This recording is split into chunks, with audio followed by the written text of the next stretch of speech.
No, but listen to, did you hear the press conference of Seleke Kromah, the IG? He did say that this is a highly political case, did he not? So you don't take the party's word for it, you take the IG's word for it. We elect on 85 irresponsible men, what happened to the country. We elect on 85 irresponsible men to govern this country, not to be very irresponsible. Please place your left hand on the Bible being held by your wife, and you will kindly raise your right hand, sir, and repeat after me. All standing, please. I, Joseph Newman Boyka Sr.,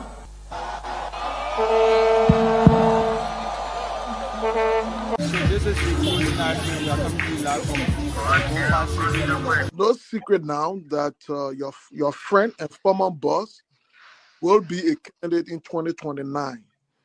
With all of that you experience, all of that you know, and everything that you see unfolding in the country now, will you support him? Will you be part of the process? Will you give him the support? Do you think he can be a better president? So why you want to bring political men in it or not? Oh, but you political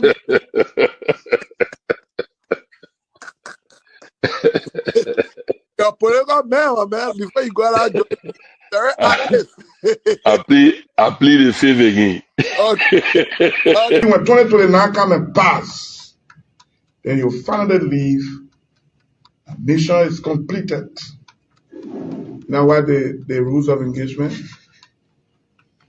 When the war ended, the guy said, the captain, the commander said, mission complete. There wounded out first. All men on board. So, this riot situation when it comes to countries, because many times you notice that if Charles Taylor is the problem, he will be out of here in the twinkle of an eye. And I say, let well-meaning Liberians come home. If we respect this constitution, a government formed in Accra is a violation of Article 1 of the Constitution. Let them come home. Let that government be formed in Monrovia. On the broadcast administration, we want to give the government of Liberia an ultimatum of 72 hours to provide a living ballot of the chairman of the Student Unification Party, or else there will be a catastrophic pneumonia in the Republic of Liberia. To arrest the chairman of the Student Unification Party, only because the government feel intimidated about the Vanguard Party advocacies. The government got capital road, small road, B road, all kinds of place. I think the reason Joseph Baka will not do much because the old man, the papa is suffering. The papa loves the country, but he can't make it. The criminal there around him, they sophisticated than him. They are sophisticated criminals, so they can't make it.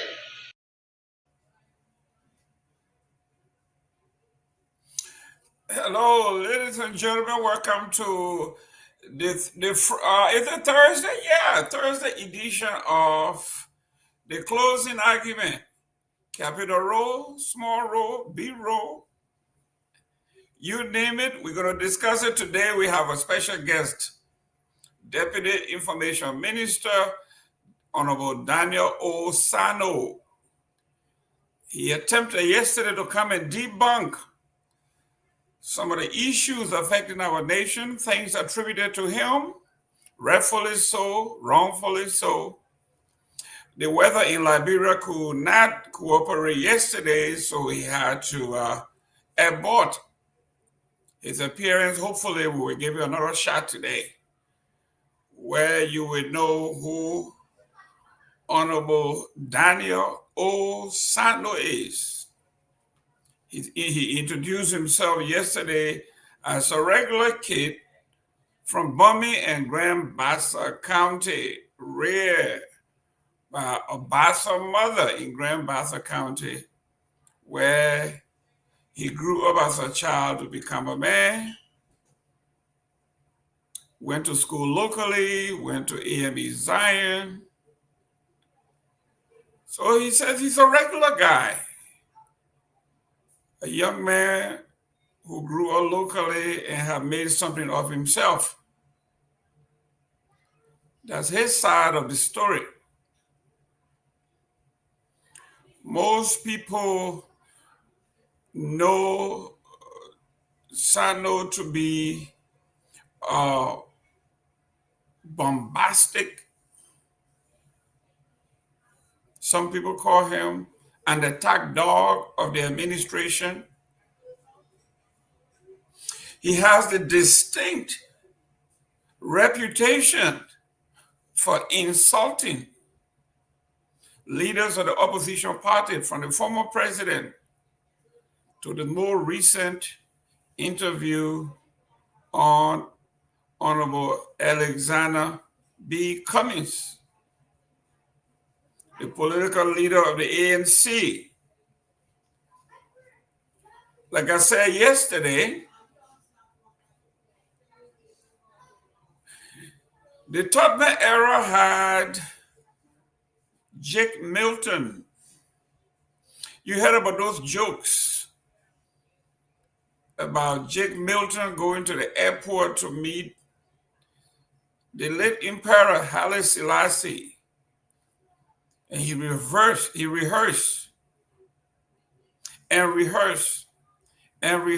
name Haile Selassie. When he got to the airport, according to Romans and the legend of Jake, he got to the airport and forgot the man named as Emperor Haile Selassie, and said he called him Kehleboe Elastic. Whether that was true or not, Jake did not have the luxury of the internet. And you can list 1,000 jokes about Jake Milton. Those who knew him, those who met him, those who have never met him, those who don't even know him. But the legend lives on. Then we fast forward to Samuel K. Doe, and here comes John P. Bear. The great John P. Bear. There are numerous jokes. One particular one that stood out, a friend of mine told me that John Bear had gone to the game between the Republic of Liberia and the Ivory Coast. And they asked John Bear to sing the Liberian national anthem. Now, this is legendary. John Bear obliged and took to the podium.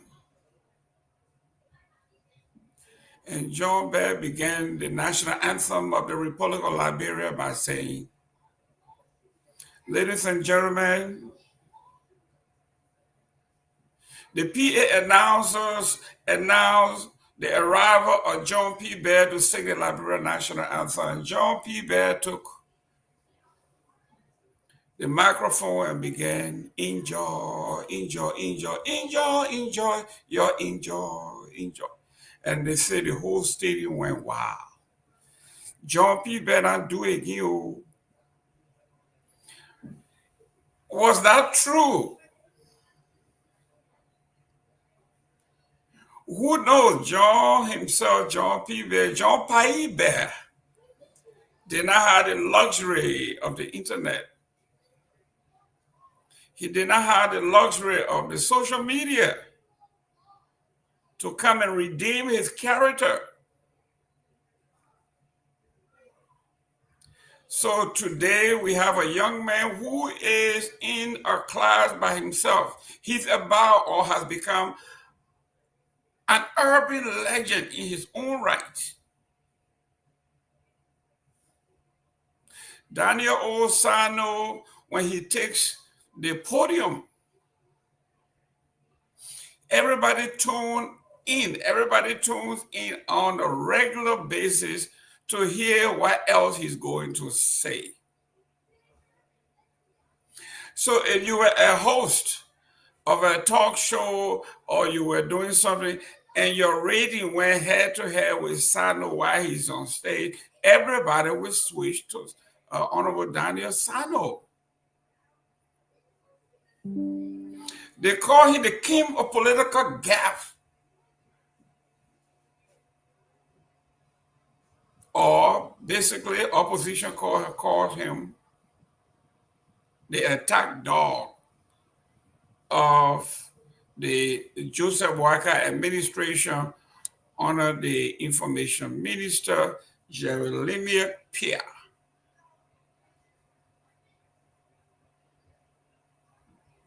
You are going to meet the legend himself today if the weather holds up. In the Republic of Liberia, he will be here in flesh. You will have an opportunity to interact. You will be able to call in. You will be able to ask him questions.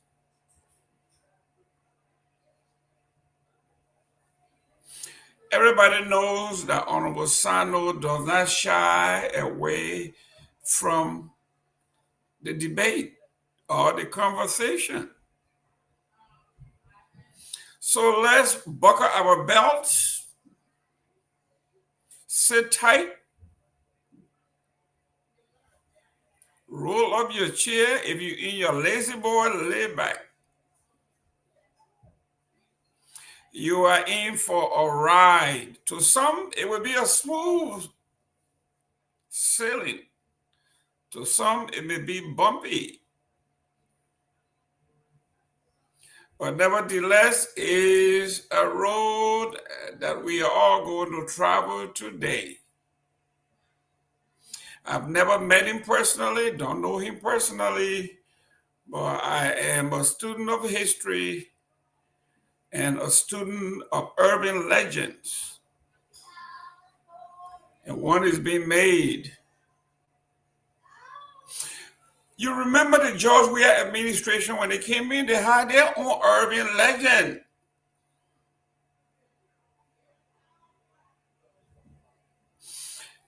And he would go out and say things like, he is separating facts from fictions. And his name was Fagon. Fagon went into the history books as a one-man wrecking crew in the Republic of Liberia until the U.S. Embassy stepped in and said, enough is enough. Fagon has to go.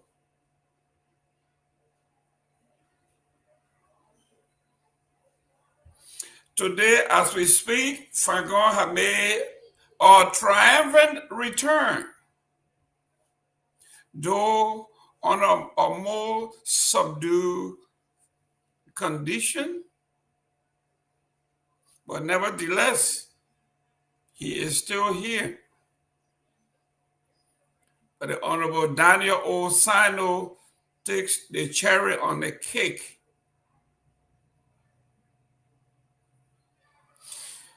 In the intellectual realm, if you are a debater, when I was in high school, at the Great Bassa High School, in our debate class, they said, if you cannot debate the substance, you attack personalities to distract the unconventional and the untrained debater. So some will say this is exactly the tactics that the Joseph Boakai administration is using. When there is no good news at home and you've been attacked by civil society, by the student body, by the news, You send someone and they attack, and hopefully he will derail the debate.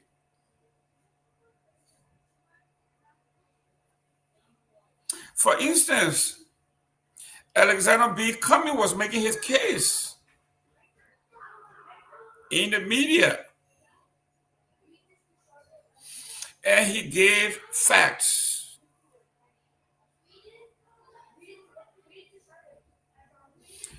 He said, based on the preponderance of economic evidence, nothing has changed in the country. Unemployment is extremely high. Poverty. We have gone from poverty to abject poverty.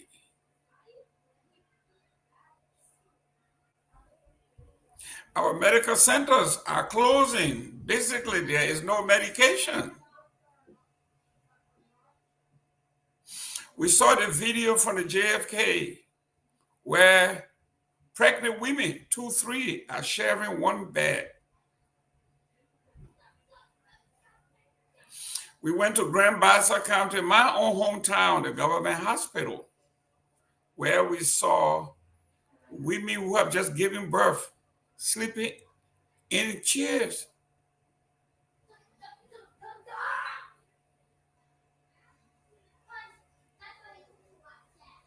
The best way to deal with these kinds of news is by creating a decor. And the best man at doing that, some say, is Daniel Osano. So let's look at a few things. We're going to go over these, but let me introduce the topics. The Liberia investigator on the front page is the ANC hits back at the Minister Pewee.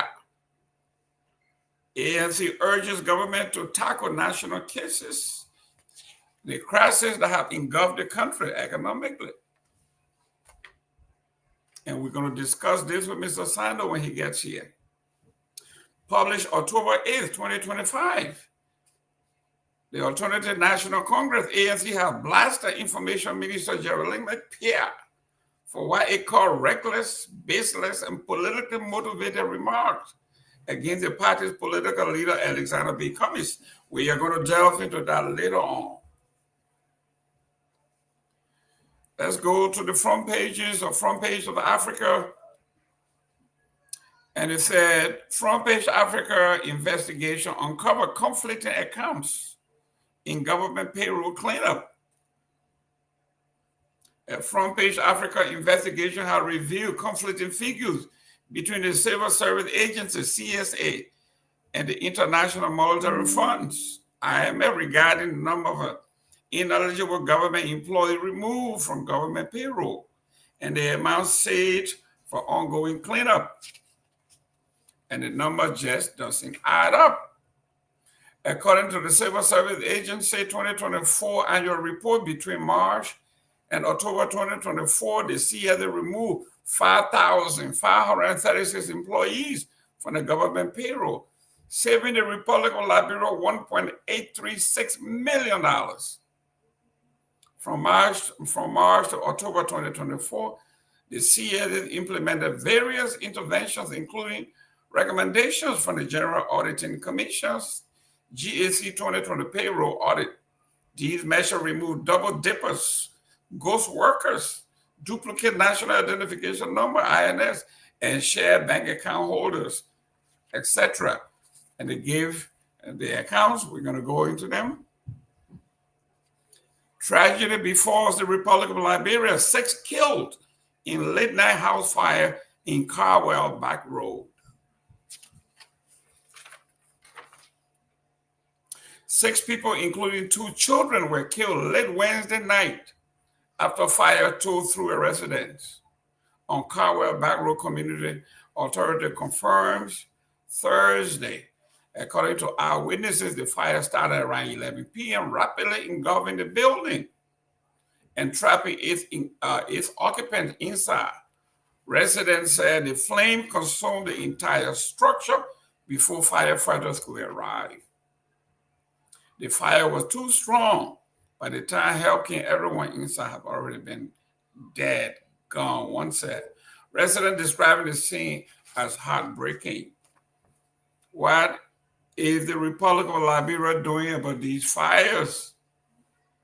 It is not enough for the fire department to show up and put the fire out. Why are we having so much fire? Are we looking at the different codes?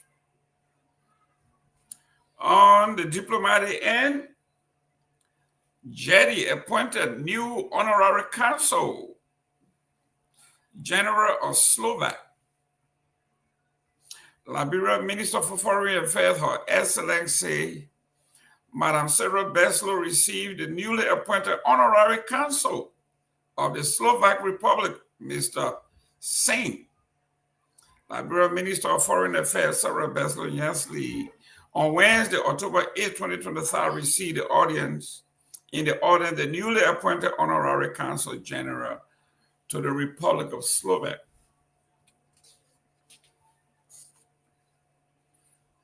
On the brighter side, LEC powers of ELWA RIA Highway.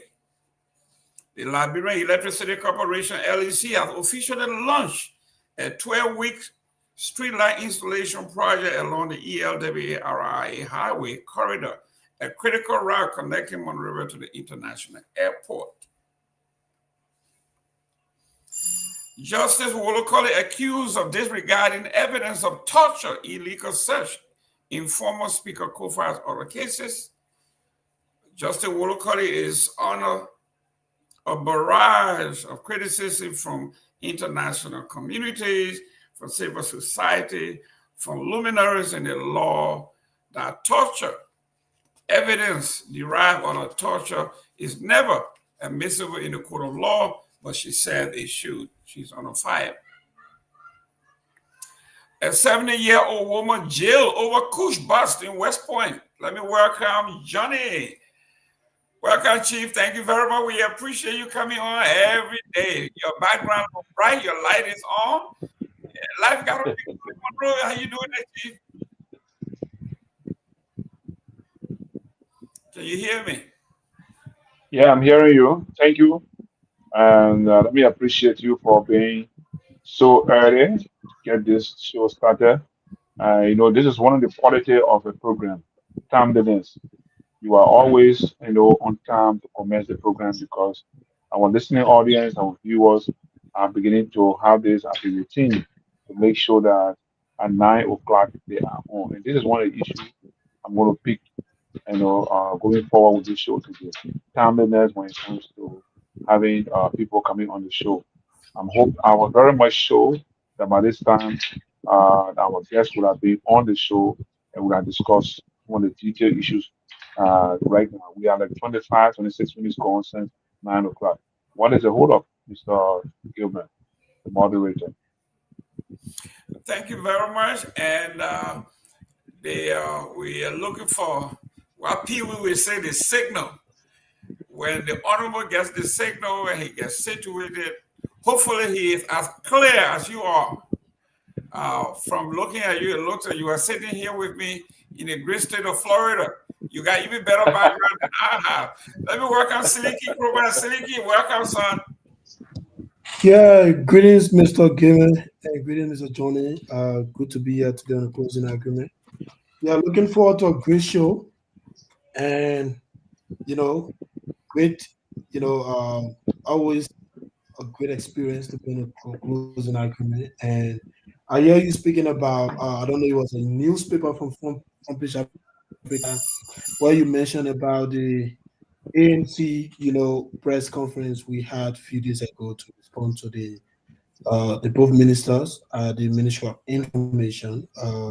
So yes, this is our position, and the Secretary General of the ANC, he's the one who addressed our press conference, Desmond. So we're looking forward to, the Deputy Minister, Daniel Sano, to have some serious conversation, because at the end of the day, the Liberian people deserve the truth. and there's a phrase right now circulating the internet, Mr. Gayman, nothing has changed.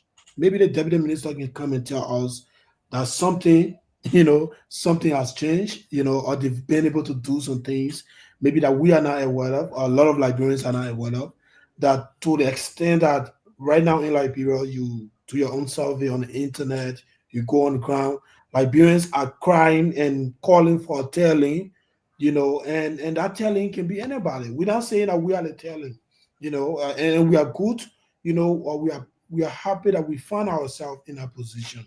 It can be the CMC, it can be the ANC, it can be the party that the Moruba form. I don't know his party name, but it can be anybody who've not been given the opportunity to do what they can do, to move the country forward. But the matter of fact here is that Liberians, even supporters of this government, they are kind of disappointed because it's 2 years. 3 months from now should be, completing the 2 years of this administration.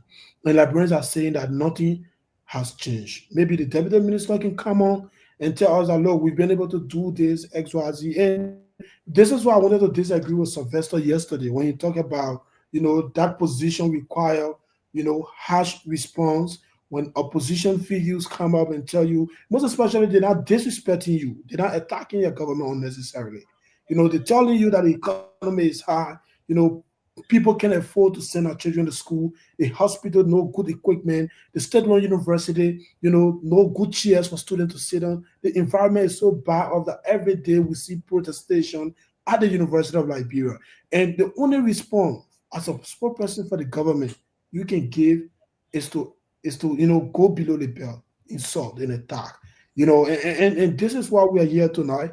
And we're looking forward to the honorable minister coming to share some of the policy the government they put together to fight this issue of jobs. Because mind you, this is one of the things that brought this government to power. We even, all of us in opposition, we accused former government officials, Mangil, Twain, that they were the one bringing jobs in the country. And today, this issue still exists. They've fired 2 different things from the LDA. And up to today, we are still struggling with these things. So we're looking forward to a great conversation tonight. Thank you. Great. Let me work on the chief himself. If you are from Maghibi and you hear the name George, you got to be trembling. That's a powerful name. I used to hang out part of Maghibi, and when you hear the judges and the Peabody, those are the Niji people who actually own the territory. You remember, you say who own the territory? The Bassa people, the real Mapa Bassa people, that the Peabody and the judges. Welcome, Chief. Okay, yeah, good evening, wherever you are. We want to say welcome to the closing argument again. Time is fast spent. The guest is in the back. So we'll just go straight to the show. Let's get the show going. I want to welcome all our viewers and listeners and from around the world on YouTube, monitoring from across the country. And then we have the Deputy Minister of Information for Public Affairs and the official Deputy Spokesperson of the Liberian government, Honorable Daniel Osando. He's our special guest. He has agreed to come again after yesterday we have some network difficulties. Let me restate. We are on obligation to protect the guest. We don't want to see a combative interview. If you ask a question, please, if it's his choice to answer or not, give him the chance to answer the question. Please, let respect the guest. I'm sure he will also respect the panelists too. We don't want to see a combative and anything like insulting or anything. We want to have an interactive and very, very responsible appearance tonight. Everybody watching this show, people are going to come from far and near. So let's get the show going. We'll bring in the Honorable Daniel Osando. My people to guest up, the Deputy Information Minister for Public Affairs. So Gayman, it's all yours. Let's get going. I like the background, Mr. Honorable Sano. Thank you very much. Last night was so unfortunate. It's all right. And I know I made a promise to be here tonight. I am not an intellectual escapee. The network, technology has a way of failing us at times. Right. And so last night was just one of those moments where I was so let down because I had escaped all of the engagement I had in town late evening because I committed to coming on the show. But then when I got home, there was this heavy downpour of rain, and the entire network was just like terrible last night. But I'm happy to be here. So we're done with the introduction last night. Show I stopped to where I was introducing myself.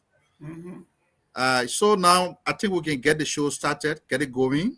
I'm here. I'm open to having an issue-centered conversation with all of you. I'd like to say thank you for having me this evening. Excellent. You know, your story, your life story, personifies a young man who grew up locally and has done well. A great story. Yeah. So you are a real human being. You grew up there, you struggled, and you made something out of yourself, and that is laudable. And I wanted to let you know.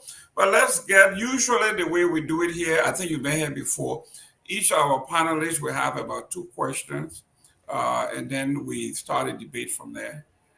We have some newspaper articles that we're going to be talking about. We're going to be quoting you or what the paper wrote verbatim. And it is correct. We would like to know under which context those comments were made, and then we'll go from there. Let me start with Mr. Seleke, our partner in Kigali, Rwanda. Go ahead. Thank you, Mr. Gayman, and once again, welcome on, Mr. Sano. Good to have you on the closing argument. So basically, I will kick off. I think you're the deputy spokesperson for the government of Liberia. So Liberians want to know, what is this government policy? All of us were in the opposition during the election. We criticized the former administration about, this issue that is killing our young people that has to do with jobs. And, since this government took over, 3 months from now, should be completing your 2 years in office. And you've changed 2 set of teams at the LDA. So we want to know, what is the policy of this government to fight this issue called jobs? Maybe you can expand on that, before we go to other stuff. But because it seems like because you have 6 years mandate, 2 years gone already, and Liberians are not seeing any light in the fight against jobs. What is your policy when it comes to fighting this issue?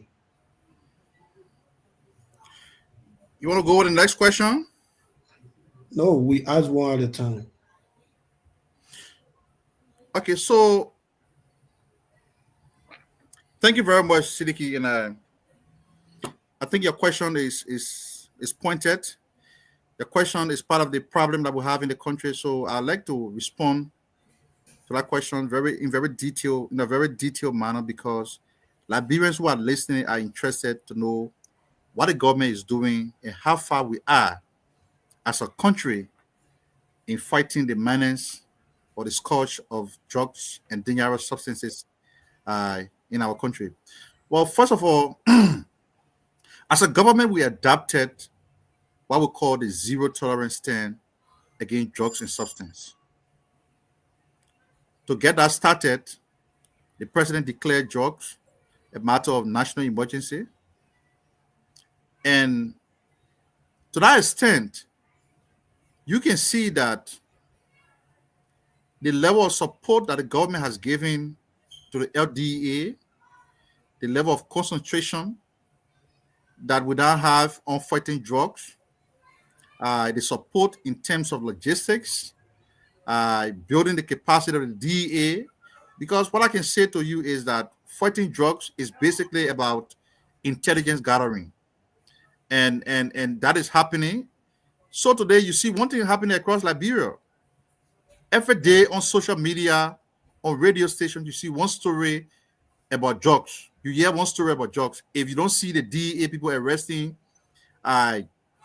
traffickers who are carrying drugs, you see that somebody is being paraded on social media as a suspect of drugs who is being arrested and is being taken to court.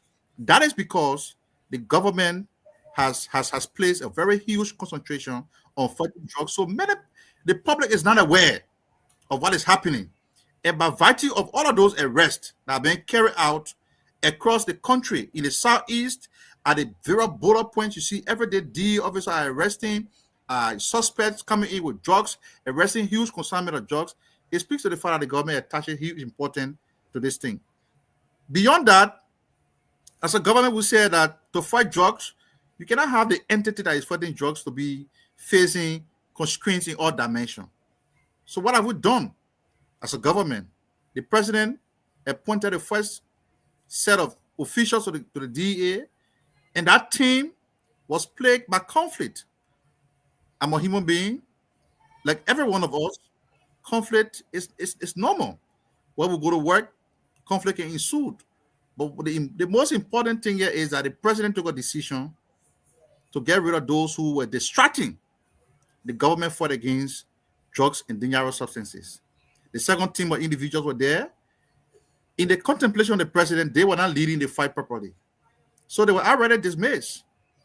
And now you have a team of competent individuals that has so far proven to be prepared and ready to lead the fight against drugs and dangerous substances. That team, beyond their deployment, the government has given the DEA huge logistical boost. What you saw on social media recently and what was commissioned by the president the day before yesterday is meant to deploy DEA officers across the 15 counties of our country at various border points, giving them the morale, giving them the support that they need to move in and arrest would-be traffickers and even the users themselves. So that is on the enforcement aspect. I know that people are concerned. What is the government doing about the young people who are victimized by drugs? The multi-sectoral committee or the task force on drug is working. They have formulated a blueprint that is leading our government, our country fight against drugs and dangerous substances. That blueprint has been adapted. It has been validated. It is now guiding how we proceed in fighting drugs. So part of that blueprint is how we can empower rehabilitation centers across the country, right? To be able to cater to the young people who are falling victims of dangerous substances. In addition to that, the government is contemplating, if not on setting up a specialized code for drugs, but has empowered the prosecutorial arm of the government to ensure that those who are accused of trafficking drugs, of dealing drugs, can be prosecuted and convicted. I gave you a classic case in point. Original Japan, he was running what came to be known as a serious drug cartel across the bridge, somewhere in Lokintown. And that was during the era of Seleke Kromah when he was at the DEA. Original Japan was arrested, prosecuted, and the government got conviction. That conviction is sufficient to send a message to would-be perpetrators that the government is committed to fighting drugs. So we can talk about it continuously, but just to get the conversation started, that's where we are with fighting drugs. That's what the government is doing. I know that there are people who believe that, the fight against drugs is not taking the momentum it's supposed to take because, there were changes at the DEA. You can't blame the government for that. You can't blame the president for that because, like all of us who the president appointed, people decide to derelate their functions and focus on separate things. But the important thing here is that the president acted swiftly to remove them, and the DEA now has a leadership that is prepared, willing, and ready to lead the fight. I would like to stop there. Thank you. Thank you again. So let me go to my second question. Unfortunately, you spoke about capacity building at the LDA, and you also spoke about the government effort to support different centers. Let me just let you know, there's a Liberian currently residing in Canada called Leo. Leo, as a patriotic citizen, decided to, help the government of Liberia to also contribute his own effort as a private citizen to fight this thing. So if you as a government, you really supporting rehabilitation center, as you mentioned, you're building him capacity building at the LDA.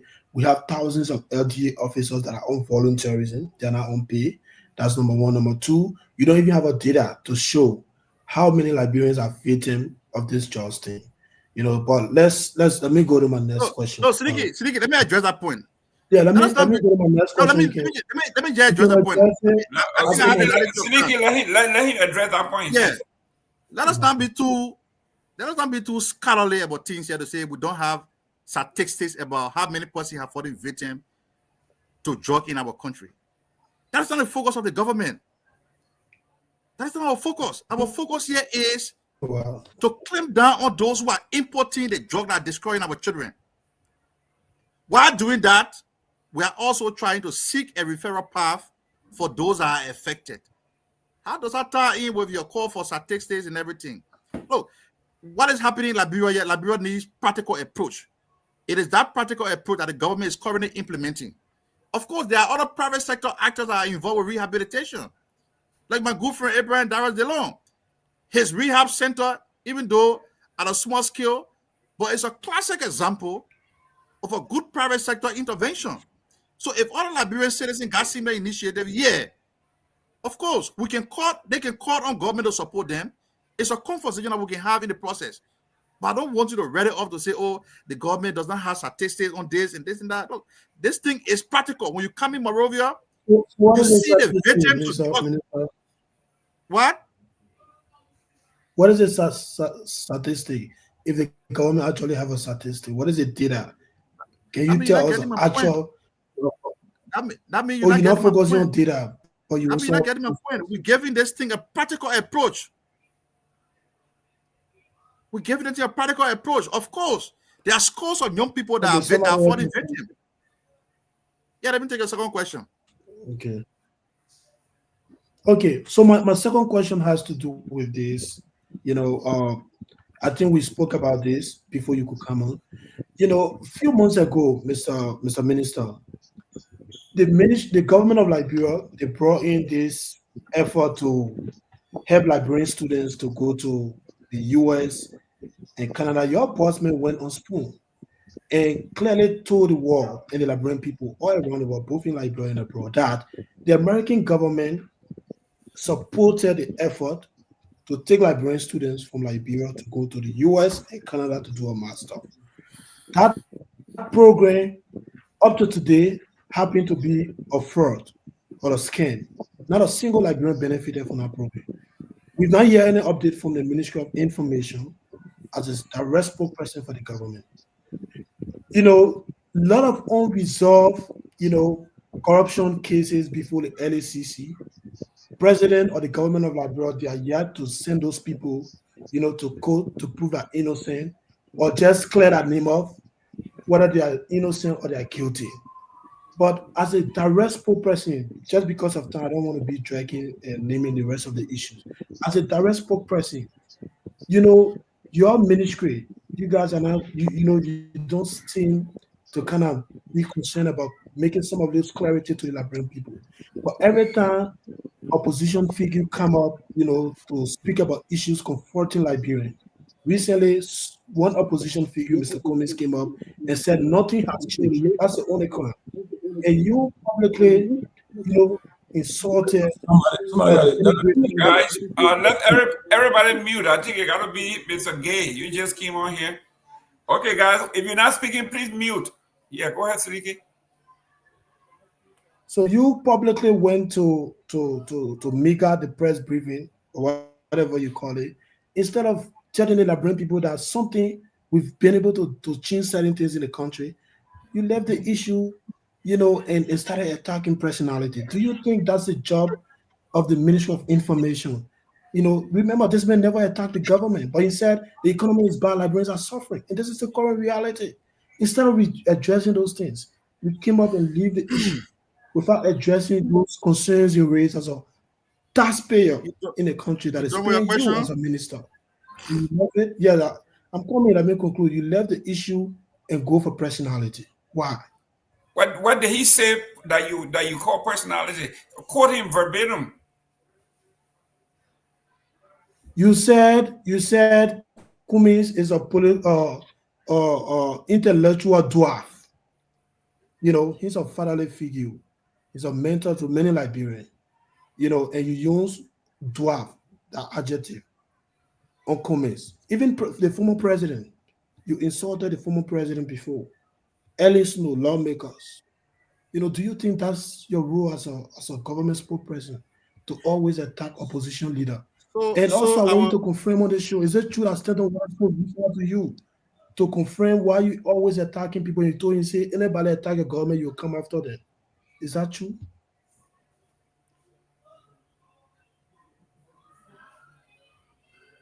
I will not. Have you concluded? Yes. Finish. So I will not want to draw in Mr. Stanton Witherspoon here. I have no idea what he's talking about. He's a pathological liar.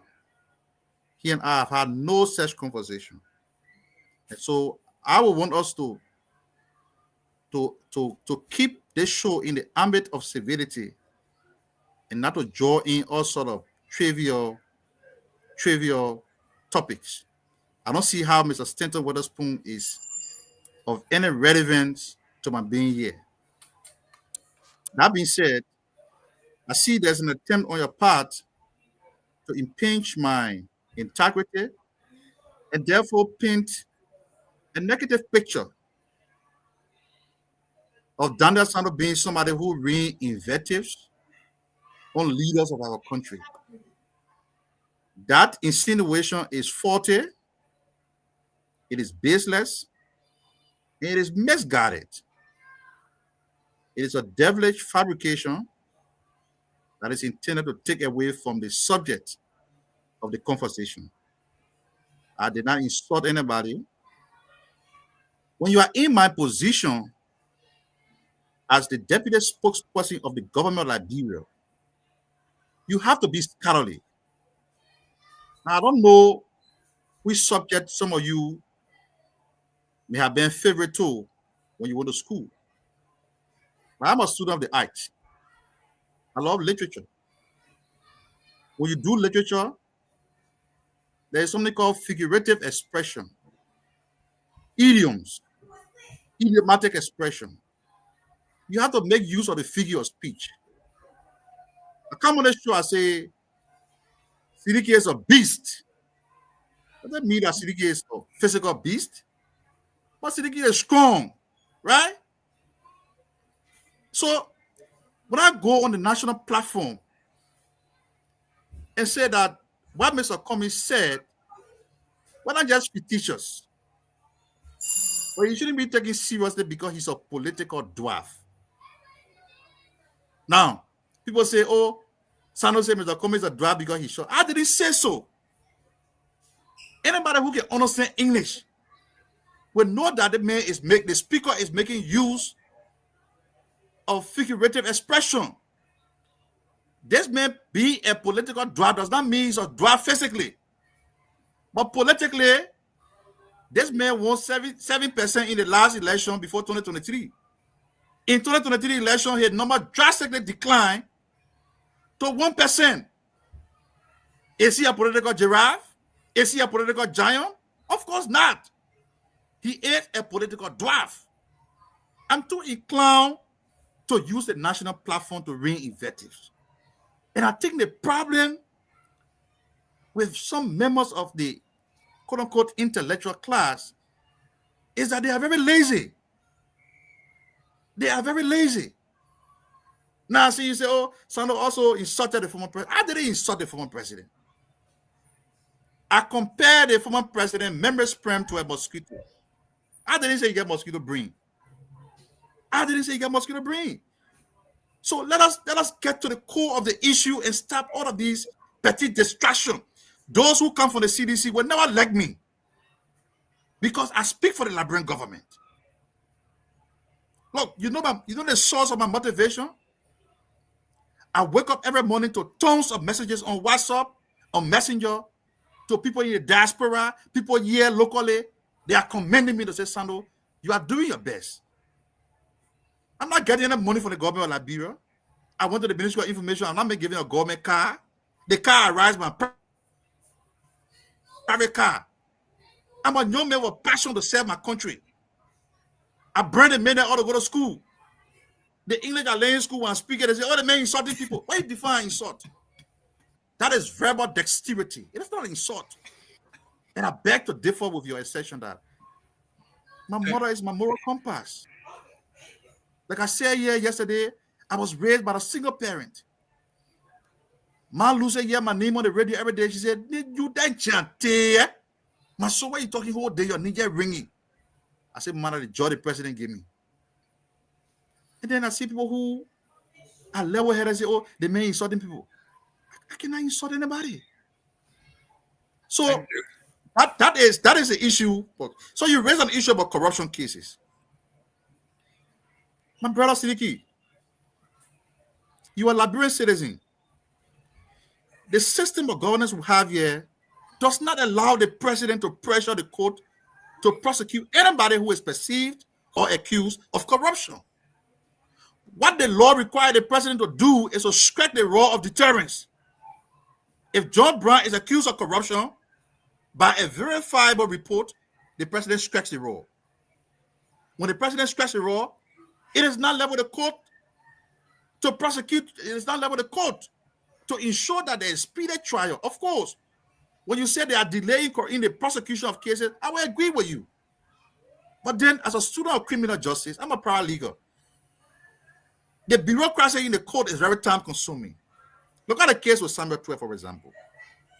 Samuel Pewee and co-defendant, they are already admitted to committing the crime. But you know what they're doing? They are buying time legally. At the trial court, they say, yeah, we committed the crime. We took the money. But we got immunity. The government of Liberia said, no, you don't call with immunity. Because according to the executive law, only the president got immunity. They will go to Supreme Court today. The court will show them also go back. They go there. So they are on a fishing expedition. They know they already confessed to the commission of the crime. Honorable Sando, real quick, did you say they pled guilty to the crime? Yes, they already admitted. They admitted to committing the crime. They say, yes, we use their money. But we use their money because we are called with immunity. You can't prosecute us. Right? The state is saying, no, you don't have immunity. The only official of the Liberian government who has immunity is the president. That immunity does not extend to the president's deputy. Besides that, they violated the law creating the joint security. The financial intelligence agency is not part of the joint security. In fact, they are there to investigate dubious financial transactions. What they did was to draw in the financial intelligence agency in a dubious transaction. So, at the trial court, they admitted already, say yes, they use the money, but they use it on security reason, and they cannot be prosecuted because they are called with immunity. They still saying no, you don't have immunity. So they go to Supreme Court will send it back. So I'm saying this to tell my brother Seleke that look, the court has its own bureaucracy. The president will not leave the margin and go tell the court, say, look, you got to prosecute the people there. It will mean that external influence. Then I will say, oh, the president got no authority. Thank you. Okay. Thank you very much. Let me go. We got a real quick. Yeah, go ahead, Len, because we got so many people. On the Nicotech scholarship, I don't work for the Ministry of Foreign Affairs. What we do at the Ministry of Information is to get line ministries and agency to come there and speak on, the development, the initiative that they are engaged with and everything. So, like any other entity, Ministry of Foreign Affairs came and broke the news that they were working with a group called Nicotech for the scholarship scheme. I don't know why some of our friends take offense with the Nicotech and this and that, but it didn't take anything away from the government of Liberia. You have to understand that to get the scholarship the way it was formulated to go to settle the United States, the U.S. government had to be involved to grant the visa. And Liberia has a problem. Liberians have a problem with overstaying in America. That's a problem that we're not addressing as a country. We're working with the U.S. embassy to address some of the issues. That's the problem they have with us. They said there are some Liberians who've been submitting fake documents. There are Liberians who can overstay when they go to America. And the government of Liberia does nothing to prosecute those who are accused of submitting fake documents to the U.S. Embassy. So the government is jointly working with the U.S. government to address this concern. So if the founder nailed in the coffin was not done for the scholarship, it doesn't mean it's a failure on the part of government. It just suggests that we still put into place the formality. So it doesn't take anything away from us of government. Thank you. Yeah. Ladies and gentlemen, do us a favor, share this show. I'm looking at your comments. We are very grateful to Honorable Sano, Daniel Sano, for being in the house to clarify some of the things. When the show started, I talked about the legendary Society of Liberia. We had Jake Milton, where we attributed a lot of stuff to. He didn't have the privilege of internet to come and clarify. Then during the Doe era, we had John P. Bear. John P. Bear, we attributed a lot of stuff to John P. Bear. He never had the opportunity to come and clear his name. And then during the past administration, during George Weah's term, we have Fagon, who came up and he became a legend of his own. Now we have Daniel Osano. The great things about Daniel, he had the privilege and the honor to have our platform and platform of these where he can come and make clarity. So let me go to the chief himself here to kick it off. Chief George, our guest is here. Any concern, any questions? You are muted. It's good to have you again, Minister Sando. It's always good to have government representative on platform of this nature to at least help us to understand some things that are happening within the government. I will go straight to this question. I will just read the exact quote from this person, right? Recently, Eddie Jawolo said, he said, and I quote, "A presidential villa with an estimated value exceeding 10 million has been constructed in Foya District, Lofa County, the birthplace of President Boyka. Construction firm is MUSNS Group Incorporated, led by Joe Moba, a close associate of the president, with Ewa Yamba as chief engineer. Construction started September 10. Now, he also said that the source of the financing remains unknown and PBC is similarly uncertain. And he says state security are guarding it. Can you just please comment on Mr. Jawolo's post he wrote? Well, so there's a government matter, and I would not want to comment on it in piecemeal. The government will speak and formally respond to what Mr. Jawolo said, not just Mr. Jawolo, what others in the public are saying, what they perceived to be, and they throw it out there.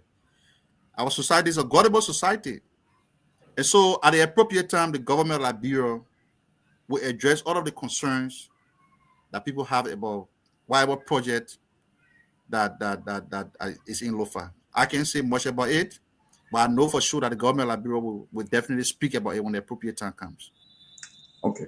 And second question is, the head of PPCC, Mr. Johnson, I think he spoke at the Mika prep briefing today. Yes, Borger Scout Johnson. Yeah, Borger Johnson. And he was talking about the machines, the yellow machines that the government ordered. But he couldn't give much detail to it from when I was watching it. But he kept saying the vice president will speak, the vice president will speak. But can you tell us any further thing, when will the vice president speak on this yellow machine? Well, I can't tell you when the vice president will speak. So I can't tell you what.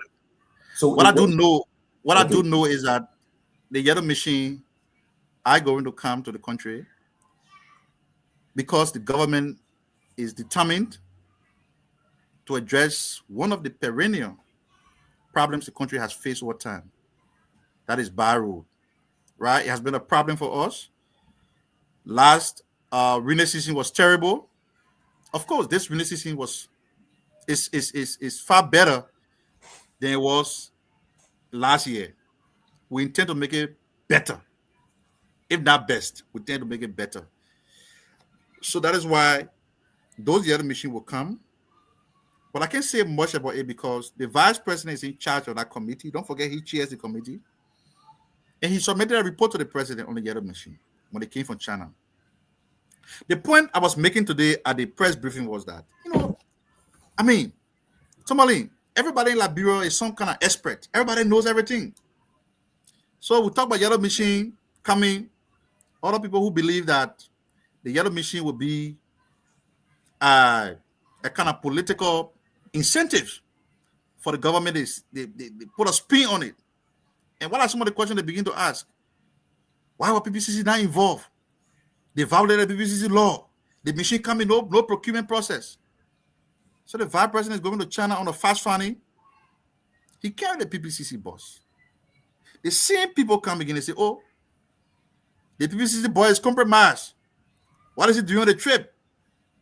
So today, he was asked at the press conference whether he been in China on that committee, on that trip, whether it was justified. And he quoted a certain portion of the PPCC law. I gave him the authorization to be there for due diligence. And so he was there. That suggests that the government of Liberia is doing everything in the ambit of the law to ensure that these equipment can be acquired for the good of our country. I mean, I can be very proud when Liberians on social media, on radio stations, phone in and give their testimony how somebody can leave Monrovia and arrive to Grand Gila in 4 or 5 hours. This is something that was never possible a few years ago. All of us on the platform know how people were passing through articles and using helicopters in some instances to go to the southeast. All of us there know how a team of professional men working with WIAC Liberia died at sea because of the terrible road condition. So it is something that we all should be proud of. The arrival of the yellow machine is good. I know that there's a lot of sentiment around it, but some of us who are hopeful for the good of our country, we are very confident that the machines will come. Okay. So Jimmy, there was a time that last year, Mamaka Ability, she led also some machines came through the port and it was driven through the city. Where are these machines and how many of them in total? So somebody who was involved in the conversation of supplying the other machine said they have samples to send to Liberia, so they sent samples. That sample was to get the buy-in from the government of Liberia. So those samples are here. They're in possession of the government. Okay, thank you. Johnny, our guest. Thank you, Mr. Stando. Thank you for taking up the opportunity to be on the show with us. So, Mr. Stando, my first question is, what do you know or what do you think is the primary duty of the office of the Deputy Minister for Public Affairs, the function you perform? I didn't get your question. Repeat your question. I didn't get it. My question is for you to tell us exactly what is your statutory duty based on the job you have at the Ministry of Information. So the function of my position is clearly laid out in the decree creating the Ministry of Information. It has not been transformed into an act. It's a degree of the PRC. Our job is to supervise and direct government communication, everything that has to do with communication in the country, supervise and direct, and to also repel unfavorable propaganda against the government of Liberia. So the Deputy Minister for Public Affairs is the lead spokesperson of the government. Of course, you have the minister, but in most instances, the ministry press conference, media interactions are all managed by the Office of Public Affairs. Don't forget, at the Ministry of Information, we also have the Department of Communication that does some level of regulation and supervision over every entity that is related, that is communication related in Liberia. That is printing press, newspaper, radio stations. Even the closing argument came there to get registered the other day. Because the only way the government of Liberia will do business with you is when you are registered, you have the permit to do what you're doing. So if the closing argument had not gone there to get registered, I wouldn't be here today because as a government official, I can't do business with any entity that is operating illegally. So yes, to answer your question succinctly, that's part of the job that we do. Yeah. So in my mind, your job cut across all government ministries and agencies, since the Ministry of Information is the official spoke agency for Liberian government, correct? Yes, and one thing we also done, Johnny, is to ensure that the one government, one communication platform, right? In time past, you realize that there were this person speaking for the government, this person speaking for the government. No, we have managed to curtail that significantly. And even the president, we got to buy in from the president. When I was being commissioned by the president, during his remark, he emphasized that we have a competent team of officials at the Ministry of Information. He encouraged every member of the cabinet, his government, to speak to the Ministry of Information. That is why you see there's some level of coordination to a greater extent in how government communication is managed. Okay, so that brings me to the question that you just indicated to us here, that the issue at the Ministry of Foreign Affairs, the issue with the construction work in FOIA, you don't have information, but Foreign Affairs specifically, how come you are not in a position to tell us specifically what has happened at the Foreign Ministry with regards to the scholarship program? So Johnny, that's a problem, and that conclusion is erroneous. When you speak for a government, doesn't mean that everywhere at the same time. We coordinate with other entities of government to get government information and disseminate it. So if there is something I don't know much about, I will not speak about it. I mean, it's just wise to say I don't have any information. So rather, if you ask me, where's the president? What do I tell you? I will tell you where the president is. Get the president at home. So I need to have information about everything I see. And it's a very peculiar position. If I sat on this platform and send up an information that is erroneous about the government, I will be in trouble. So that is why, beyond being meticulous about what you say, you have to be accurate and very deliberate about what you say, knowing that what you say represents the facts. Thank you. So that I speak for the government doesn't mean I know everything that happened at the Ministry of Foreign Affairs. Doesn't mean I know everything that happened in the 15 countries of the country. When we gather those information, it is channeled through us, and we communicate it. We don't manufacture it. Thank you. Thank you. Fair enough. Viking. Thank you.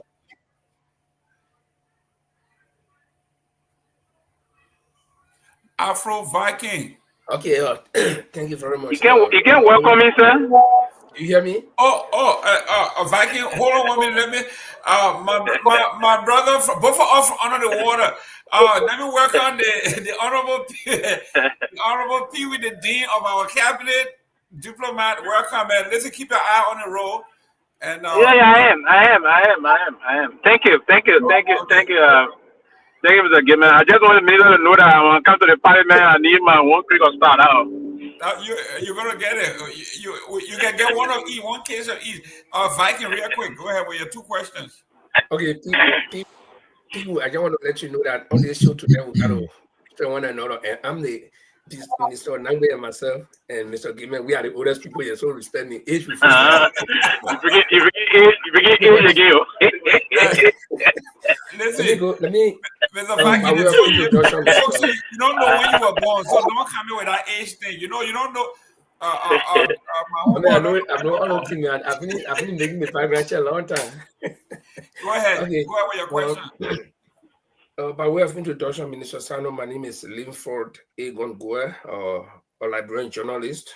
I live in Norway. I started practicing over 30 years ago. So most of my questions will be in the line of communication to you because you serve as a government mouthpiece.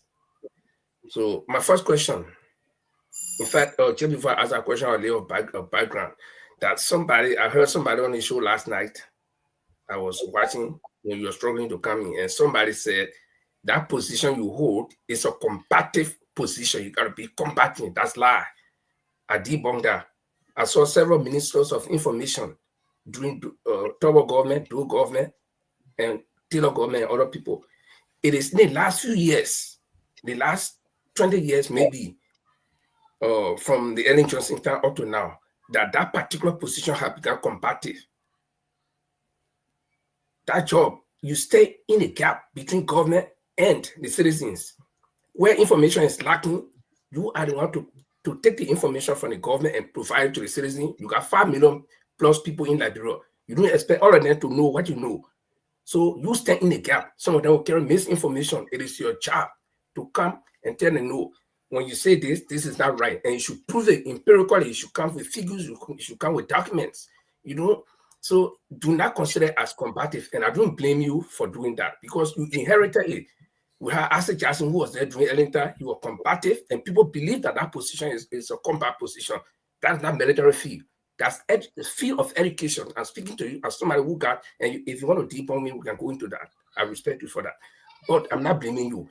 And using from working and inherited it from Jackson, and then you think that that's the mode of operation at that position. No, it's not it. And I can't challenge anybody to deny it. I saw Myean Bouyer. There was no time that Myean Bouyer went and started combating citizens. You stand between the citizens and the government. You take information from the government to the citizens and from the citizens to the government through recommendations. So my question here is, Johnny almost asked the same question that I'm going to ask. Do you have TOR that you operate by as Deputy Minister of Information for Public Affairs? Have you gone through it to see that if there is anything that tells you that you're supposed to be combative to your citizens? Are you done with your question? I just stopped. That means I'm done, sir. So the first misconception I'd like to debunk is the fact that I'm combative. I'm not combative. No, I'm not actually saying that you are combating, sir. What I'm saying, people are considering that position a combat position, where they say when you're there, you gotta be combative. So it's not a combative position. Neither am I combative. I understood what you said. Thank you very much. It's not a combative position. That question is answered. Now, I come in. Neither am I combative. And when you introduce yourself, you say you are a Liberian journalist. You've been in the practice of journalist for over 30 years, which is good. What's your full name again? Linford. Okay, Mr. Goer? Yeah. Mr. Goer, what I can say to you, the era in which you practice journalism is no more. When you were journalism in Liberia, there were only 2 radio stations, ERW and ERBC. Today, when I call the director of communication and Ministry of Information to tell me how many radio stations in Liberia, you have over 1,000 radio stations. And to further compound that communication conundrum, you have social media. So the era in which Bouyer then served, McLean then served as information minister, it is not this era. This is a different era. And so, to be an effective communicator in this era of misinformation, this era of disinformation, this era of hate messages, this era of social media, you have to be proactive. And if you perceive that proactiveness as being combative, then I'm unapologetic about it. But you have to be proactive. People go on Facebook and write things that border on national security. And in a gullible society like Liberia is not Norway. It's Liberia, where people believe everything they see, they hear on Facebook. Take, for example, the Ministry of Defense announced on last week, Tuesday, that they have embarked on they will be announcing recruitment exercise for members of the AFL. Some of our friends from opposition have gone on Facebook and say the government of Liberia have forcefully retired over 100 AFL soldiers, hundreds of soldiers from the barrack. They want to recruit their own people to use the armed forces as a machinery to rig the 2029 election. So you see that?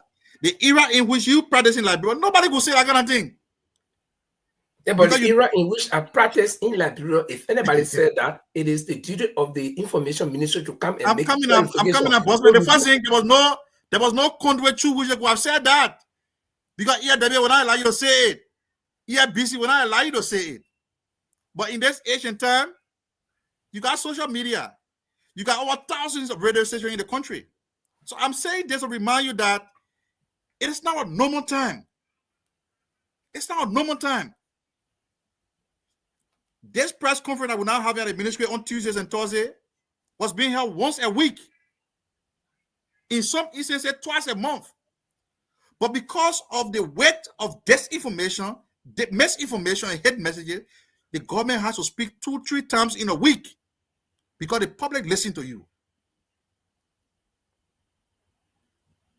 So that to answer the first phase of your question, but it's the next thing here is that you asked for TOR.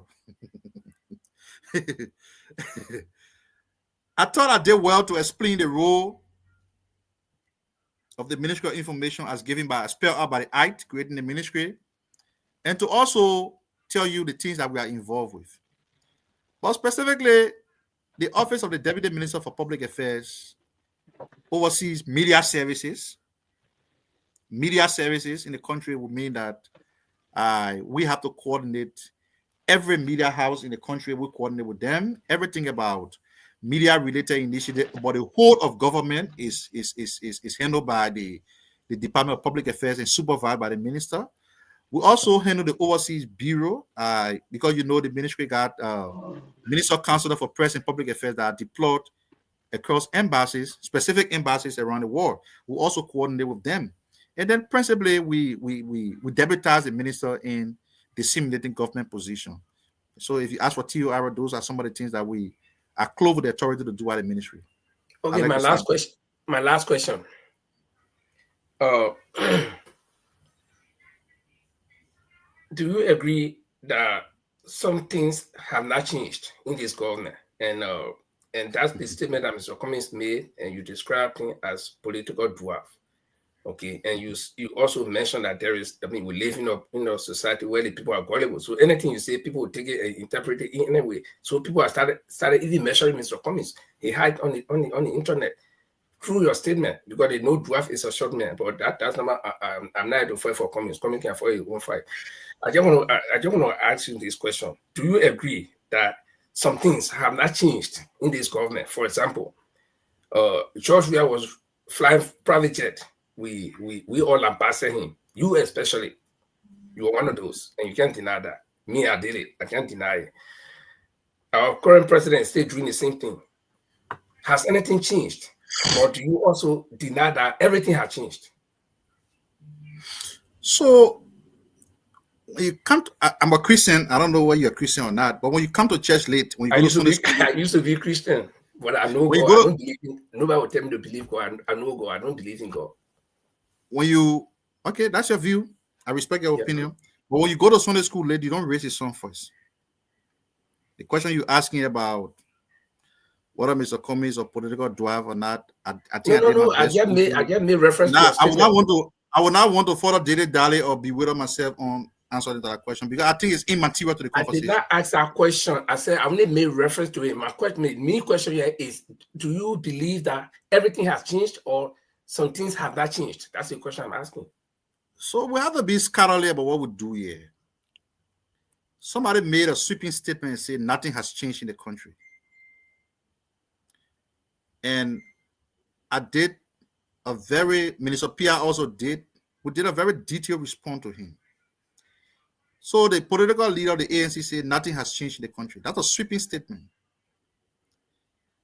In criminal justice, we call that hasty generalization. It's not informed by any statistics. It is not informed by any. It's just baseless. Hasty generalization, sweeping statement. It should not be coming from somebody who wants to be the president of the country. That's the first point. Talking about what has changed in the country, a lot has changed. A lot has changed. The country, Liberia under George Weah, that was a state, more like a pariah state, a rogue state, that was being sanctioned by international community. They were issuing press statements calling our government a rogue government. Today, we have a government that has restored dignity to the passport that we bear as Liberians. Not only that, the government has also restored dignity to the image of the country on the international stage, elected at the apex of the UN General Assembly, member of the Security Council. But come back home here. We're having a conversation because LEC is regular. The last time Lamford interviewed me, I had to go to a local restaurant because LEC was yelling like. Hey, you remember that? Yeah. But Mr. Cummings said nothing has changed in the country. Mr. Cummings comes from Maryland. During the campaign, he passed through Arico. Whether he went to Maryland, I don't know. But how did he go to Maryland to campaign? He couldn't go there because the road bad. Today, people leave Monrovia and take 6-7 hours. They are in Maryland. He said nothing has happened. Look at the intervention the government is making in the road infrastructure. There are Liberians in the diaspora who will come from the U.S. and say they can't travel on the airport road at night. The level to which the construction process of that road as a sort of rate is unprecedented. We're stopping there, planting lead posts from ELW Junction straight to the airport. Mr. Cummings said nothing has changed. Corruption. Do you know how many officials of government that this president has personally dismissed or suspend, turn it over to the LACC for prosecution? That's leadership by example. Mr. Cummings said nothing has changed. Yeah, how many of them have been prosecuted? So, when the president dismisses somebody and sends them to LACC, the court has a duty to fast-track prosecution. When that is not done, you don't blame it on the president. I know you're a level-headed man, my brother. You agree with me. Okay? Go to LWSC. The Liberia Water and Sewer Corporation, under George Weah, was a steering bonanza. Every day you mention LWSC was one theft after the other. Today, the young men who the president sent to LWSC and his team, they are transforming that sector. In just under 2 years, running water has returned to Monrovia. Mr. Cummings said nothing has changed.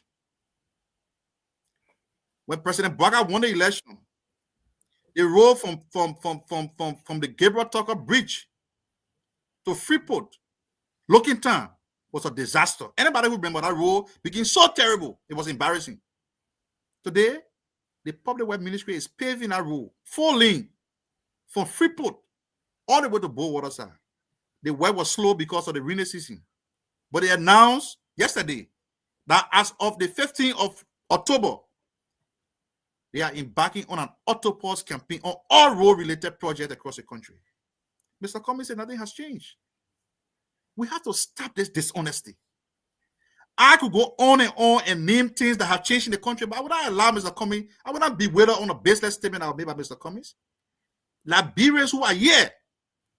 Look at the economy, for example. Do you know how many times the country was plagued with crisis, petroleum crisis, rice crisis, under George Weah leadership? President Baga has been here for a little over 2 years now, or just under 2 years. And you see the petroleum product is not just available, but the price has significantly reduced. Yet, this young man say nothing has changed. Look at the price of the bag of rice. It was sold for $17. Today, the government has negotiated with the importers. Our people cannot afford $14.50. Every day, you see Liberia calling for across the country. Those are the steps the government has taken to address the bread and butter issue. So when somebody come on the radio and say, oh, you know, I changed, and you know, the king here on rescue, we had to rescue the country. Thank you. Let me go. We take pride. Let me get 1 minute. Yes. We take pride in the fact that we mobilized Liberians to rescue the country, because our country was headed for disaster under the previous administration. We had to rescue it. We are unapologetic about that. So anybody who takes offense, when we were rescuing the country, rallying the forces, Mr. Comey, people that were endorsing job we are. It's a political right.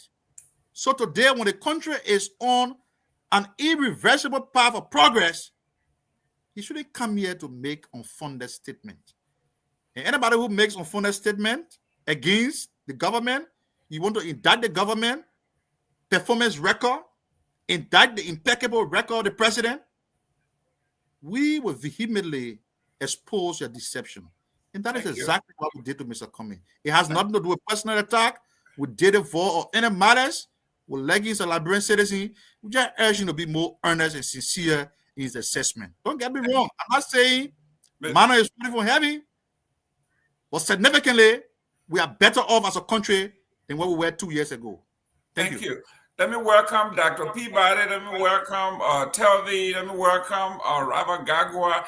Real quick, guys, we're running out of time. Let's watch our time. Let me go to Mr. Nagbe. Mr. Nagbe, your questions, please. Mr. Nagbe, can you hear me? Okay, let me go to Pewee. Yeah, I can hear you, Jerome. My internet is a little bit spotty. I hope you can hear me now. Go ahead. Okay, well, yeah. Hello to all, Mr. Minister. Thank you and welcome on set. It's good to have you. Let me also welcome our audience. Please don't forget to share the show. Congratulations to the Lone Star. I think they came out with a win over Namibia. We're very happy about that. What is cool? Mr. Minister, I listened to most of 3-1. I think 3-1. Good. Wow, Lone Star did well. So, Mr. Minister, I think you're doing well so far tonight. But I tell you, I'm one of those who is disappointed in your descriptors and your performance, the way you describe opposition members. And I'm happy you revisited your term of reference. I understand that you have a responsibility to spread the government's message. But when you call the former president of the Republic of Liberia and compare his thinking power to that of a mosquito, I think that was, and then, you're calling Alex Cummings. I know you said here you call him a political dwarf, but that's not what you said. You said his height may be in his way to the point where he cannot see the reality. What is the reality that we are missing here? Look, there are those who will argue that all of the projects you're claiming here are all projects you are completing from the previous government. Absolutely. What Alex Cummings said is a fact. It is a fact. What Cummings said, that nothing has changed under this government. We are here. We're watching you guys. You globetrotting. You're going all over the place. You're chartering jets. You're taking 40 people here and there. And the poor people are suffering. And when they talk it, you mount the podium and rain invectives on the opposition. I think that is really, really beneath the position you hold. You represent the government of Liberia. You are not an opposition spokesperson. You speak for the government. You should speak for all of us, including the government and those of us in the opposition. So far tonight, I think you're doing well. I think your comportment here is far different from what I see you do at the Ministry of Information. And I hope you continue this performance here when you go back to the ministry. But let me ask you this.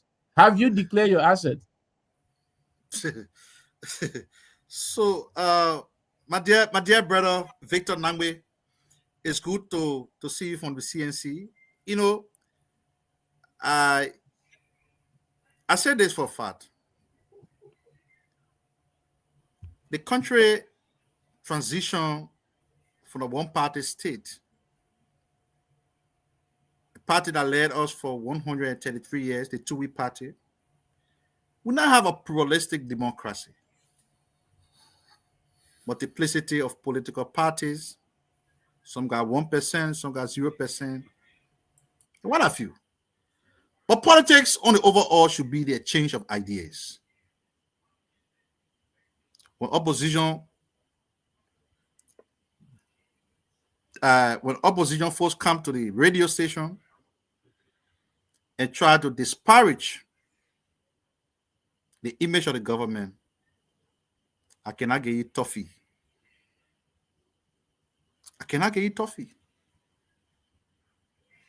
There has to be a healthy exchange intellectual exchange. I see people crying all over the place. Oh, this and that. They have not even started yet. It has not started yet. Because when people who want to create an impression that the Liberia of yesterday under George Weah is better than the Liberia under Joseph Boakai, then I have a duty. That duty imposes upon me the responsibility to provide the accurate and proper information. Nothing personal, nothing against those who are speaking. It's just they change their idea. They see where they can go on the radio and say, the president going to die tomorrow. He battery a week in America. He died in the hospital. I cannot wish anybody death. I just provide the right information. So my comportment at the ministry is no different from what I'm doing here, except that the reason why you see me different is because I'm having a close interaction with you tonight. But the Daniel Sanders on this platform, the same Daniel Sanders can be to the Ministry of Information every day. So somebody raised the issue of private jet. President Boakai has traveled the country many occasions since he became president. And I can count the number of times he flew private jets. There's not to justify it. So Victor should not make it to appear like the president is in possession of a private jet, as was in the case of George Weah. No. President Boakai does not own a private jet. And I see many of you making a comparison, trying to put square peg in round hole. Oh, they criticize Jogga for riding. We criticize Jogga for owning a private jet which he bought with our country money. Today, he still owns that jet. He never had a penny before he became president. Why did he get money for to buy a private jet that he fly with today? The two scenarios are dissimilar. President Boakai would never steal the Liberian people money to buy a private jet. The private jet that Job we are riding today was purchased on the backs of the Liberian people resources. We knew him. He could better afford to pay children's school fees. Why did he get money to buy a private jet? So that whole private jet argument, it doesn't suffice. The next thing here is I don't think, did he answer your question? You did answer a question, right? Victor? I did. I asked you whether you declare your asset. Yeah, sorry. I did. Okay. So the asset declaration was a mandatory stuff. I was appointed in February of 2024. February, March. In April, I was confirmed. I was nominated in February, sorry. I confirmed by the Senate in March and appointed by the president. I took office in April. Before taking office at the Ministry of Information, I filed my assets with the LECC as required by law. So I did so, not on a durex. I did so because it is a requirement by the laws of Liberia as a public official. So what I've not done, because when I was initially appointed as deputy for technical services, and after a couple of months in that role, the president appointed me as deputy for public affairs. So the assets that I declared was when I served, in my first position as deputy for technical services. And then before I was promoted to the position of deputy for public affairs. But the overall, conclusion here is I declared my asset right after I took office, which is required by law. Thank you. Are those available to the public? Why? If you want my asset, you come to the office. I don't have money to publish in the newspaper. No, I don't need to come to your office. Can I access them from anywhere? The LCC has it. If you ask them for it, they'll give it to you. Okay, thank you. Thank you. Let me go to Pewee. Pewee,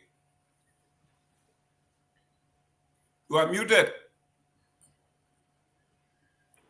Thank you, Mr. Gayman. Thank you, Mr. Minister. Thank you, Daniel, for your stewardship. And let me say to you, thank you for the role you play as the chief deputy spokesperson of the the government of our country. But I want to take you back a little bit, Daniel, on what you just said about what is unfolding in Lofa. And there's this tendency of when there's a void of information, you allow the people, folks in the country, to move to speculate. Sometimes some people would say it's 50 million, it's 10 million, all those things. Did you at any time reference to the International Presidential Palace? That's the nomenclature we know in FOIA. Did you at any time attribute that building to the MRU by any chance? Well, did you, I think as Deputy Minister for Public Affairs, did you at any time attribute that building to the Manoro Union Basin? So there's a problem here, and I see a lot of people. I have my private social media page, but again, I can't escape the portfolio. I know, and that's why I'm mindful of what I say. So I think I come, Mr. Minister, because the reason why I'm saying this is that because it is difficult to distinguish, or it's difficult to do a kind of a separation between you and what you post on your Facebook page and all the things. But when you're speaking at the time you spoke, I think you referenced, because you also many a times do put into place, you use a very Facebook page to speak on behalf of government. So did you at any time, I don't know if now you saying that you spoke as a private citizen, but did you say that building was being constructed by the MRU? Well, so I don't know about the project in question. Somebody did a post, and as always, people send things to you, and somebody gave me information which was not accurate about what they sent to me. And I think to that effect, I made a comment which was very erroneous. But that comment does not represent the position of the government of Liberia. And that's why when I was asked in my capacity here as a deputy spokesperson, I said the government will address the issue of that project at the appropriate time. I cannot give you information in billion pieces. I can understand that people are speculating. But Pewee, one reason why we should not be afraid of speculation, because nothing wrong is being done. When the government speaks to the public, the facts will be known, and we have nothing to hide. But at this point, I'm not just prepared to talk about it because I think I'm not authorized to speak about it. So you misled the public with that information No, you put on. you stay on the floor.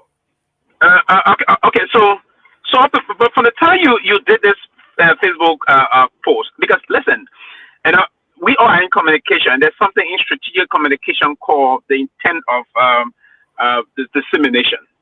And then you have to come back also to, because you did this Facebook page some time ago, and ever since people been speculating.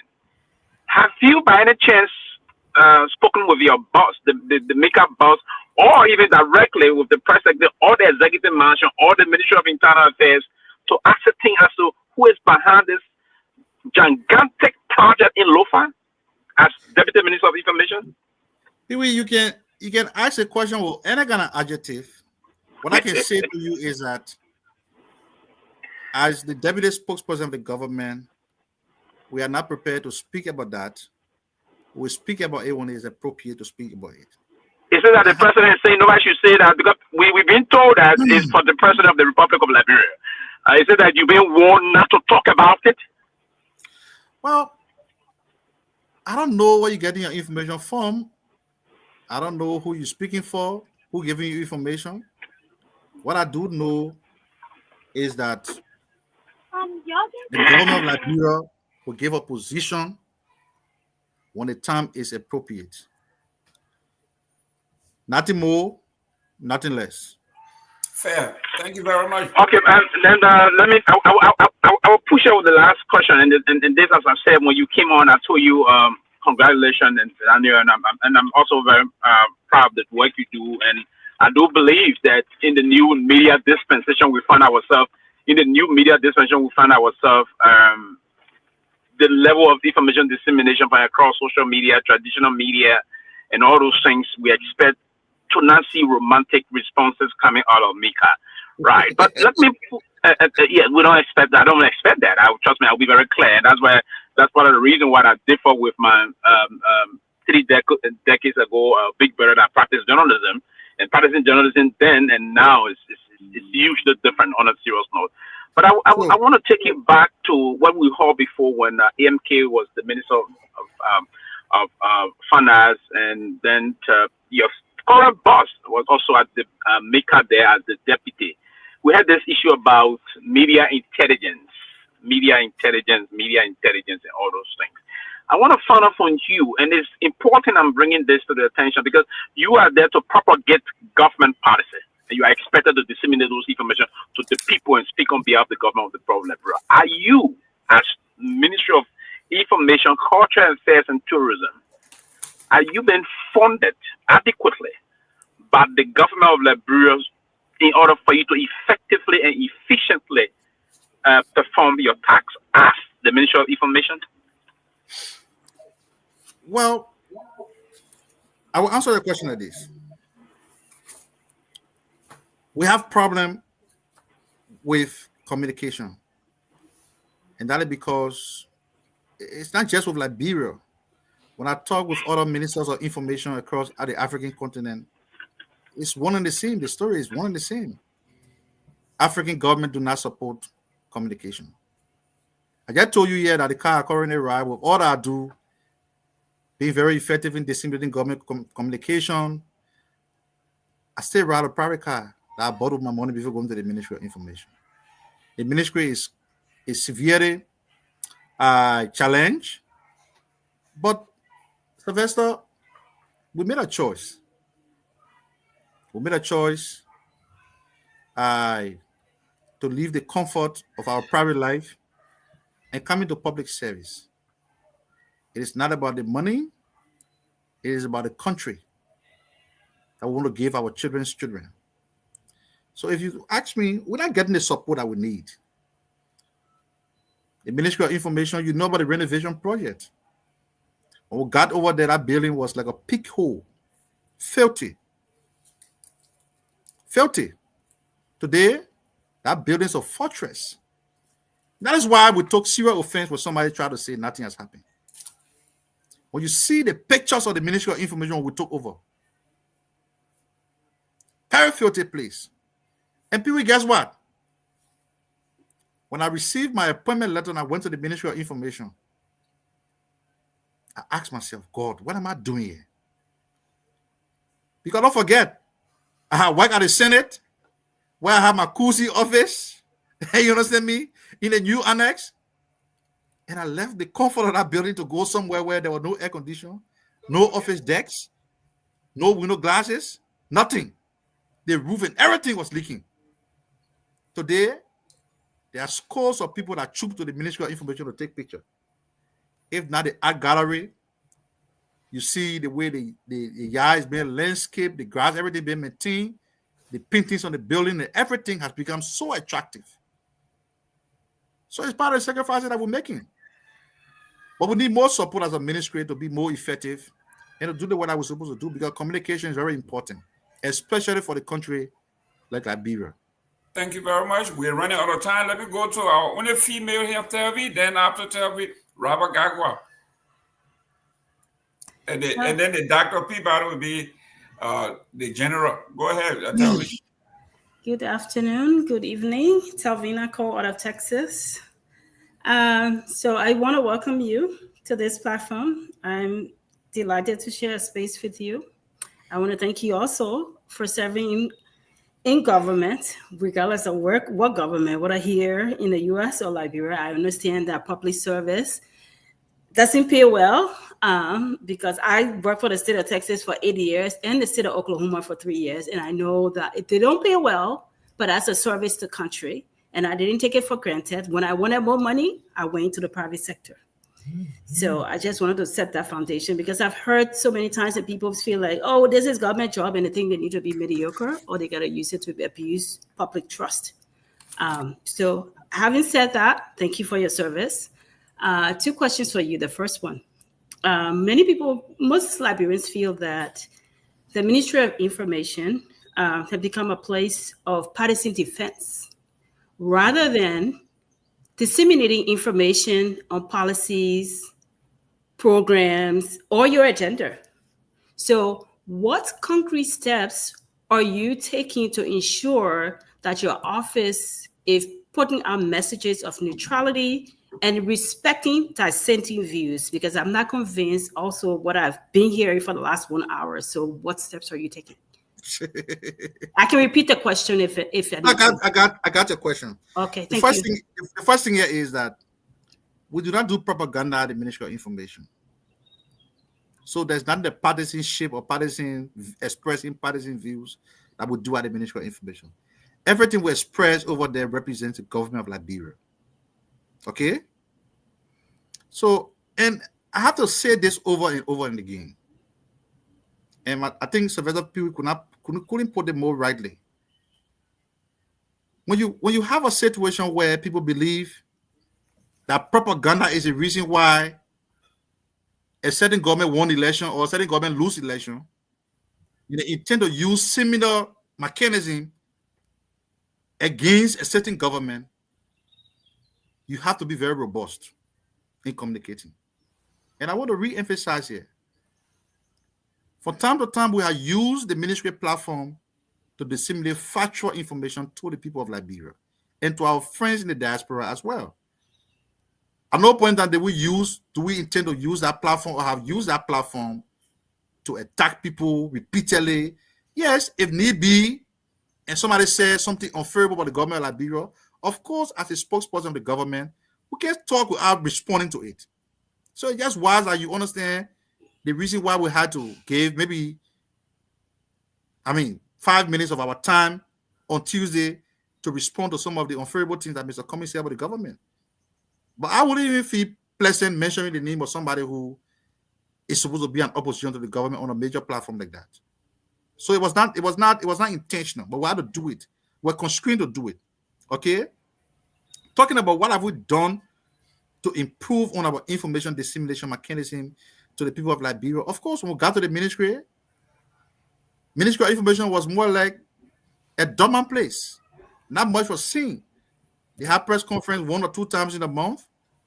We've amplified the frequency of the press conferences. Today is held on Tuesdays and Thursdays. We do more media outreach.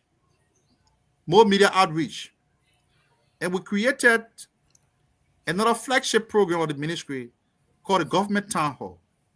The Government Town Hall is a program that brings policy makers from various sectors of the government to the people. So we go, for example, we launched it in Moserala County in May. The second edition was held in Nima County. At that edition, we have citizens from diverse backgrounds, civil society, the media, the advocacy group, the women, the disabled community, the student community. They were all in attendance. And we assembled a team of officials from the government to explain government policy to them. And they, in return, will tell you what they think about what the government is doing and how they think the government should go about approaching or addressing their problems. It's a citizen feedback mechanism platform that we created. Okay, we want to make the government town hall more frequent, but because we do not have the access to resources, because having a program of that nature, across the country on a monthly basis, for example, will cost us some huge sum of money which we do not have now. So we try to do it on a quarterly basis. But by the grace of God and through the passing of time, if the ministry can have the available resources, we want to do it more frequently, maybe on a bi-monthly basis across the country, because there's an existing information gap between the people and the government. Many people in the country don't know what government Liberia is doing. So that platform will be used to inform the people and to also afford policymakers the opportunity to hear from the people. Okay. Beyond that, we do regular, media outreach, like I said, radio appearances, like the one I'm doing here now. Went to work this morning. I've been here for close to 2 hours now. We're talking to the Liberian people. So these are all medium tools which we intend to disseminate information, speak to our people, and to also get feedback from them. Thank you. Tell me real quick so we can go on to I can wait if I can circle back my next question. Okay, or you want me to Robert, just put it in? Let me just get done with Tevi. I can circle back. Let Robert go ahead. Okay, go ahead, Robert. Robert, go. Thank you. Mr. Minister, welcome to the closing argument. And I got to give you credit for, again, availing yourself. I think you was on with us a few months ago. And again, thank you for availing yourself and thank you for having the courage to want to interact with us. A few things I want to highlight before I ask my question. I asked just one question. When asked not long ago about what has changed at the ministry, you mentioned that not much was going on prior to your ascendancy at the ministry. I'm sure after this interaction, your predecessors, they have a different opinion of that. And I'm sure they will be right if they had a press conference centered around insults at your person for saying not much was going on. I think all his comments as a Liberian citizen and based on his own assessment of the country and what has changed and what has not changed in Liberia spoke from that perspective that not much or nothing had changed. And instead of you using your podium to intellectually and intelligently correct us and tell us what have changed, you went on an insult rampage at his person. Let me ask you this question. Are you paid by taxpayers? Because I've continuously hear you talk about if we continue to hear unfavorable attacks by Liberians. I'm not talking about opposition because Cummings is a Liberian citizen. The government is his government as well. Cummings is not on the ballot. No candidate is on the ballot. The elections are over. So you are governing. And so you are governing even those who did not vote for you. You are governing those who did not support you. You are governing those who does not have favorable opinion of you. That's my opinion. I think that's the truth. You are governing every single Liberian in Liberia, right? And those Liberians have the right to give an assessment of the government. So are you paid by taxpayers? Are you paid by Unity Party? Or are you paid by Joseph Boakai? So before I answer the question, I want us to be very clear. There's a public medium. When you say I rain invectives on Mr. Cummings, maybe like Jerome started to ask Seleke what defines the invective. You got to quote me. Let me know what you're talking about because I don't know what you're talking about. When asked, look, listen, I don't want to. We don't have time, Mr. Minister, so I don't want us to reinvent the wheels. We know what you said. I don't know what I said. You tell me. You said I insulted somebody. You instead of telling us what have changed, you said that Cummings' height perhaps affected his vision. I mean, if that's not an insult, you tell us what is it. But if you don't think that's an insult, I ask you a question because you continue to you have positioned yourself to defend the government, against those who have, according to you, and I quote, unfavorable opinion of the government. So again, my opinion is that you are not governing all Liberia. It is your responsibility to protect every single Liberian. It is your responsibility to ensure that policies, government policies, impact the entire country. That includes Mr. Cummings. He is not on the ballot. The election is 2029.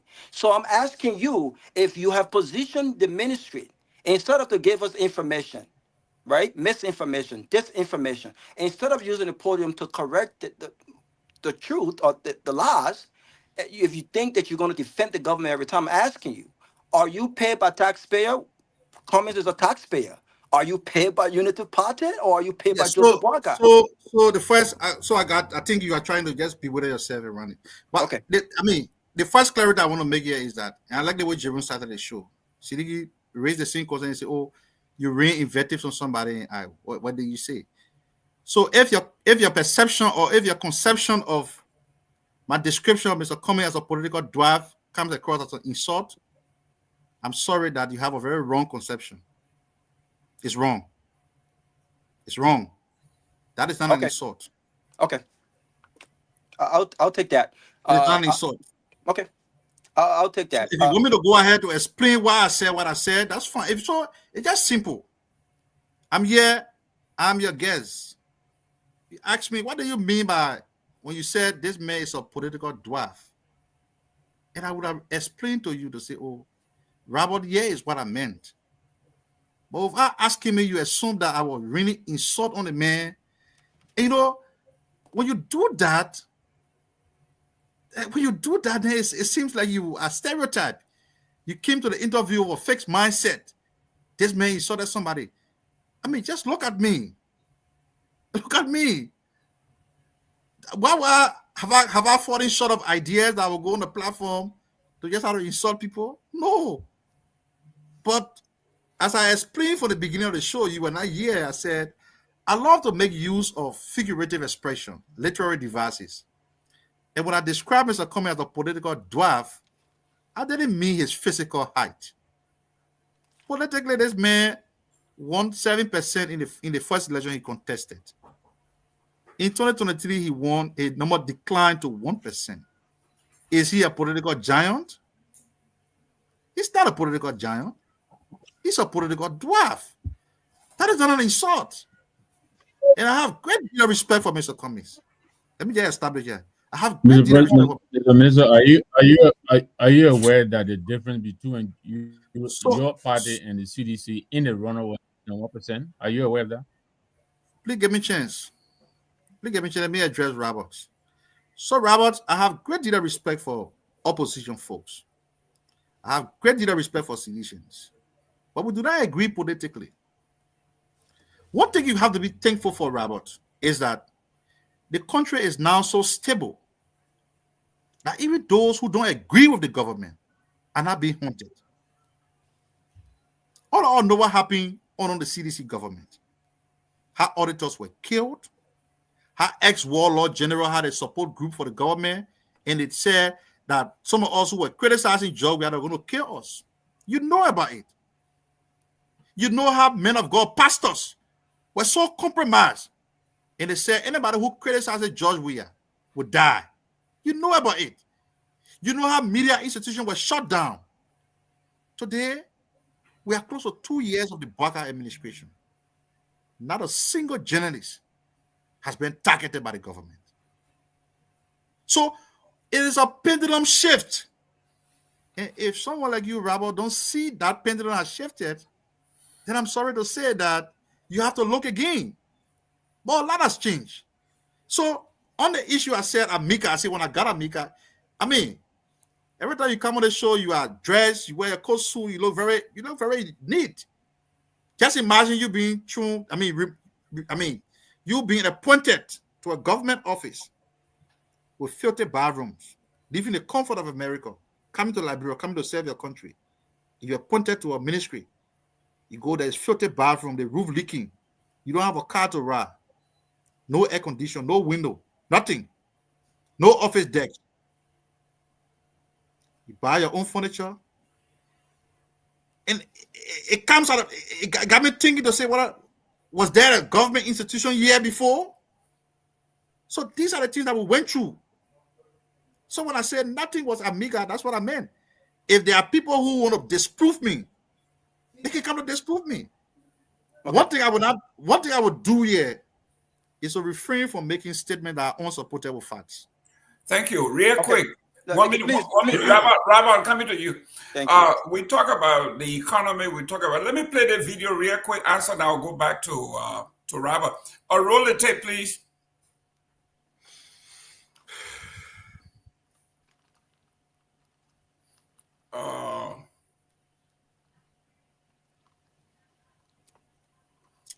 Please roll the tape. Well, they taking kind of Rabbi ask a question. Yeah, because so I don't want to lose my train of thought. Go ahead. Robert, go ahead. Thank you. I don't want to lose my train of thought. Thank you. So I wanted to get back because I have this very important question to ask you because you talked about killings and so forth and so on under CDC. But I want to go back again. I just want you for the record. Who pays your salary? The government of the taxpayer, Joseph Walker, or Unity Party? That government. Hey, my man, Senator, we're having a good conversation now, man. That question, who pay your salary? That question is rhetorical. Okay, so It's rhetorical. You know what I'm saying? So taxpayer pays your salary. Okay, but let's go back to this question I want to ask you. You just mentioned that you did not know or you don't know about the presidential palace being built in Lofa County. It beholds me because this is very scary, Sando, and I want you to put this in perspective. You are the number 2 spokesman of the government of Liberia. You have a massive project that costs millions of dollars in the background of the president, in the backyard of the president, right? And that project is almost near completion. If anyone knows who owns that project, will be you, or will be my good friend, the Minister of Information. You stated, you spoke with authority when you mentioned that the project was being built by the MDR. We ascertained that was not true from the MDR. That it was complete lie. So for you to come back and say, well, you know what, I misspoke, I found that to be very difficult. But let's talk about what has changed and what has not changed. Let's talk about that. You lambasted George Weah for flying private jet, and the conversation, the criticism then was not about who owns the jet. It was about taxpayer money allegedly being spent while the economy was in the toilet. I think Abraham Darrows Dillon extensively spoke on that. That was what it was about. It was about masses of Liberians going to bed hungry while George Weah and his folks flew private jet across the world. That was essentially what it was about. That has not changed, you would agree. Masses of Liberians continue to go to bed hungry today, and Joseph Boakai flies private jet. He's made over 10 trips, and 50% of those trips have been flown by private jets. So I don't want us to get messed up in what the business of the criticism was about. Joseph Boakai flies private jet today. You talk about killings, and look, the human rights report just came out in August 12th.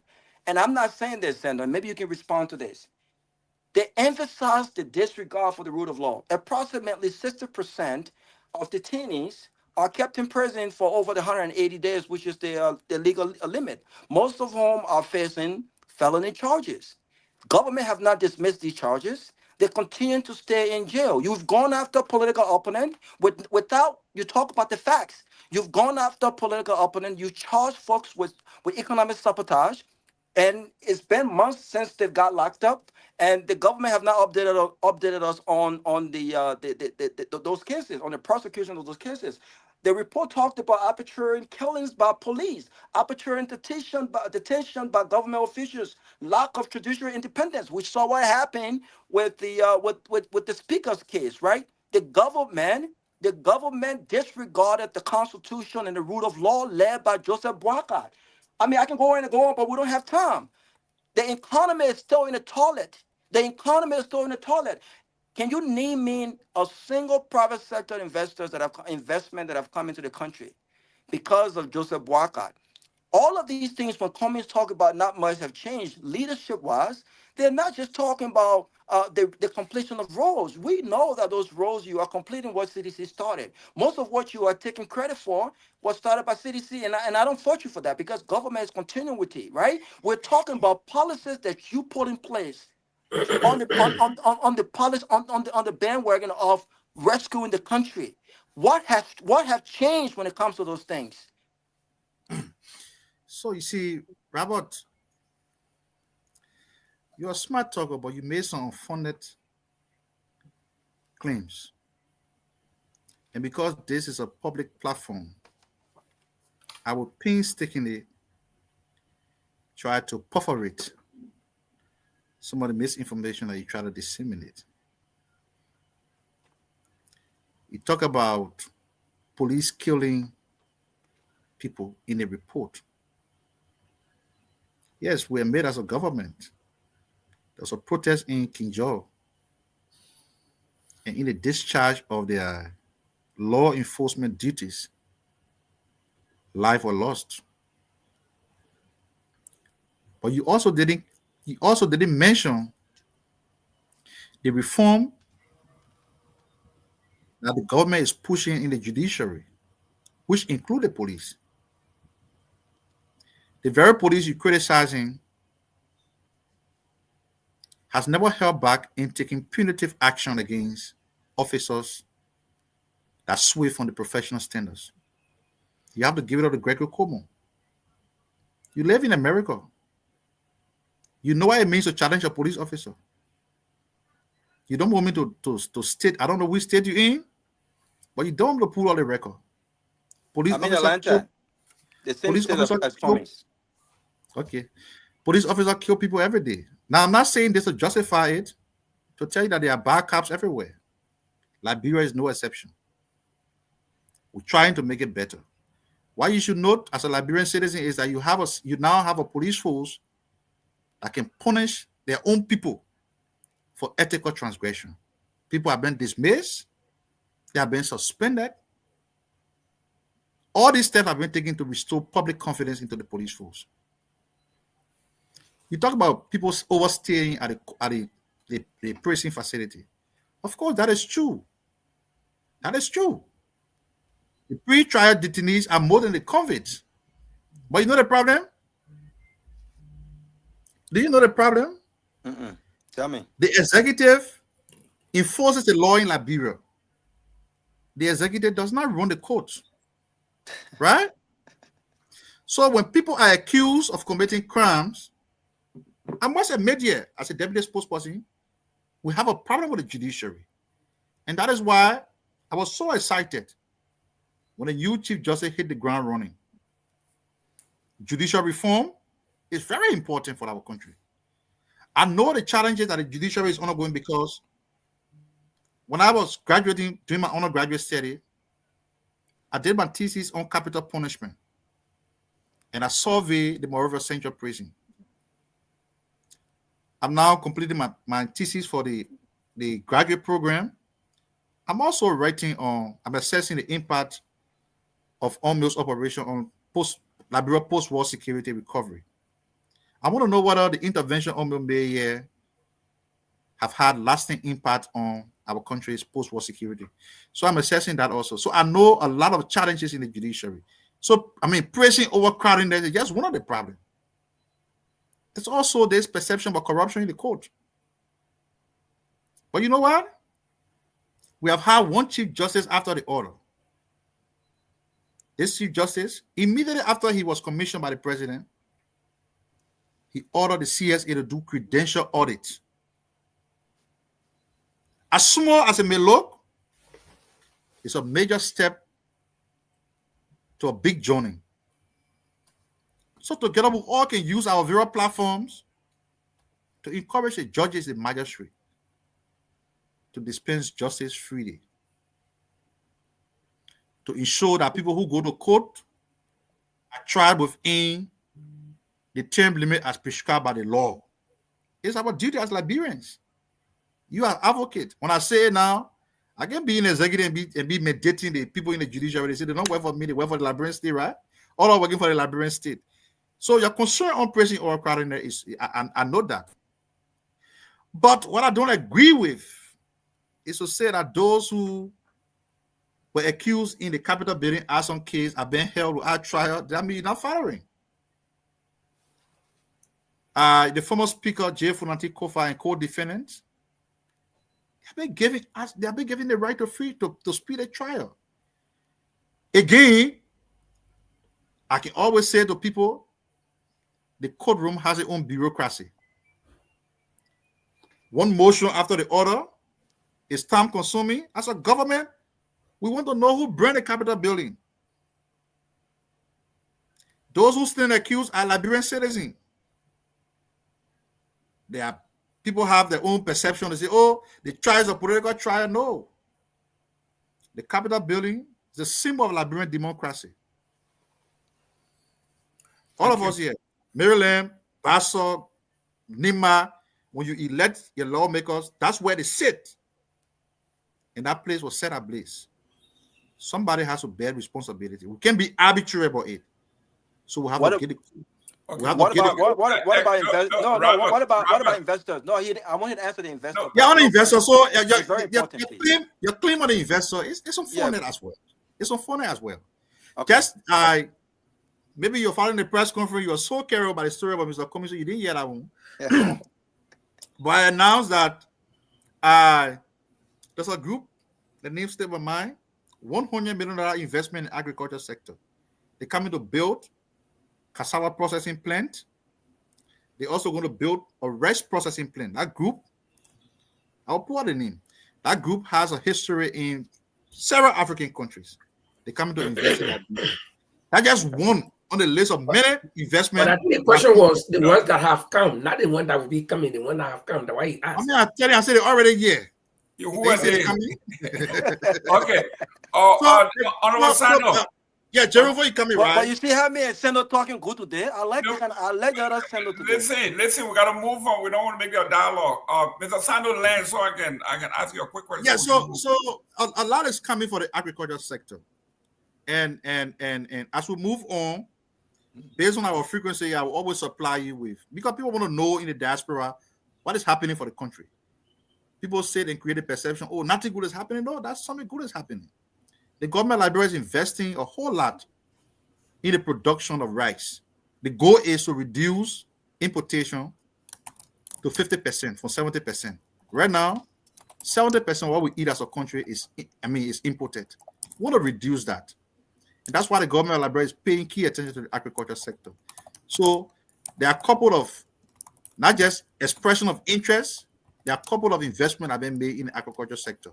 Thank you. Let me play this. Something that we all need to reconsider. 1 minute. What we are doing here. In all sincerity, the economy is challenged. Why the economy is challenged? Look at the data from the sub-region. Where in this West Africa, you have your Minister of Finance and your central bank governor all accountants. Where? The reason why you have the field of economics is for a certain level of thinking. The reason why you have the field of accounting is for another level of thinking. But the economy is most suitable for an economist. The economy is more suitable and best managed by not just an ordinary economist, but a seasoned, well-entrenched economist. It is not intended to denigrate the effort of the minister and the central bank governor. But it appears as if we ourselves are beating our drum of failure. And that will raise the eligibility criteria of the alternative. Hear me clear. If we dash the hopes of our people because we fail to address the burning macroeconomic issue, the bread and butter issue, it will elevate the status of the alternative. It will create an enabling environment for the alternative to think and believe that he came to rescue the rescuer. And we will have ourselves to blame. We will have ourselves to blame. You cannot manage this economy with $800 million. You cannot. The economy cannot be managed by prayers, nor prayer band, or people going to churches. No. You have sufficient resources in this country to change the narrative. You cannot run a country where Beer Mountain is exporting over $800 million worth of gold alone, and you are complaining of reaching up to $1 billion. Then something is tragically wrong with your circuit. Something is fundamentally wrong with your strategy. You have sufficient human capital formation to change that narrative. You have sufficient. And you are gambling. Liberians' hopes are dwindling because you have not created an environment to change their status. They are still poor. They are still unemployed. You have a minister who issuing over-the-counter work permit for jobs Liberians can do. And you still keep him as a minister. Liberians, though not very intelligent, but their hopes are wearing away. Their hopes are wearing away.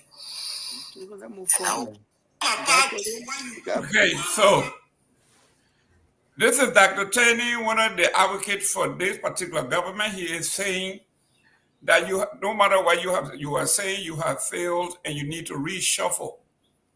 The hope of the Liberian people are fading, and it is just a matter of time before someone else start making a case to rescue the rescuer. Your take on the economy versus the accountant.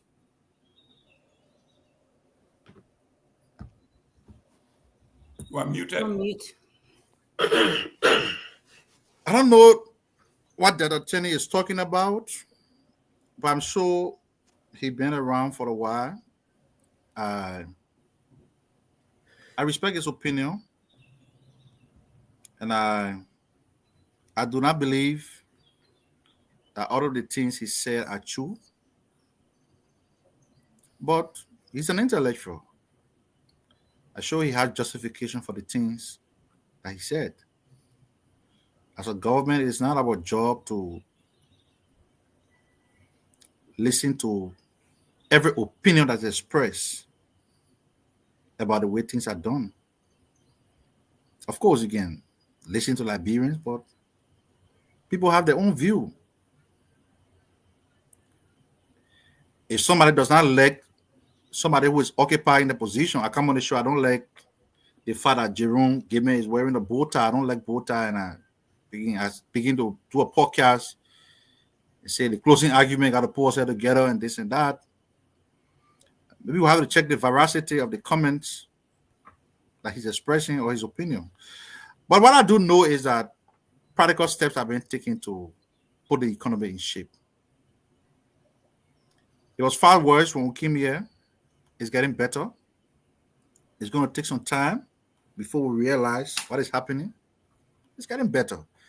He talked about the Minister of Labor issuing work permit to jobs that Liberians can do. It is a systemic problem. But what he's not saying also is that the government has taken a step to take the work permit from the hands of foreigners. The work permit last year was given to foreigner at a rate of $1,000. The government increased that to $3,000. That is a way of discouraging foreigners from coming here to work. That is a way of discouraging foreigners from coming here to work. It's the first step the government took. The next step the government can also take, I was having a conversation with Senator Dillon the other day. The Ministry of Labor contributes to the national budget. One of the means through which the ministry collects money is through the fees it collects for issuing work permit, right? So it's two things. If we realize that foreigners are using the work permit for the Ministry of Labor to take jobs from Liberians, then we can stop it. We can stop it and then say the Ministry of Labor will not contribute to the budget because the only means they have to collect money, maybe the imposition of fine. If Jerome got a company, he dismisses somebody wrongfully, they go there, they fine you. If you are caught in violation, they fine you. But the most reliable way they have to generate money is through the issuance of work permit to foreigner. So, I mean, it's a decision that we all got to have as a country, and I show the legislature is looking at it critically because Senator Dillon has been very outspoken about this issue of work permit in the hands of foreigners. I want a situation where more Liberians can have jobs. The money they will earn from those companies will be invested in the local economy, as opposed to foreigners coming here, making thousands of dollars and sending the money back home. So if we want to give information out, we should give the full information. The first step the government has taken is to increase the price from $1,000 to $3,000. That's the first step. And given the fact that the legislature is also involved, you might just have to say, look, the ministry should not issue work permit to any foreigner. Those who come here, they are qualified Liberians to work, except where there's no Liberian who have the qualification. I'm not too sure, because in some instances, like the story at B Mountain, there are people who are even pumping fuel to the pump. They are foreigners. I'm sure Liberians can do the job. Excellent. It's part of the structural reform that we are implementing as a government. Can I come? Let him land. Want to take at least 5 calls. He been on the issue of this hours already, so we can take a few calls. I'm gonna talk about Leo Mama was sleep on the show. I can get that. Oh, okay. Well, that's good. Listen, I see you got a easy boy down there. You can relax and let's do. So that's good. That's great. But we got limited time on Truth FM, and a lot of people want to call. So let's take some few calls first. Yeah, so we can go 30 more minutes. Okay, great. Let's Myean, please put the numbers up. Let's take some calls for the honorable. While you're waiting for your call, my one question that I didn't ask. Go ahead. Y'all know I'm not gonna let it go. No. But let me go. No, on a serious note. So Daniel, I'm gonna differ with you when you say that. Oh, because of the times that we're in social media age, that so we have to be, I would say, condescending or use condescending language to combat people on social media. I differ with that. I don't think the professional standards have changed, whether it be social media time, olden days or now. It still remains. Is that what I said, Ida? I'm sorry, what? Is that what I said? That we have Well, you said because of the times we're living, yes. So you have to be abrasive. And so I just No. So let me re-quote myself. We're having this conversation. Yeah. Please do. I do not want to leave a wrong impression. What I said was that the era in which Lamfor practiced journalism is no more. And that is true. He will agree with me. During that time, only 2 radio stations were in Liberia. ERWA and ERBC. Today, so I will reinforce that the time doesn't matter. I'm coming. Just listen to me. Go ahead. Today, you have over 1,000 radio stations. You have several newspapers. You have several media platforms on social media. So it requires you to be robust, not condescending, robust in disseminating government information. That's what I said. I didn't say that you got to be condescending. Condescending for what? You have not gotten to that. Well, you didn't use that word. I'm using the word because based on everything we heard. Yeah, but if you're using a choice of words, then you try to impute the wrong interpretation. No. And the reason I'm saying that, again, we're going to history and all of that, and let me explain why. Because when I say condescending, it's the choice of words that you use on Mr. Cummings and other people. We're going back to it. And that's condescending. And it was just kind of concerning when you said that. Oh, that's not insulting. Oh, I didn't insult. Now, Daniel, let me just, before I go to my question quickly. If I tell you your face is as black as your shirt, I'm disrespecting you. I'm insulting you. And we have to establish that. What you did, you were not, you are not being to say I'm being robust. That's not being robust. What you would have done, what we expected you to do, because you represent the government and the face of the government and the people. Well, if you felt that he said that, and I'm not an ASC person, I will be the last person preaching ASC case, but I'm just setting the standard, professional standard. What it was expected of you was to say, okay, you said we're not doing nothing. Let me critical that what we have done in the last 2 years to the world. Thank God you got social media at your hand. When we were growing up those days, it was just newspapers and it was just the TV. But you got more. So you have better leverage. But I think that was a missed opportunity, and you went, on the rampage, not considering that, okay, I'm the image of the government, and there's reputational damage here, whether you like it or not, because you represent the government. The way I will talk to you one-on-one, whether you say, I like to speak figuratively. I like to speak figuratively, but if I'm wearing the cape of the government, I'm not going to speak that way because I must represent the government 24/7. even when I'm sleeping. And so I think you and your boss, you need to tune it down. You have a better way to approach people, even if the question seems as stupid, rubbish, and no matter who is coming from, you owe it to us, to them, to everybody to answer the question, even if it means repeatedly, you know. And I know your boss is listening, because I heard him on another platform a few weeks ago saying, you know, when CDC was in power, and CDC did not come back all the things I want to say to the social media, so they let people that Spoon TV and other people run with, you know, all kind of stuff. So now this is the approach you're taking. You're saying you're going to win social media war. Well, newsflash, you cannot. Nobody can win social media war. And if you want to govern effectively, I'm just saying that to you because I'm not only saying government, but that I'm a social media expert in governance and risk. That's not a way to govern, regardless of where you are. So I think you guys should take the lessons we have learned. someone here. Whether we can take this call. Yeah, take the call. Take the call. I'll come back. 1 minute, man. No, I want to say something for you. I'm coming to you, Chief. Chief, I'm coming. Your name and where you calling from? But let me answer the question. Yeah, but you're booking it. Let me answer the question and you take another call. No, I mean, you know, we got a few more minutes. We got a few more minutes to be. They may say yes for another 10 minutes. 1 minute. No. We are talking about on the radio. On the TV. Okay. Where you calling from? Hello? Yeah, go ahead. Okay, Mr. Government spokesperson. I want to first of all tell you that your government came to power on lie and you are still going with lie.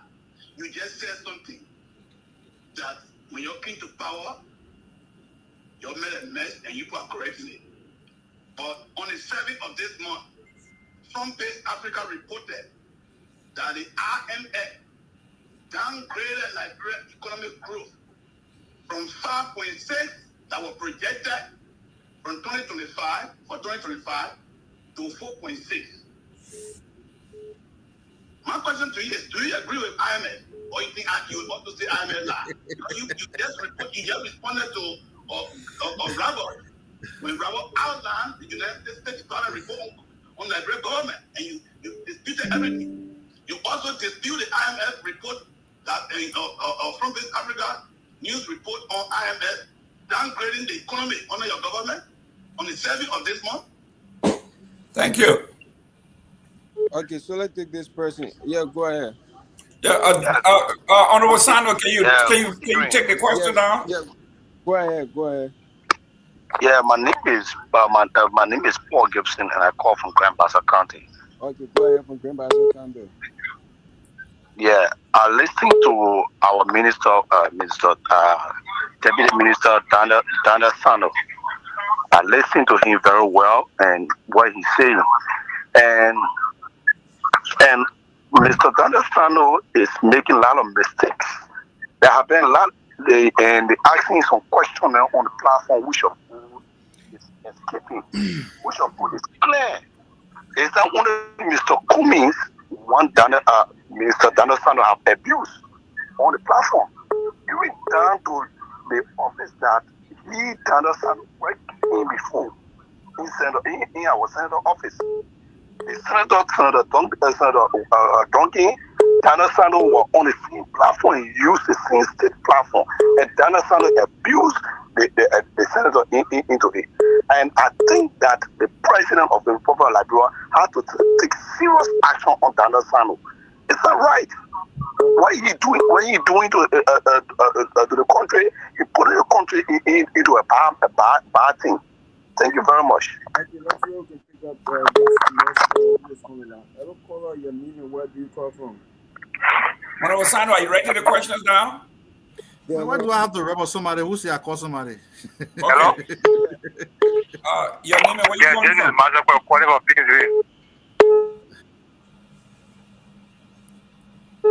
Go ahead. Yeah. I got the upbringing. And you have a good upbringing. You're doing well, but I see a good upbringing. Just 2 days ago, you were just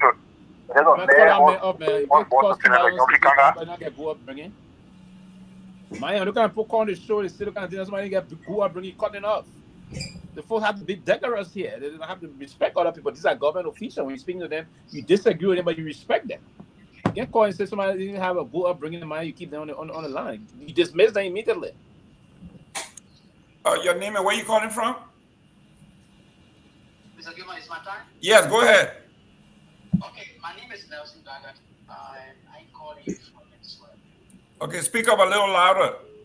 Yes, I'm very much disappointed in Daniel Sano. I don't know him personally, but I heard him most of the time talking against opposition leaders.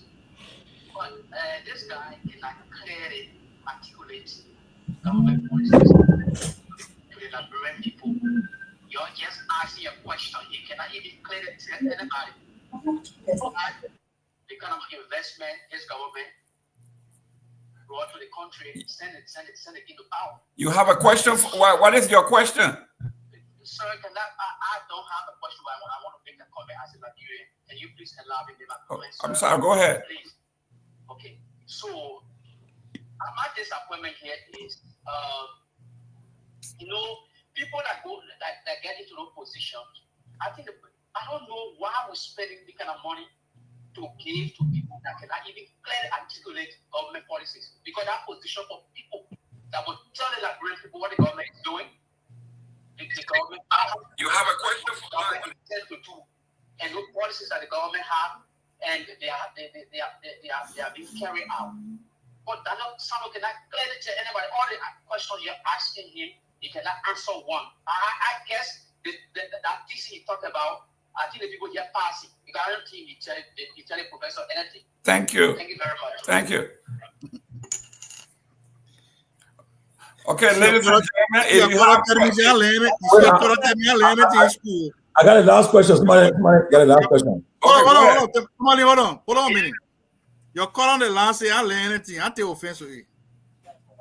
Right? Your caller say my school I go to learn anything. I get to the government position. I get problem with you. Oh, I thought you get problem with you. Okay, the last question. The last question. Go ahead. Ask the question. Yeah, my question here is the minister mentioned that the previous government there was auditors that died, mysterious death and stuff. My question is they are in government now and they ran on campaign that when they come to government, they are going to prosecute those people. Why are they waiting? Are they waiting for it? 2 years now into the government and they have not prosecuted the people that killed the auditors. Number one. Number two, can he confirm that there's water in every part of Monrovia? Because I heard him bragging about that. Right now, the director is doing well. There's water in Monrovia, but there's not water all over Monrovia. So I want him to make that clear. Thank you.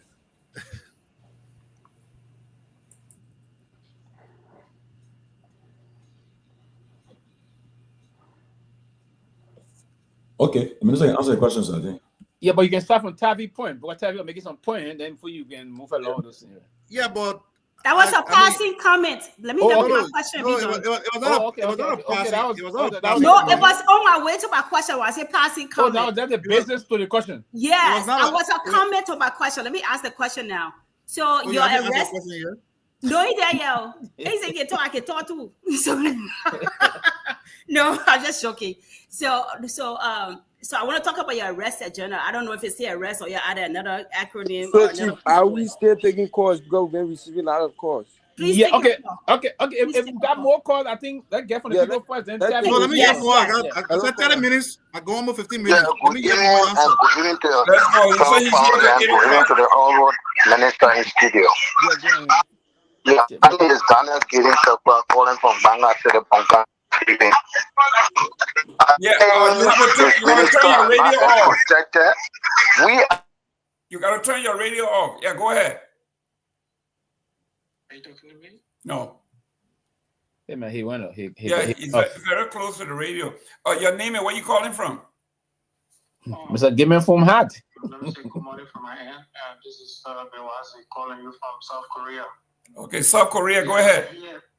I hear my minister spoke about former President Weah barely paid his children's school fees when he was not president.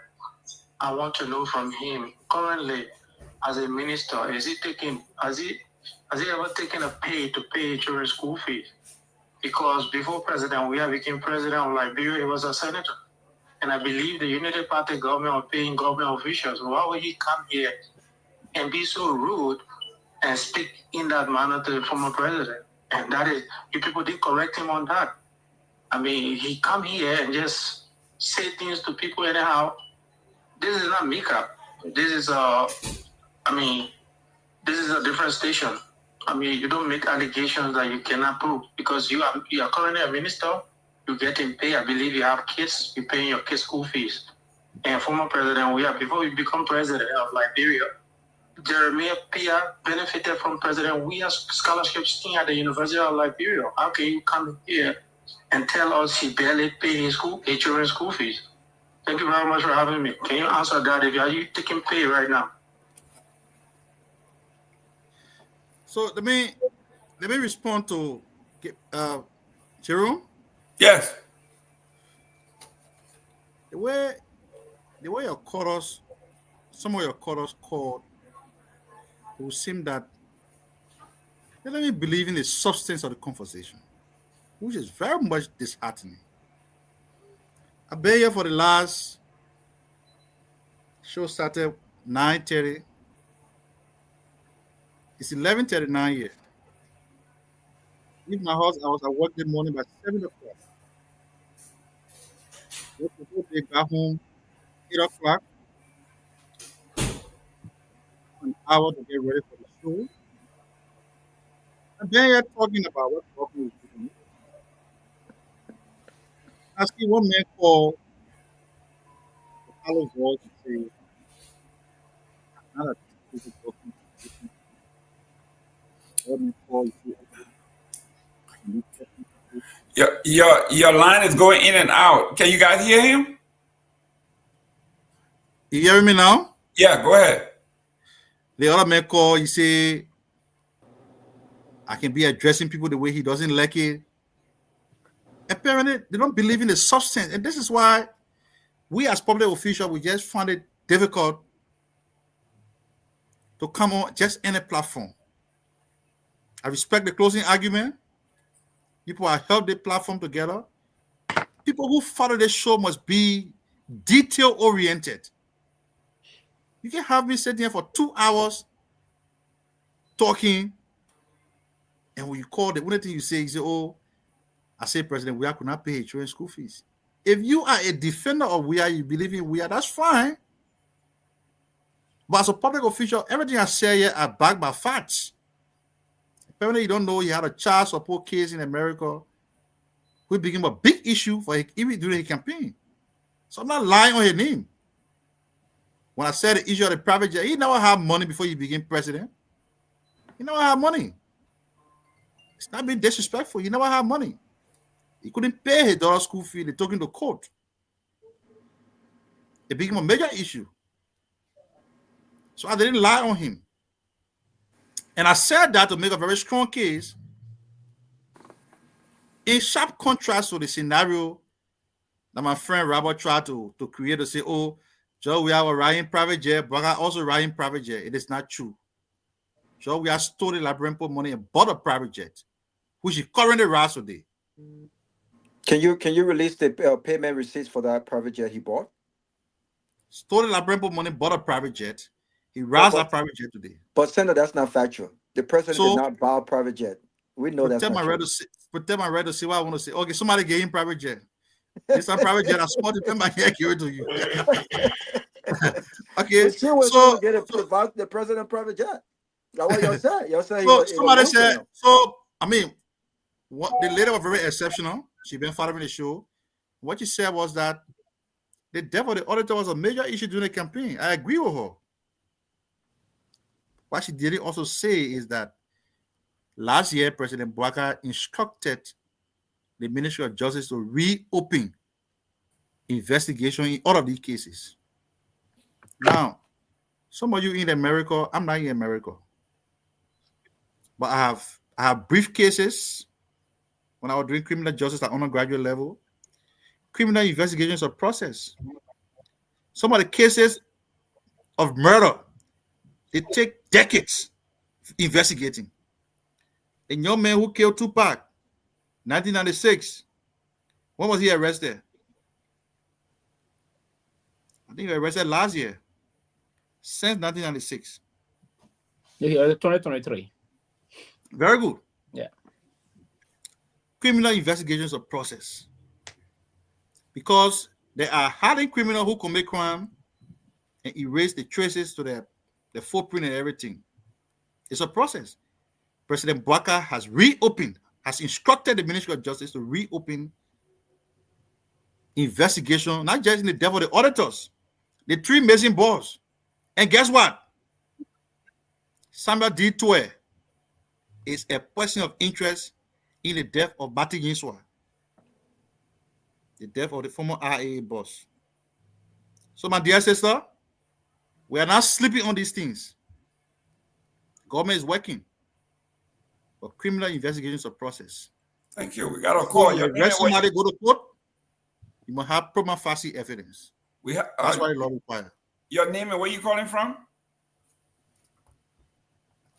Hello? So you calling from Illinois? Okay. I can't hear. I got call on the line. Go ahead, caller. Go ahead, your name? My name is Clarence Davis. Okay. Tommy, I want to tell you guys thank you for the platform. And I really appreciate you people for the manner in which you people be conducting this program. But my observation is that when the guests come to the platform, to me, you guys are in control of the show. You should be able to control the show in the sense that we would have calling or we would have making comments that will not be so that condescending on to the guests that come in the show.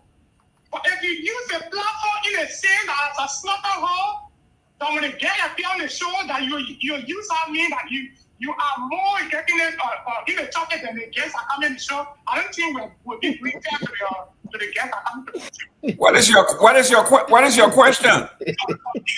No, not question. It's my observation.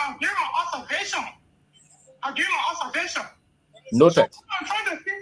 What I'm trying to say, the mind which, for example, the rival was in argument with the Minister Sano. I'm going to argument. Instead of him being, he get to the point, you won't go here and just, how do you expect for the guy to get there to be hospital? To give the answer the question that you want to ask. Instead of you asking questions, beating around the point. So don't beat to the point, we listen to the show, and we enjoy the money and we work on the show. But not beat to the point and show respect to the guy that come in the show. Thank you for the show. Thank you for your feedback. Yes, caller. Go ahead, Tomalin. Everybody, this is Theo. So I heard Daniel Sano say stuff about there's substance in his message. So what maybe you have substance in your message, but your deliverance is wrong, and your message gets lost in your deliverance. So you may be speaking the truth, you may be trying to say what the government has accomplished and what the plans are for the government, but when you're delivering the message, your message gets lost because you come with such aggression, and people tend to, after the aggression, people only looking at the aggression now. They're not looking at the message anymore. So maybe you need to work on that and do a better job in delivering the government's message, because trust and believe, I'm a staunch ANC supporter, but at the end of the day, we want the government to succeed, because successful government will be good for the Liberian people. Nobody wants the government to fail, because the government fail, the Liberian people will fail. So please practice your deliverance and everything will be okay. Thank you. Yeah, so we have someone on the line. Hello, caller. Yeah. Go ahead and make a point. Go ahead. Hello. Go ahead. Yeah, I'm used to and I want to say something to Minister Daniel Sano. I think the minister got to understand that the government process of our country is not a political party thing. When you come out, when people disagree, Sano could come out here, boss, to catalog all of those things that the government has done in moving the country forward. But their statement, again, Mr. Cummings, was very our country.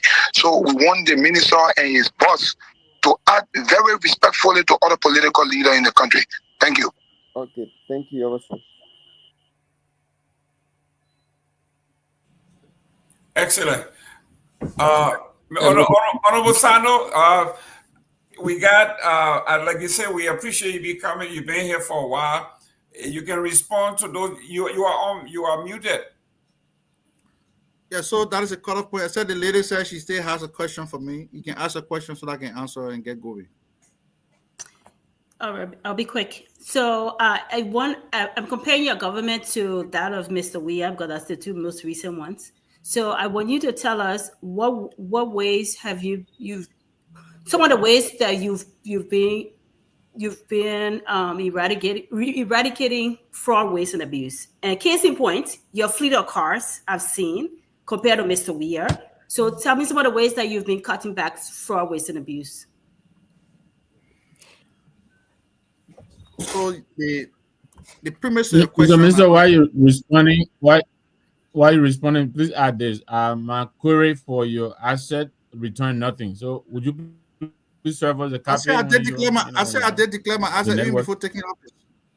That's what I said. You didn't get me? You declare assets is not published. You declare assets is not published. Yeah, I couldn't find it. So if you be kind enough to serve us a copy, thank you. And the fleet of cars I'm talking about is the one in the president motorcade. That's the one I'm talking about. Not just Sileke. Yes, I'm listening to you. You declare assets is not published. You want me to publish my asset? You know, for 1 cent or spread in the newspaper. Publish the what is published. So listen to me now. Listen to me. But you are minister. You can be very combative when you're attacking other opposition leaders. So just take the correction. The word is published, not polished. Thank you. I don't know what you're talking about. You say you want me to polish my assets, so I just corrected you. Want me? Listen to me now, Sileke. Okay. It's simple. To publish my asset in the paper, a center spread will cost $500. I will send you my mobile money number. When you send it to me, I will publish it tomorrow morning. Take it for your paycheck. Put on Facebook. Put on your personal page. Put on Facebook. No, on your personal page. Okay, so those who have come to my office, those who have come to my office, Let's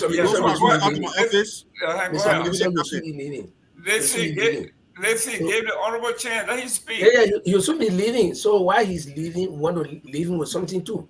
So he can go because we're not having. I have to answer the question now. So everybody answer the question. Yeah, go ahead.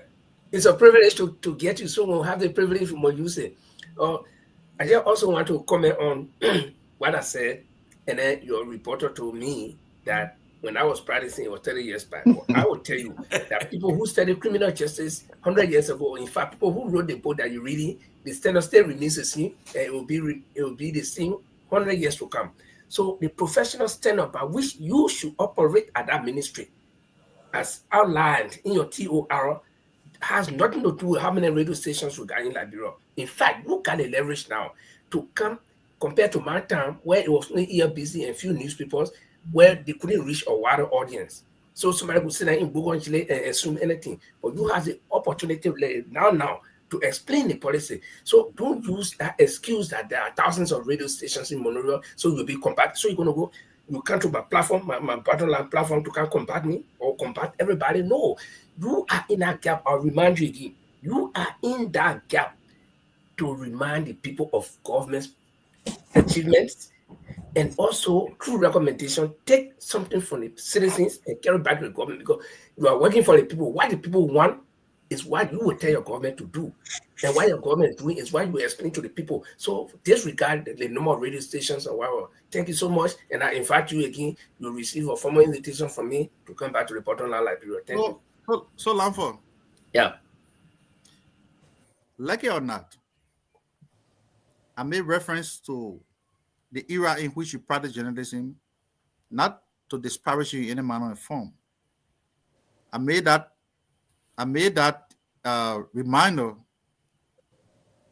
to bring you up to speed with the reality that the current information ecosystem that we have in Liberia is far more terrible than what you imagine it to be. I have respect. In fact, I wish your era could return I will not be off. I will not be up at this time of the night. I'll only have the job of listening to EWA and EFBC. And my work is completed. But today, when I woke up 6 o'clock in the morning, I start the issue monitoring with the team, know who's on the radio, what they're saying, what to say in response to them. I drive into work, browsing through radio stations, receiving calls, basically in WhatsApp group, and everything. So the information ecosystem is too chaotic. It's too chaotic. Right now, we are working on modality to create a national response center for misinformation and disinformation. The fast checkers are helping, but we still believe that ordinary citizens need a platform, a multi-user platform, where they can be able to verify information about their country. We can't take it lightly. So, I mean, I didn't mean to disparage your era. Your era was an era controlled. In fact, we had the best of brains. Content was moderated. So you agree with him now? And properly regulated. There's a couple miles somewhere. No. Yeah, you see, not a matter of agreeing with you. I'm not even disagreeing with you either. But what I was saying, you have to disagree to agree. Don't be afraid to agree with me. Honorable Sano, Mr. Guer, I would disagree with you. You can't tell them now that you have better brains. How do you judge? How do you say that? Okay, exactly from that perspective. Okay, thank you very much. Thank you very much. Now, while the minister was come to Mr. Guer to open the bar. Yeah, man. Yeah. What minister? I want to know how your no, but let's do it after the guest leaves. Yeah, you can do it after I leave. Go ahead. Yeah, you can do it after I leave. So yes, we can. I mean, we know we can turn back the hands of time. Technology got us here. Like every challenge humankind always face, we have to derive solution to those challenges. That's what we're doing now. How we can fit in the social media space, how we can work with it to the advantage of society and not to the disadvantage of society. The fast checkers are doing the best, but misinformation and disinformation spread at a very fast speed. So we want to create that platform. It will be launched in December in Gambia. We're working with them to have it like a pilot project for Africa, hoping to get the buy-in from ECOWAS. ECOWAS already got given the support in Gambia when it's launched in December. Then we'll work on the modality on how to roll out the one for Liberia. I'm talking about establishing the National Response Center for Misinformation and Disinformation. It will be a multi-user platform where citizens can be able to verify anything that is on the internet using AI. I mean, to the best to help society. So, to your question, I do not agree with the premise that you laid, but it's part of the national conversation. I don't think the essence of the invitation was to tell us how to do our work at the Ministry of Information. You can disagree with us, and don't get me wrong, we are all humans. We are all humans. The work we do is in the public space. You don't know what we go through at the Ministry of Information. The challenges we face is our own challenge. It's ours to bear. All you want is to say, "Oh, I listen to the Ministry of Information. I don't like what they say. I like what they say." I go on some radio station. All I get is commendation. So now I come here, people calling, somebody insulting. I take no offense to it. People have their own way of expressing their frustration, their anger, and everything. I mean, if I was in the ANC supporter position, I would obviously not like Daniel Sando. But it's part of the national conversation. The things that Mr. Cummings said were not favorable for the government. Were not favorable for the country. Those were outright lies he told. And we thought the response we gave him was appropriate. We want to create a situation where every Liberian, regardless of the view you hold, you can express yourself. Similarly, the government reserves the right to address those concerns that will be voiced out by citizens. This is no attempt to intimidate opposition. Like I said at the press briefing yesterday, we now have a situation in the country where opposition figures can speak. They go to bed with the doors open. Nobody coming after you. All of us on the platform know what happened here in the last 6 years. And we can sit and pretend. Even Zokos won't come when I open my door. No. Okay. And we can sit and pretend like everything was okay. You know how opposition voices were intimidated. Mr. With all due respect, this is something we all enjoy under the previous government. This is not unique to this government. I can't imagine you. That's your opinion. You making this part of your achievement that people That's can your talk opinion. against. Because all in the street. I mean, you were with the Council of Patriots. It's not my opinion. It's a fact. You see, I didn't say that is part of the accomplishment of our government. I'm just saying that it's a free space. In fact, that free space is granted by the Constitution. Where were you in this country when radio stations were being shut down? What did you say? Mr. Gayman, I've been a little 1 minute, Mr. Minister. I've been a little quiet today, and I talked to. But let me just give the information because I want a part of the team that worked in the past government. To be honest, okay. As per the human rights report and in terms of press freedom, the Myean administration score like no government have done in recent history, including this government. In terms of the way they opened up to free. One of those that were heavily attacked recklessly by different kind of invective was even the president himself, and he didn't bother, he didn't sanction anyone to be. Yeah, but Pewee, that goes without saying. I would just end here quickly. So what I'm saying to you, what you just said, that your government know, unlike the recent human rights report, indicted your press secretary of muscling the press. Mm-hmm. They indicted your press secretary of muscling the press. They indicted the head of the CSA, Mr. Minister. That didn't happen in the immediate past government. To be very honest here, your press secretary was heavily indicted. Media-related issue. You will bear with me that further contradicts what you just concluded on just now. The standard of your comparison, the standard of your comparison is 40. You reside in the United States, where the president of the United States can look at the agenda and say, "Get off on the march, get off on the warehouse." Say, "Get outside." The president of America determines who covers, who go to the warehouse. And the same America condemn your press secretary. So I'm saying to you, your standard comparison is 40. No, it's not 40. It's 40. No, let me learn. You got the comparison is that we didn't muscle the press, but you are muscling the press. He did muscle the press. No, he didn't. He shut down radio station. Have you forgotten Patriot Punch FM? No. Where are you, Pewee? FM did not meet the standard of a registration. Where are you?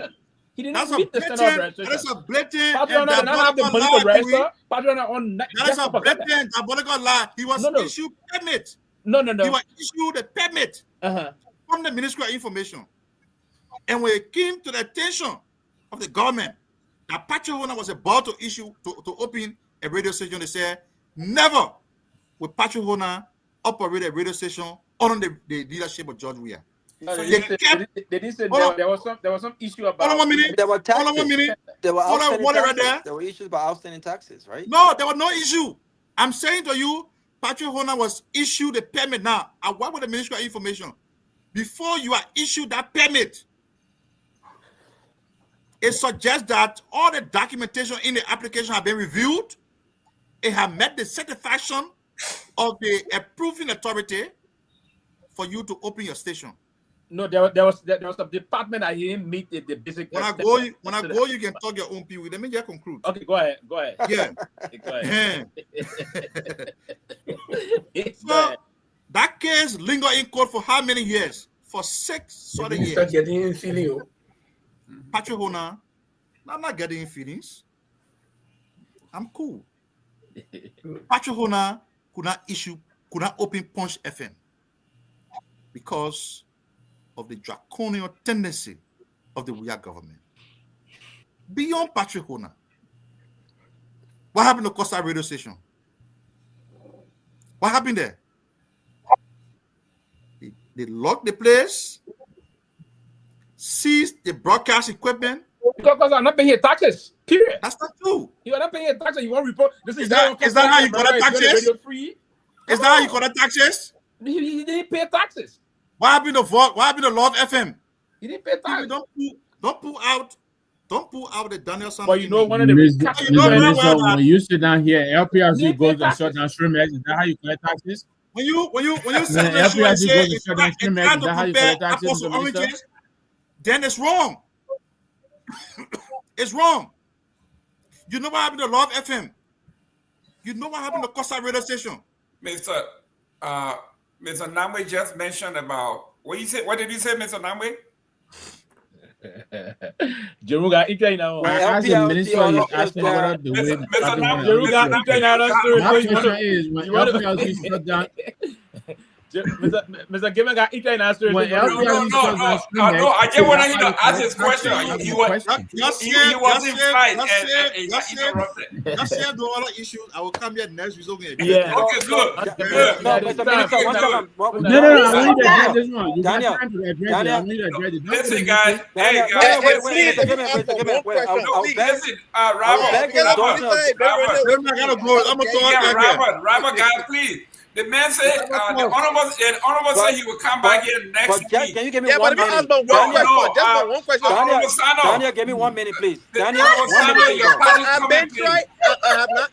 Wait. Daniel, give me 1 minute before you go. Hold on. Who will take the 1 minute?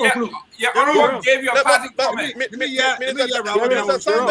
Minister Sando, just one question, please. Let's see. No, I will take Robert. Thank you. Just 1 minute. Listen, I just want to give you credit for coming I just want to give you credit for coming up because the last time you were here, it wasn't. The last time you were here, it wasn't as good as today. I think even though I don't agree with a lot of things you said, I think you came with a better attitude today, right? And I will re-echo what I'm not sure who said that. What Mr. Nagbe said. I think if you take this department back to the Ministry of Information when responding to this issue, I think it will serve you better because a lot of people think that you're rude, think that you use inventives, and you need to prove them wrong. You need to show them that you are intelligent enough to have these discussions where you can disagree with Cummings without calling him a political dwarf. Because let's put facts where facts belong, right? The political dwarf you're talking about, your boss went to him for endorsement. I mean, he went to Cummings' house for endorsement, and the political giant, and the political giant also went there as well. But here is my question for you. A lot of things are worrisome in the country, and we'll save that for you to come back. But what I want to ask you is about this this young lady who got raped. I'm not sure if you addressed that earlier, but there's a young lady who got raped, and currently it seems like a travesty of justice because she's a nobody. You have the deputy minister of youth and sports who has not been arrested.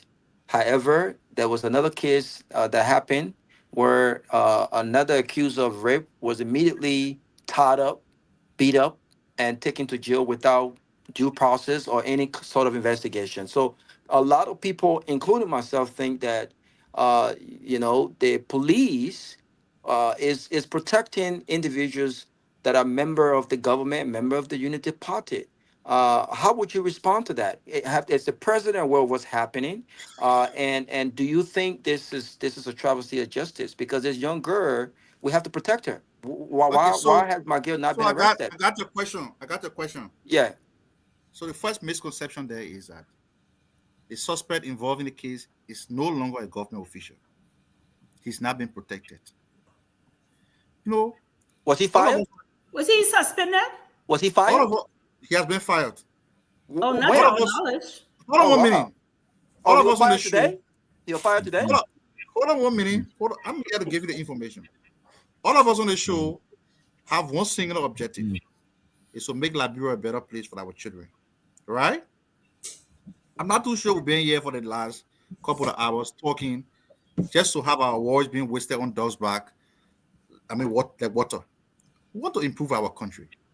So the way we should engage this issue is to seek adequate information and not to make premature assumptions. To say that the travesty of justice, those are conclusions that come with heavy weight. Okay? There's no travesty of justice. Nobody is protecting Mr. Brian because he's government official. No. President Bouaka moved swiftly, suspended this man. It has also appointed my good friend Alfonso Bele to replace Bryant at the Ministry of Youth and Sport as Deputy Minister for Youth Development. You should know this. So Brian McGee got no position at Ministry of Youth and Sport now. Okay? So he was fired. In fact, he been fired. If the president suspends you, hold on. Suspension is not fired. Stop confusing yourself. Stop confusing yourself. The president suspends you and appoints someone in your stead, you still got a job? But you're still a government official. You're just not acting like a passive, but you're still on payroll. How? Who puts you on payroll? You are suspended for your role. You're suspended, you're not on payroll. Let's stop that. Yeah. So you're not a civil servant anymore? Let's stop that. Minister and civil servant. Okay. Okay. Oh, I didn't know. I thought he was just a suspended. But even at that, the government should still protect this young girl. Why has he not been arrested? But so give me the chance now. Okay, go ahead. Right? Sir. Go So ahead. the first two things here, we have successfully agreed together that he's not a government official. He doesn't have a job in the government. He's a private citizen now. Mm-hmm. Gave you the investigation the free hand to proceed. No travesty of justice. The police have repeatedly spoken that they are investigating the case. All of us here know what it means to arrest somebody. You will have probable cause. In some advanced jurisdiction, police officer will not investigate because the police officer don't go to court. The office of the Attorney General will investigate. In this instant case, the prosecutors are working with the police to ensure that the investigation can be properly assisted, the facts can be established.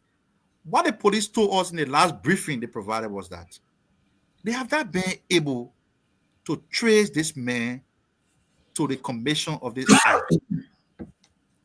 So, like I said, in other cases, criminal investigation is a process.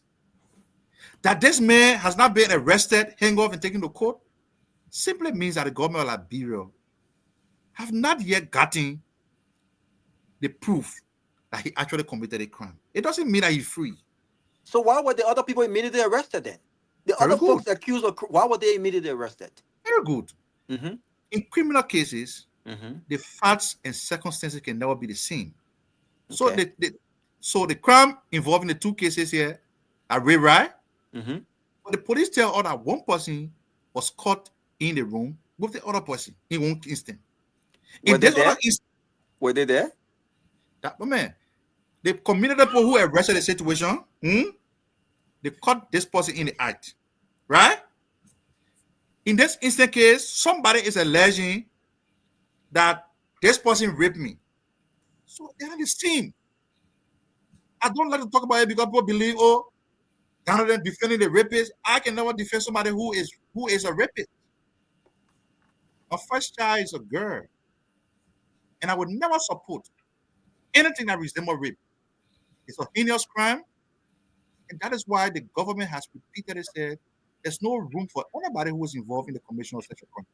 So the president was able to distinguish his government between these men and say, go and answer for yourself. He doesn't have a job in the government even. So all we can say to the public is just give the investigation a chance.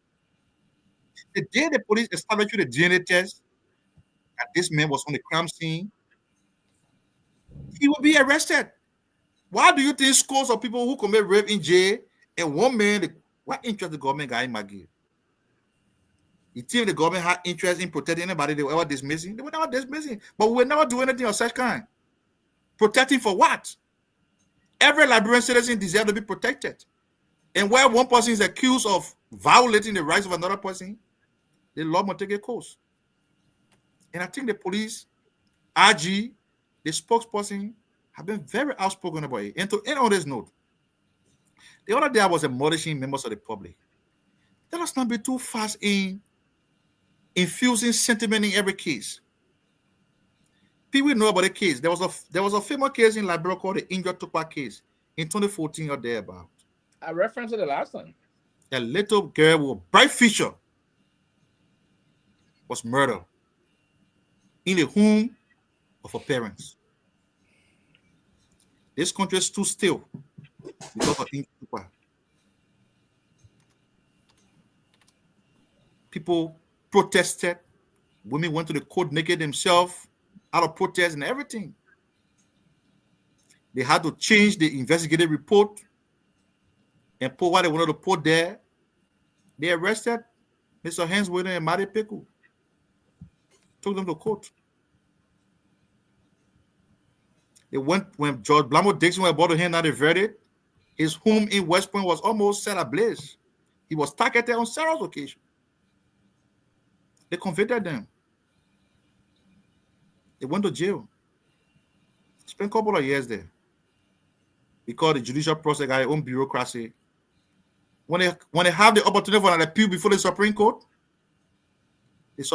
pointed out all of the inadequacy in the case and set Henswither and Madi Peku free. Today, Injutupa died and nobody is held accountable for her death. Go back in to the justice, the party in the justice same rape case. So when this thing happened, let's forget about the sentiment and give the people who go to school, who know how to investigate the time, let it do it. That's it. As opposed to say, oh, this one year, the other person were arrested. This one. Why make you think the police are took off to protect every citizen will have interest in one person and will not have interest in another person? Why?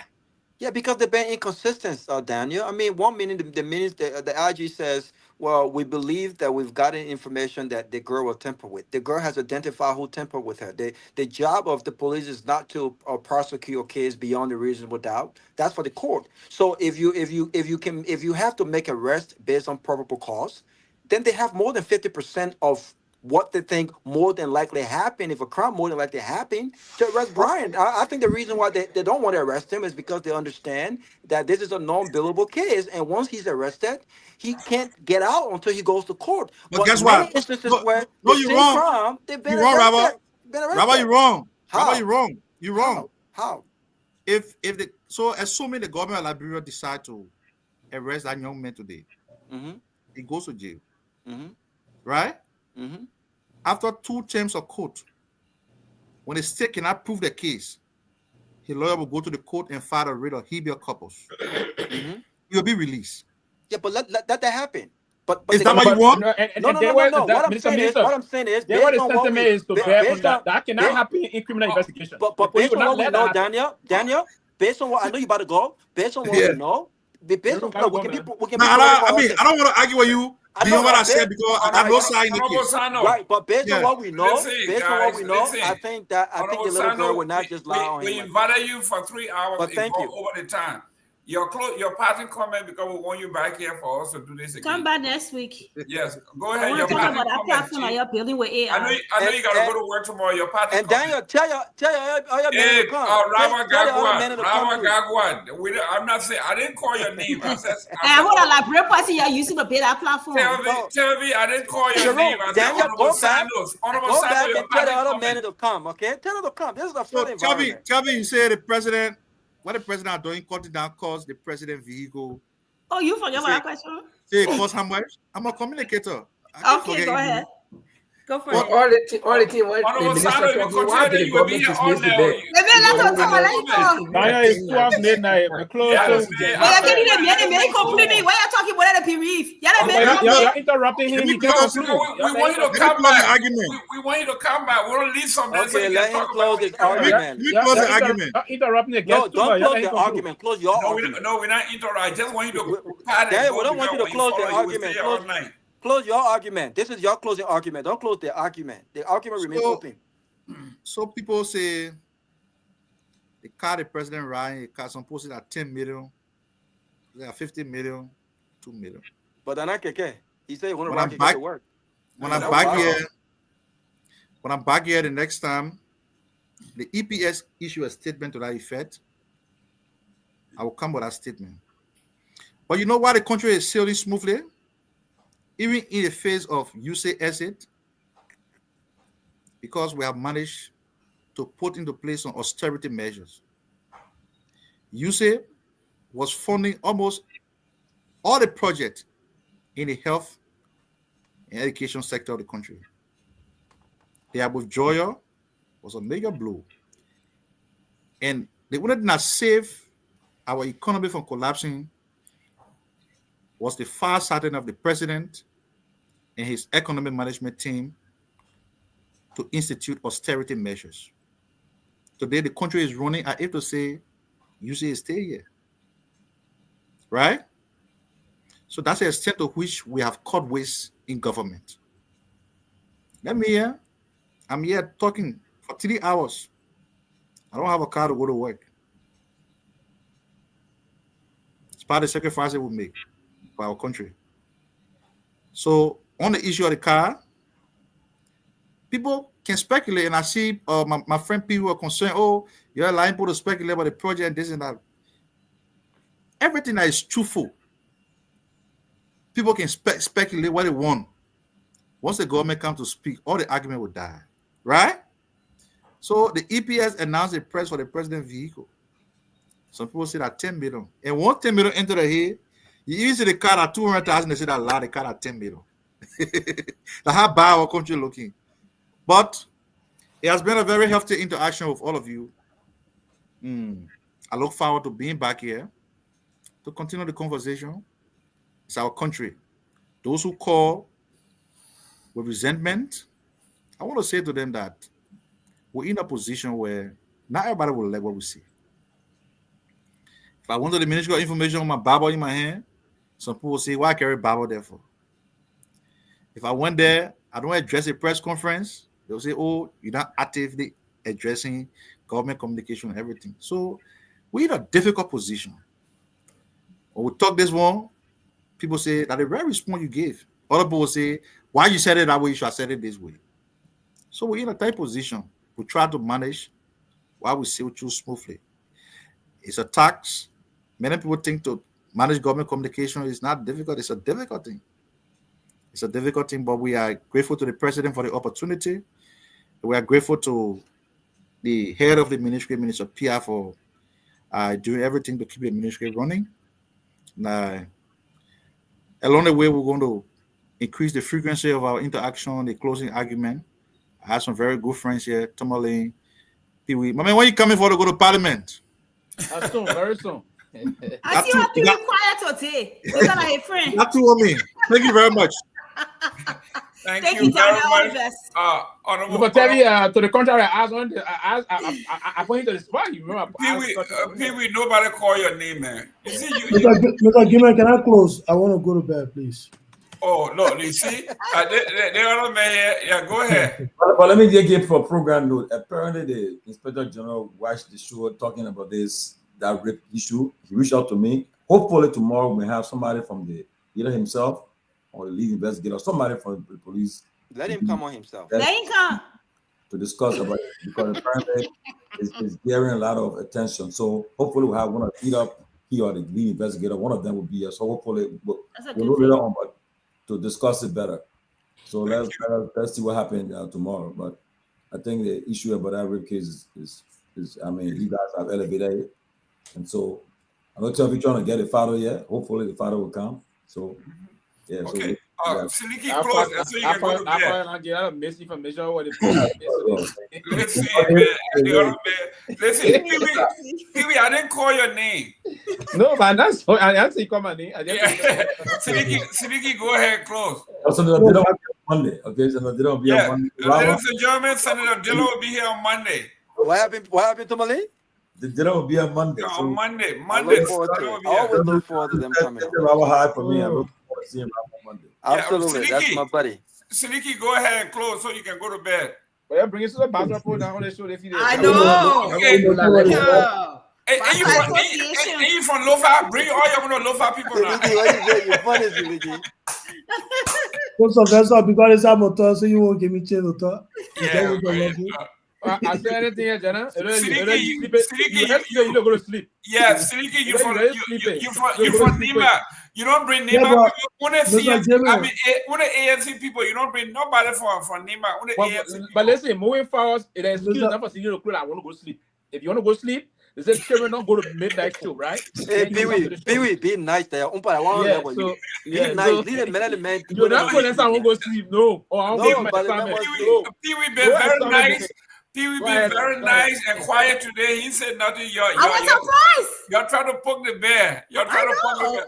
Seleke, go Go ahead, ahead, I said something. Look, I think it was a great show, and now I just understand why Jerome Pia and Daniel Sano, every time they come after people, because if they really stand on the mega press conference they usually, organize at the Ministry of Information, there will be so lies that will be telling them. And so basically they just resolved to insulting and using invective on opposition leaders. First of all, let me point out a few things that I observed during the interview. Daniel Santos said a bag of rice currently in Liberia is $14. It's a lie. It's $16. I know it's $16. We all know that. It's a big lie. Secondly, he refused to address, the 10 million US. Yes. Yeah. That's what it was. That's what it was when it $16 covered. US, not Liberian dollars. 16 US dollars. How you say 16 Liberian for bag of rice? No, I'm going to say, No, but you can do this. You know very well it's not 16 Liberian dollars. But I asked the question. No, but it's not possible. You see? So he refused to address, the 10 million US dollars mansion the president is constructing, for his retirement in Lofa County. He refused to address that. He said, we'll come and speak about it after he made a post about that. Maybe they talked to him that the next time you speak about it, we'll fire you. And he's scared to lose a job. So he can't speak about that. The next thing the man said, the government is not responsible to come over, data about Liberians that are affected with jobs. That approach is to, grassroots or aggressive, I don't know how to even solve this thing. You not get data, but you say we have to aggressively solve this issue and all of that, and this is part of the reason I believe that Daniel Sando and the rest of the people, if Daniel Sando were banned, this was going to be my last question. Maybe he can tell us almost 2 years now, the next 3 months should complete this government 2 years in office. Daniel Sando can tell us how many jobs this government have created. He can tell us. But every time somebody speak, Mr. Gayman, you play lesson 10 in video here. He said he respect lesson 10 opinion, but he not respect Kumi's opinion. He will come and call Kumi political dwarf. But Lester Tony, because when you talk to Lester Tony, he will get it fire by fire. And we in the ANC, Daniel Sando, you're not going to talk to Mr. Cummings, we'll let it go. We responded to you a few days ago. And the same way you guys think, the next time we're not even going to respond to you and Jerome Pia. We'll respond to President Boaka or Joseph Boaka, the 90-year-old president, that every year he's 80-year-old, that all of you, and Jerome Pia said, why Cummings could not instruct the ANC or the CPP to support either of the parties in the second round. Because for them, a 90-year-old man can make a decision, a bulk of them can follow, and this is not how the ANC operates. So it was a great show, and this interview further exposed Daniel Sando and his boss. So thank you so much, and good night from my end. Thank you. Can I go? Yeah, before you go, let's do 1 minute of evaluation. Right, that's what I want to say. Yeah. Let's start with the Viking, because he way out there in Norway is about, I think Dayton Bridge song coming up now. I can see it in the back. That's a background. That's a background. He know what I'm talking about. Norway, the camera flipped. Okay, yeah, it's go ahead. 2:27 here in the morning.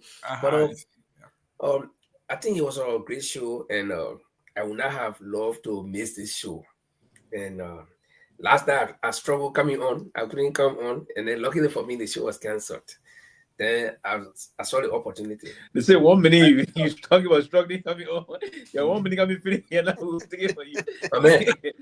Amen. The journey got to look at. Look, all of you here, you are here, bro. I'm the European representative here, so you're giving the time. I represent the whole continent, man. All right, go ahead. Go ahead. Yeah. So it was a good show, and I think the minister tried his best, and a lot of people were concerned that he will be, flamboyant, arrogant, and whatever. Okay, but I will tell you one thing, that the environment that you find yourself in can also define what you do or who you are at that time. on my platform, I hosted Prophet Key, two different shows, two different times on my platform, and people were all it. But he knew what we told him. And even if I tell you that Prophet Key used the word stupid on that show, we continue him. So I think the way Tomalin said the piece yesterday, that we should respect the minister and he should also respect us. I think that contributed immensely to how the show went smoothly tonight. I think it was good. And one thing I got disappointed by is that the minister believes that opposition people are not Liberians. That's right. Okay, to the point where I try to remind him over and over. That's what I said. You stay in the gap between the government and the people. So if I ran in the election and I lost the election, finish. I'm an ordinary citizen right now. Like George, we are all, former president, we all are ordinary citizens now. So no matter our status in society, when we talk, it's what we want you to do for us. You listen to us. You don't kind of be combative and think that, okay, we all heard clearly say we are not even seeing anything yet. That means they have already made it a plan that will be going after anybody who will talk against the government or in something that they don't want to hear. And that should not be the case. So I'm happy that he said you'll come back next week. When he comes back, we hope you'll be more concise instead of just outlining what the government have done. We completed this rule. Let him come with facts and data. Okay. And he believes that when I was practicing, and let me address it one day and close on it. And Mr. Gayman tried to quiz me why I think that during my day was the best days. And I can back that. The Timano Clark Williams of the information ministry of those days, the Carton Capper, all those people, okay, you didn't see any of them responding to any politicians in the manner that Jerome Gayman and his deputy minister are doing. No. You see, because when you're in government, what you do, if you leave government tomorrow, other people can do the same thing to you. And during my days, there was no cell phone. You didn't have, and when I say we were the best, it took me a long time to even sit down behind microphone. I taught the cable for some time. Okay, so instead of having one guy who gave cell phone and he calls himself journalist and going around, some of them can hardly describe the scene of any activity. So if I compare them to me, I know. Okay, when I started doing my training, I trained at LRCN. LRCN. I did my own interview for more than 6 months. My own interview I drew out. They would kind of edit all my voice and carry it because they felt that I should go through that line.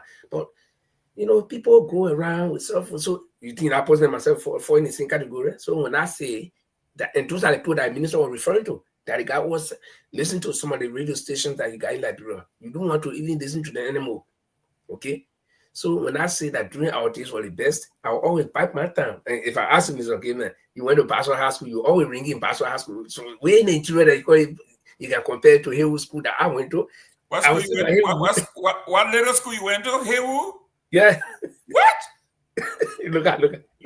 So everybody will always say, okay, mine is good. So when I said that during my day was the best, and you can attest to that, we had the top-notch people, man. So it was a good show, and I want to thank you guys for giving me the opportunity. And I hope that I'm conforming with your rules and norms. Sometimes I may interrupt, but it's because I don't want to lose my thought process. So it's the way back generally can do, right? Yeah. We are trained. We let it be. Hold onto that norm. We follow our norm. We don't want to be like but whatever. But I think they say experience counts a lot. So I'm basing things on my experience those days. Thank you so much for the night, and we hope to be here another time.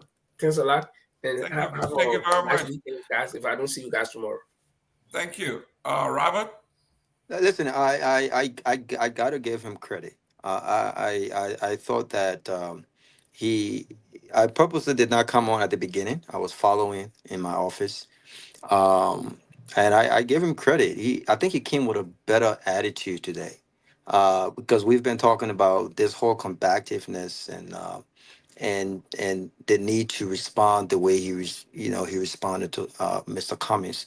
And I think he knows that that response did not. I think is backfire. It did not serve the government or anyone any good. Um, and so, to many extent, I think Cummings is right. Because many of what Daniel Sanders mentioned, those were not things that they came policy wise to rescue. I mean, let's look at the education. I didn't. I have so many questions. It's crazy when we are so many on the show. Sometimes it's hard to get these questions out. But when you look at the policy related issues on each of the key areas that the arrest agenda were meant to address, it has not moved needle. I mean, the economy is still bad. The economy is still bad. The government have not created any jobs. Investors have not come in. It's going 2 years now, right? The education, the University of Liberia have been shut down for months now. That did not happen under the past administration. So what has changed with regards to that?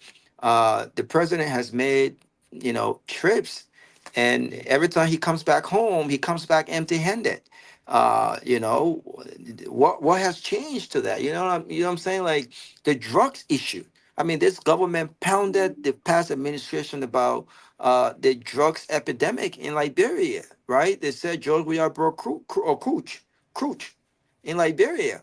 Well, guess what? George Weah is no longer president, and this whole drug epidemic has gotten worse under the watch of this administration. So when Cummings talk about changes, security is an issue. The rule of law. He could not even articulate the government's position, because we all know that the police works for the executive, right? And he talked about the judiciary being a separate branch of government, but the chief justice, disregarded the Supreme Court ruling on the Kofas case. We all saw that happen. So on all of these key issues, man, I don't think the government have moved the needle. We expected a total rescue plan. We expected by now, if they were putting these policies in place, we expected to see results. They're still talking about investors that are yet to come, that are still coming. It's going 2 years. So Cummings is right. Nothing has essentially changed if you put things in perspective. But again, he had the opportunity at the Ministry of Information to highlight some of those things that have changed. I thought he attempted to do that today. Overall, I thought he was calm. He was collected. He misinformed Liberians on a lot of different things. But what really shocked me, and I don't think he did the government any good. What really shocked me, he talked about the freedom of press and the closing of all of these different radio stations. But he failed to realize that it was under the past administration that the biggest protest was held, the June 7 protests, and the government facilitated that protest. The government provided security. The government actually sent a representative to receive their petition. Unlike what recently happened when the protest happened recently, not a single representation from the government went to receive the petition of those protesters. They are Liberians. But what really shocked me, and I'll close on this note, is that he recanted his statement. When I think Sylvester asked that question about, he was very assertive when he initially said that the $10 million project in Lofa was being built by the Sylvester, help me out. MRU. MRU. He was very assertive. Well, today, he kind of backtracked the statement. And they're not speaking on it. But the project is almost done. So if you are the deputy spokesman of the government, if any one of us don't know who owns that project, you should know who owns that project by now. So this just fueled the fire with regards to you criticize George Weah for building condominium. You're building a $10 million project in Lofa, and I believe, I don't have the full information yet, but I believe that project is a Joseph Walker project. I believe that wholeheartedly. There is no way the location of that project, the level in which that project has gone, is almost done, and the deputy minister have no idea who owns it. and what kind of investment is it? No, I don't believe that. But I thought it was a great show, and I thought that he held himself well. And I'm encouraging other government officials to come in. When you come here with a great attitude, you respect us, we will respect you. When you come here with this arrogance and ignorant, we will check you. And that's what the closing argument is about. Thank you. To our beautiful queen, she always said, Jerome, let us see the hotel. There you go. So we appreciate you coming on early this morning. When I look at my time, I think, oh God, I want you to remind you to put us on your calendar to come in today. Oh, really? When I look at the time, I think they are an hour, behind us. So I'm sorry for calling. No, it's okay. You said that one of my bosses is out of Florida, and so he always doing that too. Mr. Gayman, the woman who called, was it this woman here by the name of, I don't know, her middle name or Toma Blair? Was it the one who called earlier? No, not from my end. I think it was, she called Tomalin. The woman here, that was Tiola. Tiola called. That's Tiola called. No. I talking about the woman who said, well, you're conducting a show. That's not Tiola. Tiola don't talk about that. No, that was not Toma. That's somebody else. It was that woman here. That Willie Toma Blair woman. No, that wasn't her. That wasn't her? Mm-mm. Oh, and then the one I called Mr. Gayman for complaining that the way they conducted the show, that wasn't and you were her. fighting the man. Oh, okay. Because I didn't understand anything. I didn't understand anything she said. I just that wasn't her. Yeah, okay. But I think it was a good show. I think he was a better person, a good representation of the government tonight. He tries, little ways to get out of go back to his old self, but he had to come back. I saw those moments, and he had to like, okay, I need to tune it down. So it was a good thing. We all need those times where we got to, recollect and know that, okay, I'm not Telvey, I'm wearing more than Telvey here. I'm wearing the government and all of that. So I think his output was very good. I would give it to him. I know, you already talked about, some of the misinformation. It's funny how he started with, saying that he was the mouthpiece of the government, but with specific questions, he would say, I don't know about it. Okay, if you're the official spokesman, you know about everything. You know about what Mr. Cummings said, but you don't know what happened in FOIA on the FOIA project. You don't know about this one. You cherry picking what you know about. Don't play like him here. We know that we all been around ever since. So, but we know it was all gimmicks. But overall, I think it was a good show, and I think you should come back. I'm interested in that platform that they're building. He said they're building for disseminate information, what a good battle is different, and they're using AI. I want him to come back and tell me more about it. And hopefully they're using librarians to do that. And why they're building a platform in Gambia? Yeah, we're building in Gambia when you got librarians that in technology, that in science, and other things, and they're building, their developers building it. And why in Gambia? The president is the president project, it's not Liberia's project. Well, even the president project, why are you building it in Gambia when you got librarians in Liberia and diaspora that can do it and do it even better? Going back to the airport project, other project, why we don't appreciate our own? Why? Why are you doing it in Gambia? But a different show for a different day. That's correct. Okay. Yeah, good night. Yeah, good night. But I think quickly, you didn't get him on that one, Tevi. And sometimes when as Milton Teji will say, when the missiles are firing, that's when we'll get mixed up with things. So he stated it's an ECOWAS project. It's going to be initiated in Zambia, will spread across. In Gambia.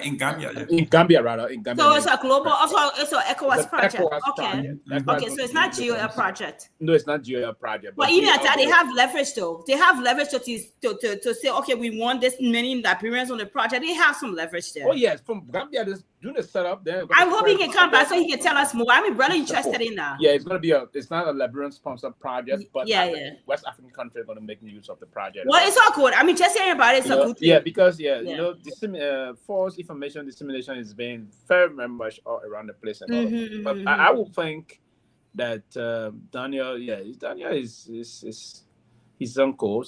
He was unflappable, quite frankly, and I believe. But again, to be in the terrain he found himself, you have to be, and that's one of the reasons why people wouldn't again will say, "Oh, you want to be this." But if you were to find yourself as the deputy makeup spokesperson, you have to be a little not a kind of a weak claim to find yourself in the area. You're not going to sugarcoat things on the most serious note, and of course, it's a difficult area sometimes also. And but part of the difficult area is that. and to be spokesperson for government, it's a very difficult thing, especially a government that is not transparent. It come to be very. You see the 4-year situation. Daniel knows all the story around the 4-year thing. He knows it. He knows, but he dare not talk about it now. He been told to not, but he knows very well that the 4-year thing is not built by MRU. It's not built by the Malaria Union countries. No, that's not an international conference, as they said. Now, the person that gave me the information about this before I brought it up, the very day when I brought my statement on this show, that it did Daniel King, that they had to call him. He won 9 was doing it all right, because this is a project sponsored by the government of Liberia. It's basically they're building this presidential villa for the president of Liberia. The embarrassing situation they found themselves in, that's why they're still trying to find the means around it to say, how do we announce to the people? So that way they're very embarrassed. Now, and the terrible thing for them is the MRU now openly deny it. They're not going to kind of go to MRU. So it's not MRU doing this. It's the government. Now, they find a way to say, oh, can we say that the government doing it or that money coming from the Joseph Boakai Foundation? It will still be. So it's a difficult thing for them. Very difficult thing for them, to the extent that they embarrass this young deputy spokesperson. He wouldn't speak to this. But one day we'll just hear something on the news that they have decided. Yeah, the cafe will come out. The cafe, when they already told it, they decided to get the information on that. But it's quite embarrassing on the most serious note on that. And it is something that if I was in, and that's one of the reasons, if you are in public relations, I played that role before, and I know I will still play that role in the future in any potential government or so. I would do it differently. And because if those things are unfolding, what I would do first and foremost, because you don't want to be involved in reactionary kind of information. If you are always reactionary it's difficult for you. No. In strategic communication, reactionary. Corruption, Abbas. But reactionary tendency to be a reactionary minister. I mean, every time you use that word, it will just come up for some reason. Somebody going to say Abbas. Yes. No, I don't see what Mr. Gayman, because it's good to get involved in what we call proactive and public diplomacy, public communication, proactive, right? Because if you want to react to things, it will hold on you. And the reason why they react this way now, because we are speculating, and the speculation is going to spread even more than this for that building. We're saying 10 million, 50 million. I'm thinking of this. We said to make it $25 million. Eventually, they're going to come out with some statement, but it's not going to be a good public for them. So they only have to come out now to do damage control. That's what eventually they're going to do. But you also remember that. You should also remember that it was in hidden until recently. So the construction started in secret. No one should have known about that construction. So it was in hidden until recently. So why would the government start a project, even if it's for the government? Why we didn't see no groundbreaking? Why we didn't see no ribbon being cut? This is a personal project, and they're trying not to. They're trying not to disclose this. They got the money, brother. They got the money. They put the project out. They got the money, put the project out. They felt that they even not going to lose up this way. They would have managed it. And eventually, when it comes, they will find the proper way to attach to that business. So who got the thing? They're going to find something that means they were trying to find means to link it to his foundation. But they don't have that kind of money. Have that kind of money. Yeah, to link it to his foundation. But when they saw the thing coming out, they said no. They think too much money to go to foundation. We'll start asking how. But eventually, they're going to come out and they say the government level being it for international presidential. They refer to it as an international. But here's the point I want to make, right? Before I give my assessment, here's the point I want to make. Hold on, Mr. Gay, 1 minute. Yeah, what do you think, Tomalin? Yeah, no, what people say is true though, because when Pewee broke that news on the show, I think last week, somebody they say the person who's in the person said somebody gave piece of Pewee information. What he's saying is it may not be, but the person, and on a serious note, I think my first question I asked for that project. And once I got it pushed back, you won't go near it. And then once you won't go near, he left it. He paid it and said the government will speak at the appropriate time. I knew something is shaking there. And then issue of the yellow machine too. Yep. Right now, the issue when I asked that question too, you know that. Cause listen to the press conference today. The PPCC boss, he poured into the vice president, vice president. And here's a vice president who hardly talk to the press. Okay, he hardly speak to the press, and so when will we hear from him? It's not gonna. I don't think it's gonna happen. You're gonna briefing on that machine issue, but I think it's still stuck there. Something happening. Something not right with that issue there. But then, on a serious note, though, like many people saying, even some people that responded the messages we got. Honestly, Daniel, look, to hold that position is a tough position. It is. You saw the question. He knew that he was coming for the question or asking the question, but against Cummings and we are. So what he did, you saw it. The way he handled it, people never push further on it either, because he didn't come saying, "Oh, I like to say I agree that I insulted Cummings or did it Cummings." He said he used a metaphor. He said, "Look," he said, "Cummings got 1%, 7%, then he got 1%." So it's a political. He not a political giant, but he's a political that way. Yeah, he right? And say in that manner, say, but though if Cummings and getting higher, maybe he will be a political general also. But I mean, but that just show that I'm sure he realized that okay, I think that comment attributed to Cummings wasn't the right way to say. So he handled it. But that how a smart person would do, because he handled it the way that he never got pushed back on it too much. As a result, people never pressing on it much. But he handled it. And then number two, the issue about the other one concerning another one people talk about, just another issue. So that issue lingering. Something happened, but another thing he raised, but then he didn't answer it too. No, because when inside the position and the whole everybody watching you knew everybody watching, a lot of people watching today, because even right after the show, I mean, he was watching the show carefully. He was watching the show today throughout. Okay, so everyone was tuning. As a result, now you gotta be very, very measured in how you handle your thing. And to be honest with you, Daniel may have done himself a good job for himself.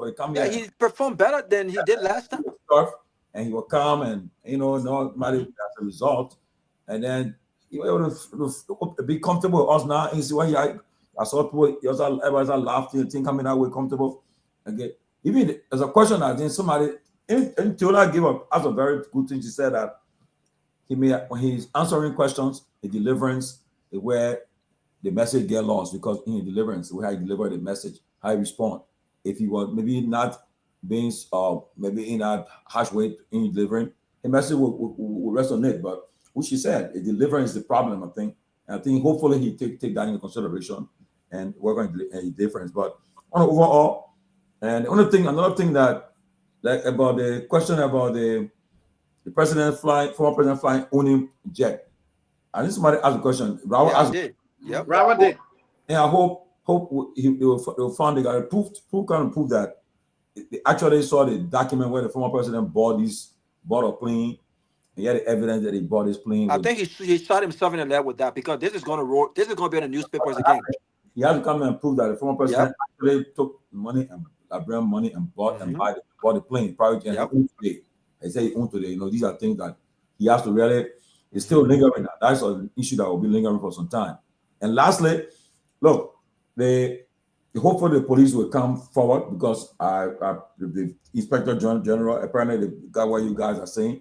I mean, like I still maintain that the arrest should not be made because public sentiments. I think when they have enough evidence to initiate an arrest, like he said, Robert, honestly, I know you arrest the man, and then after some time, the man found rid of her habeas corpus, and you get released again. He produces about it, release it, and then we'll say, "Oh, what happened?" So I think and Sarah said we'll do fundraising for the DNA. The police come back tomorrow. We'll tell them we want to do fundraising for the DNA. Since that is the hold up for the evidence to do this to get the DNA, we should do it and so forth. And let me welcome Ruth Roberts Bengba. I know where she's coming from. She been back. She been away for a long time. Ruth Roberts Bengba. The woman gave me a hard time. I saw a picture the other day. And Ruth, you think a picture was nice on Facebook. I saw a nice picture of you on Facebook. But she been away for a long time, bro. So one of the regular, yeah. Oh, yeah. Can you let my brother Anthony?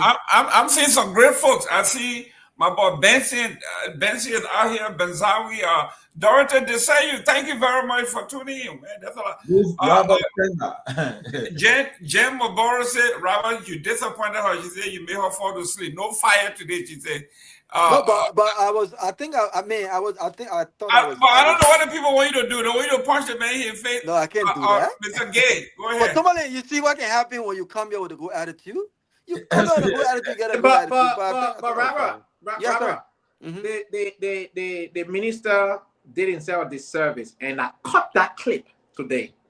And the goal will be yes. And here's the point. When Siddiqui asked the question about statistics, he did miss statistics. AI cannot function without statistics. If the UNDP, the EU, and other of our international partners want to help Liberia to fight this drug, they need some kind of data. You cannot be studying criminal justice and dismiss statistics. No, but no. Why? No, hold on. Let me defend you now. Let a man talk now. I know the reason he did that. Listen, let me just. I understand. Let a man talk. I understand. Yes. I did not have my time today. I agree. Mr. Jerome. When he finished your I agree. A point of correction. The reason he did that, and everybody does that, if you don't have the number and the stat like you wanted to, that's what you do. You evade it. That's why everybody. But hold on, Mr. Gayman, please. I disciplined myself today. 3 hours. I didn't get my chance. Granted. You come on the show. You cannot win. You come here, move. Then you. No. That's what I did today. I turned my camera off to do something that I think was not camera appropriate, and I got put in the back. You understand? I would have turned off my camera because I was doing something that was not camera appropriate for the show. Because I was muted, and I also turned my camera off to do something quick. But yeah. Again, I'm not making BD out of it. So this little 5 minutes I have right here. Because you say why you get poached, you left. You already left because you couldn't. Listen, Tomalin, I didn't file a complaint. I'm not mad. You got 3 hours. Can you allow me?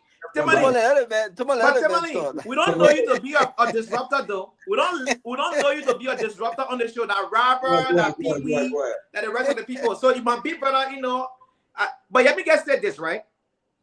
I said it earlier in the comment section. If you go there, Minister Pewee and the Deputy Minister, they lack the sophistication to constructively engage Mr. Cummings criticism about the government. So they display what I would call, let me use the same literature he used. Let me use the same literature that they are intellectually challenged and morally bankrupt to constructively confront Mr. Cummings. You understand? So for this reason, for this reason, that folks like George Lobo ran away from me on focus on Liberia because he said, "Oh, I didn't know that Anthony Gay. Why are you telling me that Anthony Gay?" So he ran. Since then, George Lobo had never agreed for he and I to have a public debate. And the United Party folks are notorious for running away from the truth. Because here is the thing. The DEA has over 1,000 men and women in uniform that are not on payroll. Tomalin and the rest of the parliaments fighting drugs, even in the great United States, that have all of the sophistication. Here is the thing. They themselves have challenges.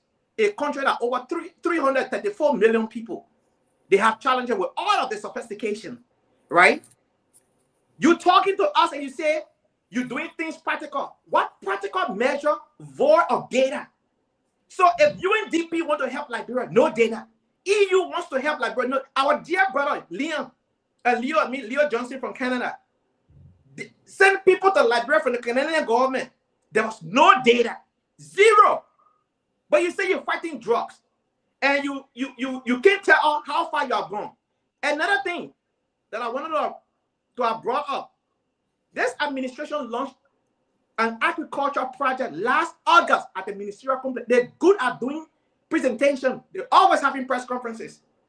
At that press conference, they launched an agriculture project for 5 years period that's supposed to reduce rice import by 70%. Knowing fully well we have zero mechanized farming infrastructure in place.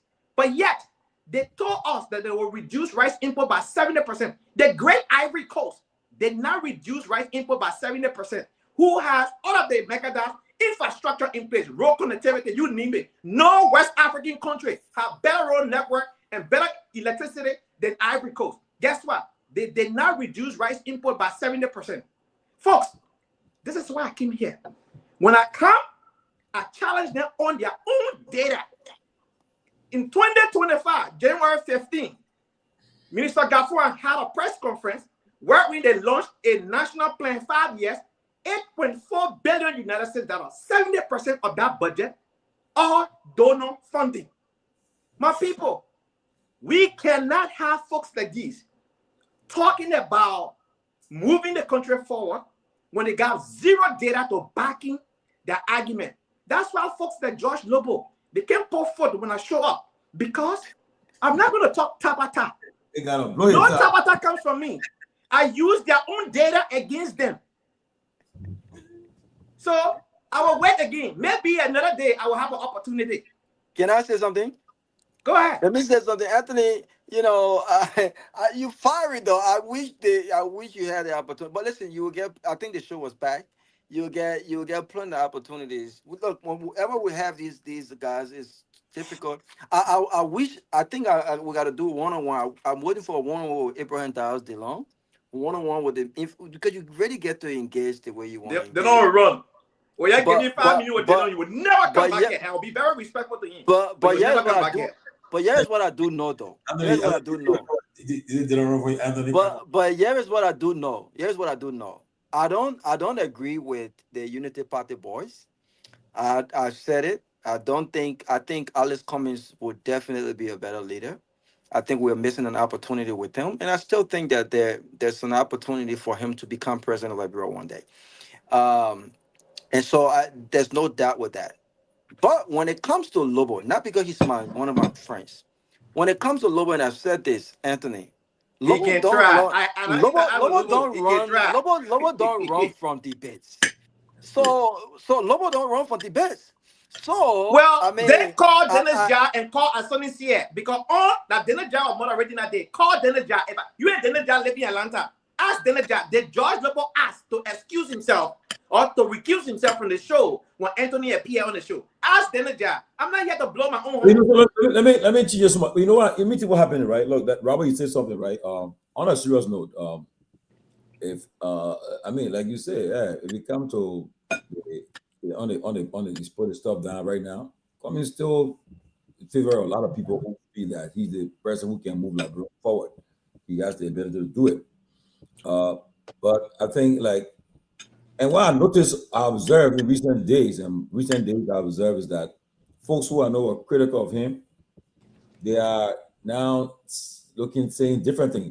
What happening once you feel that you don't have a chance in a CBC government or UP government, and you are trying and you're supporting both government before in the past or the case, then you focus on Cummings now. But the problem you're facing now, how do I approach the Cummings team? How do I approach them? How do I be part of the team? If I be a part of the team, I won't be an integral part of the team. I won't come into the team as like an outsider or somebody who's at the door. I won't be in the center and to have a say. That's what's happening. And then some people feel too big and proud to say, look, let me start with the other person. And I believe even if you are a veteran in politics and so forth, you've been around a lot of political campaign and so forth, and you're a complete political strategist, you have to stay into the door for long, okay? Somebody will see you, like for instance, I'll make an example to you.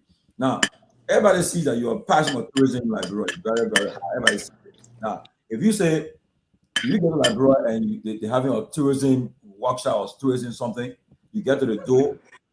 I mean, they will say, everybody's just answer, but it's somebody who know, like I can tell you, my boy, if another guy see you, you say, Robert come, because he knows your words. But then what happened in the politics right now? People feel that they already the veteran, but then how will I be part of that team? And I don't want to be to the door. I want to stay behind. I want to be called right away. So it'll take for them to take away the pride and the arrogance, everything, to say, look, my people, I want to join the team. I want to come. I want to play a part. And what happened? Yeah. again, when coming folks to the need to also to know that people consider them no matter what the results have been in the past. People say, look, these guys they stand on the end of being serious people, so they look at it this way. Sylvester, you're eating. You need to mute, man. We're hearing the place. You're eating. Thank you. So right now, you see, so people Sylvester enjoy the food. You forget. Sylvester's so hungry, he eating a plate. So as a result, so it's for the team. After somebody, I know the team can say, look, let's look, open up, start being don't be too defensive. Somebody criticize, don't just respond that way, Right. Be open to. Robert, you already on our team. You like Mr. Cummings. But listen, I met Cummings. You gotta join our team, Robert. I met Cummings. I met Cummings in Atlanta a few weeks ago. He attended a wedding, and we chatted briefly. And I told him, I said, we chatted briefly. I told him, and I said, Mr. Cummings, I don't want you to be discouraged. And the good thing about him is that he's not in this for money making. He's not in this to enrich himself. I think he's well off.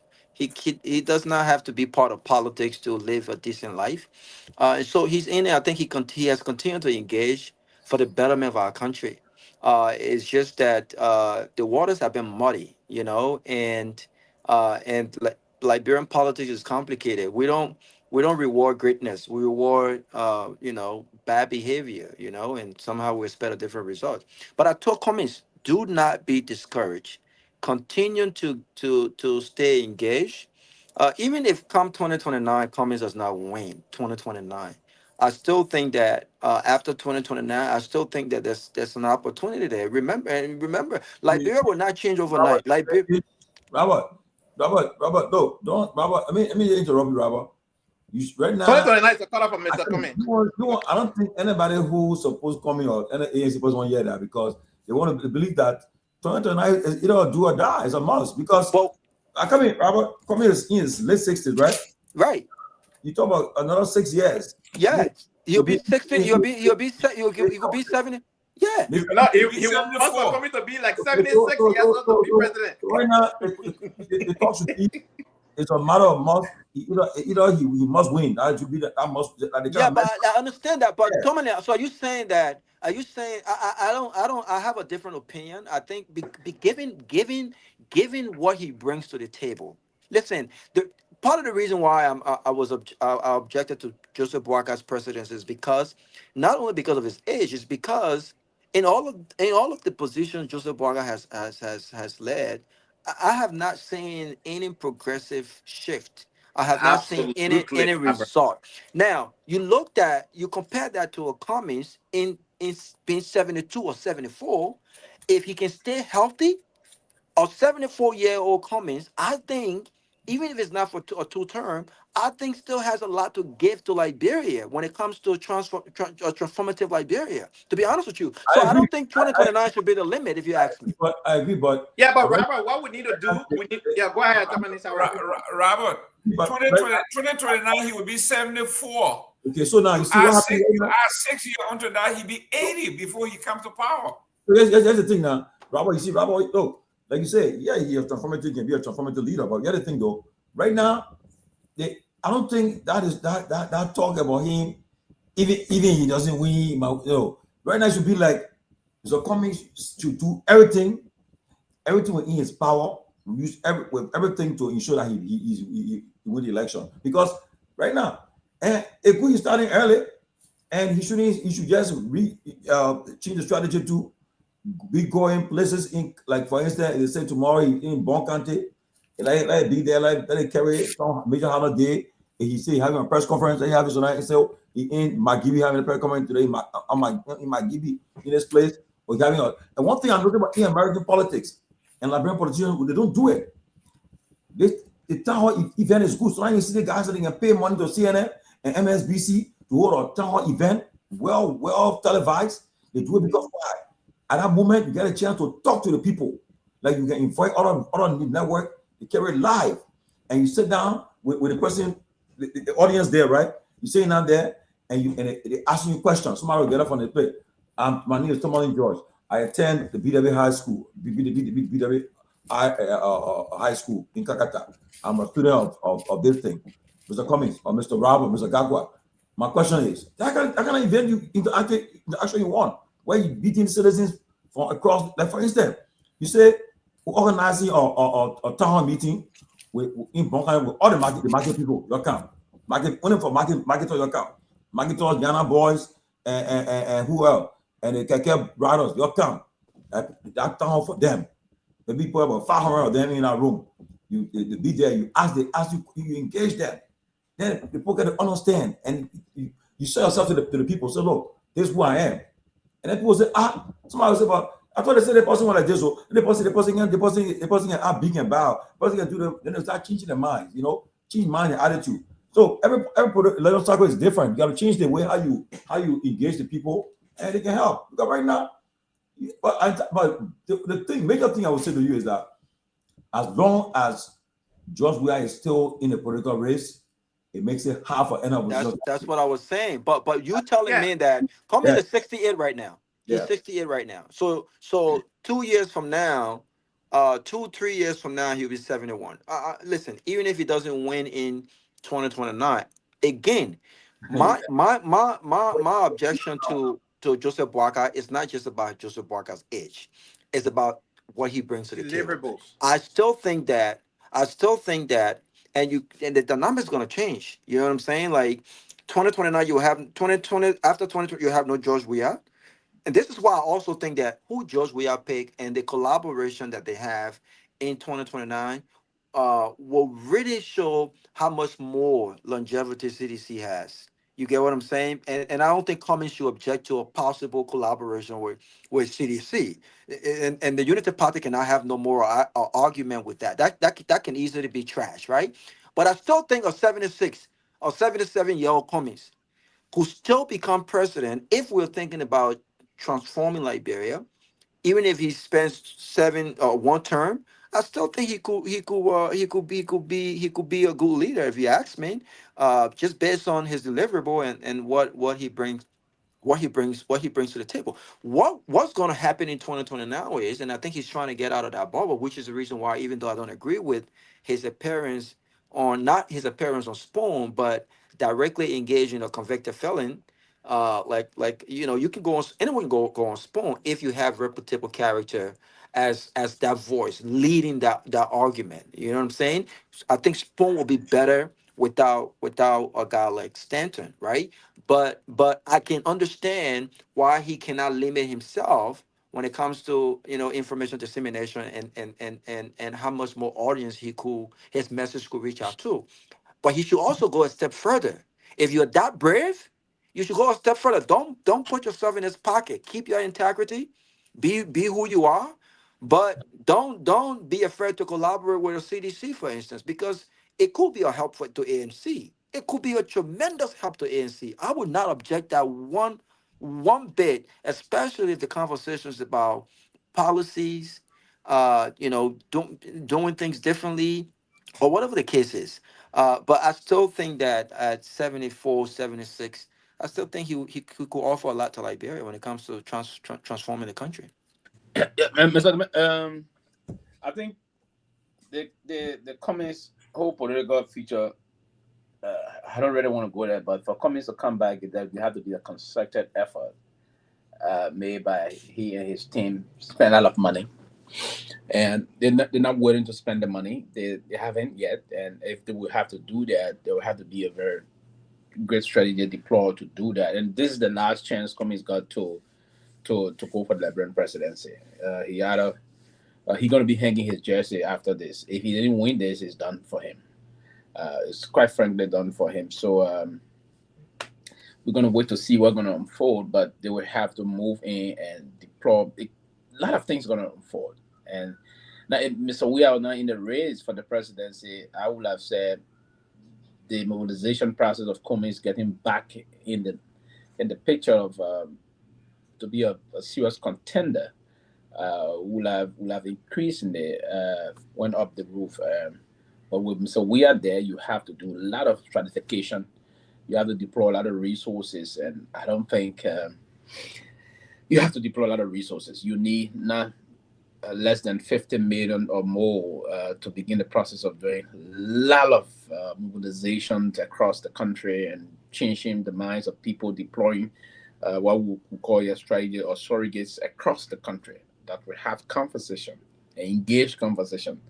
It's not the on, off, or Caesar conversation. Does come today, you made a statement, after 5-6 months, you come back again, then you say this statement, then the government will come out. You have to be very engaged on that. I'm afraid the clock is turning in too fast for him, so he will have to begin to the process now that the convention is over. He's the new political leader. I would think, if I were part of the team, it's time to start the work. And it's the good thing about Liberia elections. You campaign ahead, but you won't refer to it as campaign. Like on the US, campaign is after inauguration, campaign is on every day. But for us, we say political consultation. So you are consulting with people political, you confirm with them politically. But by that, you do some project people want you to do, says the things they want you to do and other things. But you need serious logistics to do that. And just see what unfolding now. And Liberia, no matter what will happen, maybe that variable may change moving forward, but the Liberia electorate are getting to be focused and trained to certain areas.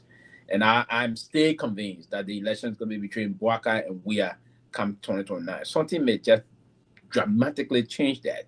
Now, the reason why you see Mr. Bility is getting out of steam, a lot of media publicity, because he's spending a lot of money. He go here spending money, saying, I will build a bridge. So the traction is there. People, the men are being, I will bridge it, the other thing. The same thing happened, Mr. Gayman, with, and I give a classic example with, and then with the New Progressive, I did kind of analysis. Somebody, the post, I punching me out where they played that day. Oh, the next day, you've got Mayor June had command of the electronic media at the time. Because you're spending the money like, you know, when it really heavy, they had to bring and be pulling down. I had Mayor June spending the money. Yeah. When I came out, I had a press conference. I came from one place. I said, I didn't know what I was doing. Somebody called me and said, man, we want you to stop attacking Mayor June, but we'll give you 20,000. Stop. I thought the person said, but I'm not attacking Mayor June. I was in Zozo. Lofa County or Mayor June arrived in Zozo, Lofa County. Him being a poor in Zozo. And so I came down on the talk show. I said, people are not going toward them because they want Mayor June to be president. I said, no. Because I listened to a little woman running, coming down to the town square. She said, oh, Kenny, I kapagi. They said the men are king with the money to divide money. At the main time, people go.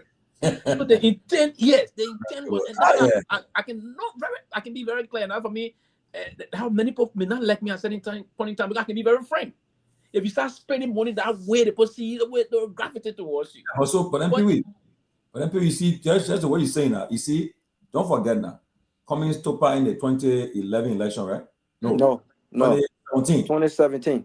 Hey, listen now. He got that election, Topa in that election, right? So, and he got in the political landscape, I think 2015, he started engaging the landscape. Yeah, 2016, there about. So, and he been there. So then 2016 to what? In 2025. How many years now? 9 years, right? Yeah. Okay, so now he has dealt with the Liberian he understands the Liberian political culture, the terrain now. He had dealt with most of the politicians in Liberia. In fact, all of them. Mm-hmm. He had dealt with. He had dealt with even the present president. All of them. He knows so now. He understands the game now. He knows how the thing works now. So as a result, and that's why when it comes to the money spending, he'll be very, very measured, because he knows how.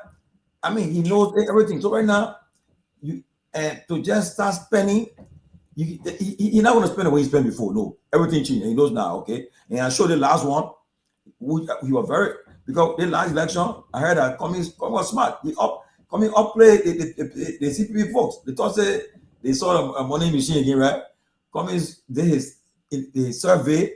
He found out that no, if election are coming, I will not even go the runoff. So if I know already that I won't go to the final, what will I gonna spend money that I was going to spend? So like, no, I will another time, because honestly, the government knew that he already knew the outcome of the election 2025, 2023, and again, I will always say that election happened 2023. I would now take it to be a fair election. I can't even say it was not fair. So let me ask you a question. There's no way Appleton beat Cummings. No way. No, I don't think so either. Let me ask you a question. Let me ask you a question. Yeah, because if it was 1%, if because more even both. That's why I asked the deputy minister today. There's no way Cummings could have gotten 1%, and both President Weah at the time and the vice president now current president, they both sought his endorsement. So we know that. I think the Liberian people. This is why voters' education is important. I like what Leo said the last time about starting that process. I think people confuse Alex Gonti, who is a good friend of mine. You remember he was the VP, and the way they had Alex Gonti name on the card, it looked like Alex Cummings. And a lot of people thought that Alex Gonti and Alex Cummings kind of look alike. But I thought that was a mistake, and some people have said that there was some cheating and stuff going on. But we both know there is no way Cummings could have gotten 1%, because if the 1% was accurate, they would not have gone after him. But here's my question: if I don't think it's a possibility that Cummings, because I was having this conversation with someone, if there's a possibility Cummings could convince the former president not to enter the race. I don't think so. And I told them, I don't think so. I think President George Weah feels like he still got some unfinished business, and I think that he don't want to be a one-term president. But I will continue to say this, given what we know, my people.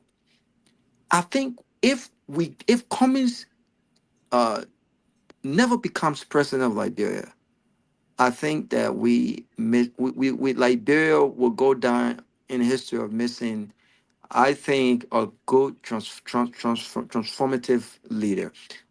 All of us have had problems with some of the characters. We did support last election. Who, me? Mm-hmm. I was going there now. Most of us have had problems with some of whom he has engaged, some of the folks that he has recruited around him. But it still doesn't take away the fact that I think, just given his profession and given what we do know about the man, I think he will make a good president. I did not support anyone. I remain independent. I did not support anyone. I did not support the idea of the CPP, which the ANC was a part of. I did not support the idea of of a collaboration just to remove the president. And I said this the last time. I do not think any collaboration should just be focused on with this objective of just removing Joseph Boakai, because it gets us into this unpreparedness. I think a collaboration should be based on shared ideas, policy, and ideas to move the country in a new direction. I don't think that was the goal of the CPP, and we saw what happened to the CPP, because that was not the objective. If that was the objective, Joseph Boakai would have gone to a convention. He was afraid to go to a convention because he knew that he probably would not have won as a standard bearer at the convention. It was about, I think this is my turn to become president. I've been in this for a long time. Either you take the second seat or we walk away. And they walked away. So I didn't support anyone. But I never thought, and I still maintain that Joseph Boakai and Unity Party, on the message of an alternative, if not CDC, Joseph Boakai and Unity Party was never the party to change that narrative. I consistently stated that. And so 2029 will be a whole different story. I will make an endorsement 2029. I will be in Liberia. Yeah, stop playing the part. He said the man can be a good transformational leader. He doesn't. He didn't endorse him the last time. Sylvester, if I endorse Cummings, you can't always be on the fence and want to say. Exactly. Let me say this. But y'all want to just make endorsement.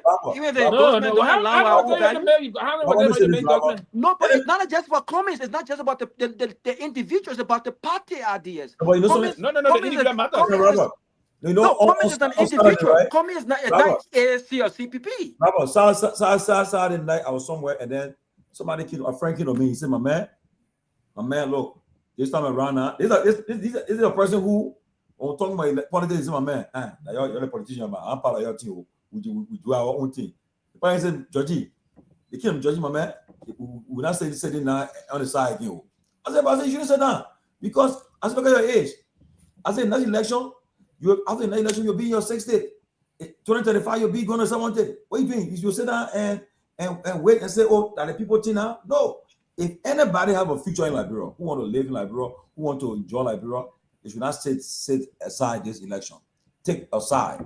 But I would say though, for some of us now, because we have on the platform now, we don't take aside at this early stage. No. We do because you want to make sure that you give everybody the opportunity to come and talk on the platform, come and visit your platform. But the hard thing to do in America here, when it comes to 2028, trust me, you get there, I will take aside. Anki, I will take aside. If man tell him, man, if he in 2026, if he decide not to run, I will give it 2027, 2028, I'll take aside. All right now, for now, I will tell him guy will keep it, the person will make a decision next year. Yes. I saw him in the paper today. The guy they had him in the paper said, "I'm going to run." For there was a guy in the paper in Liberia today.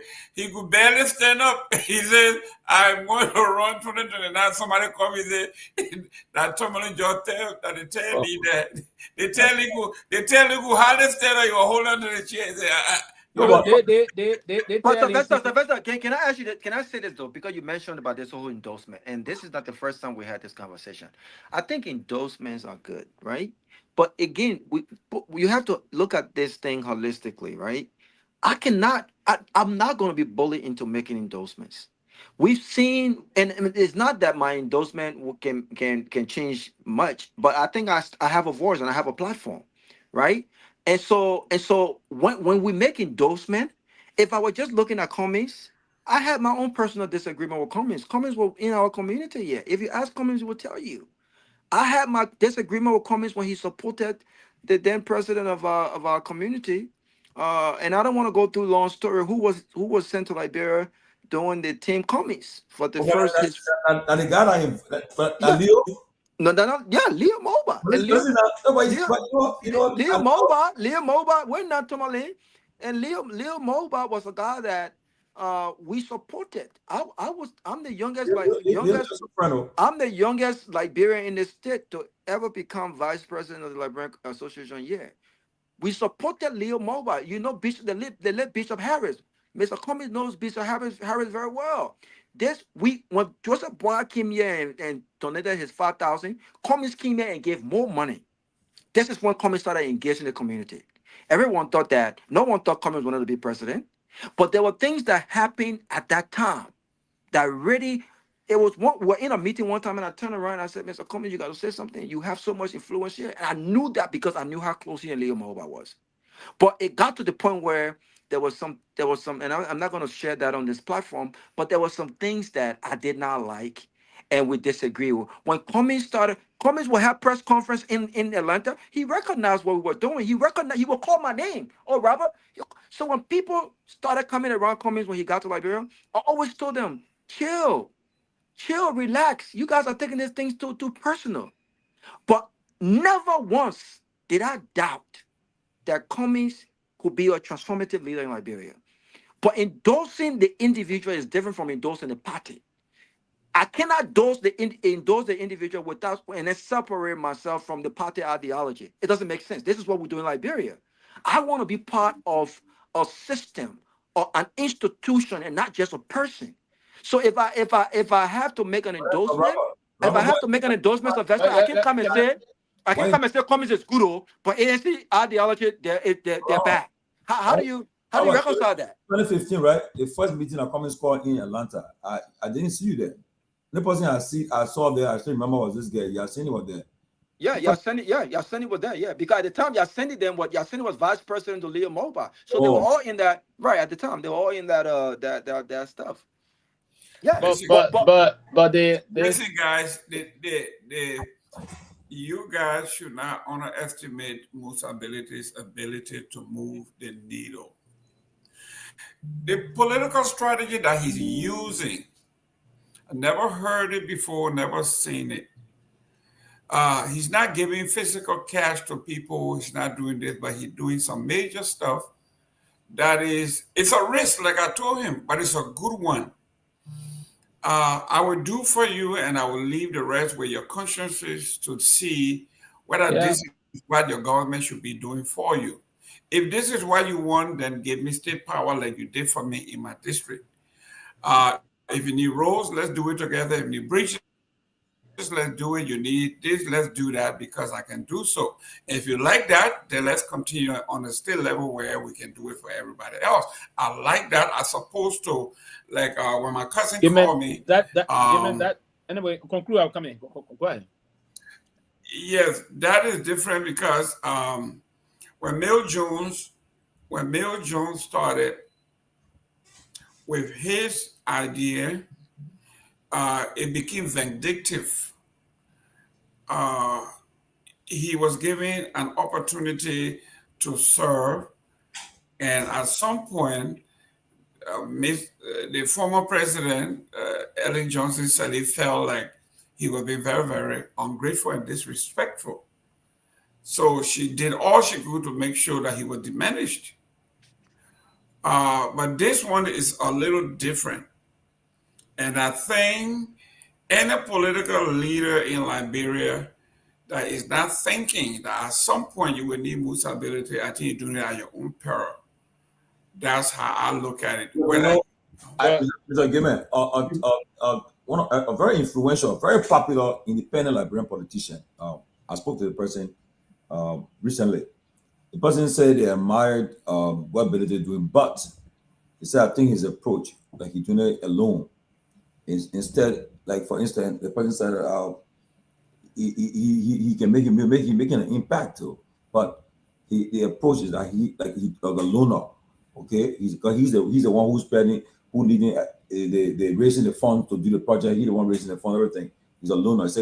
But it will be more effective and more stronger and more formidable if he, like for instance, I don't know why if I know he supported Cummings the last election. I don't know what happened, but if they say maybe they say, well, let us continue from where we start from, let's continue and bring other people into the 10. So I think it would be more and more formidable. People will gravitate towards it in the thousands, and people will be more stronger. But again, so the point is about it's not bad, but just I think he's on a loan.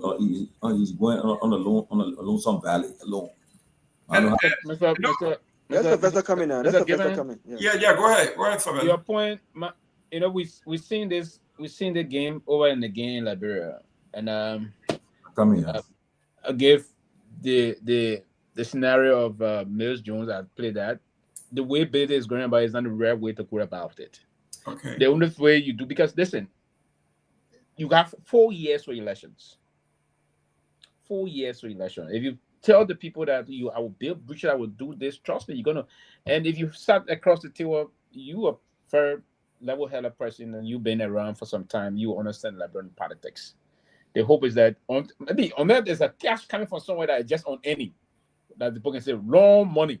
Some people can say money not being money again finish, right? That the way can call it money account. Money abroad, you can't finish. So they drink, they don't use it. If that's the way, then no problem. But trust me, there's going to be some sponsorship fatigue that may come in the middle of things. And then if that were to happen, then you dilute the appetite of the people coming over. Because trust me, anywhere the CMC is going now, you're going to see people trooping in.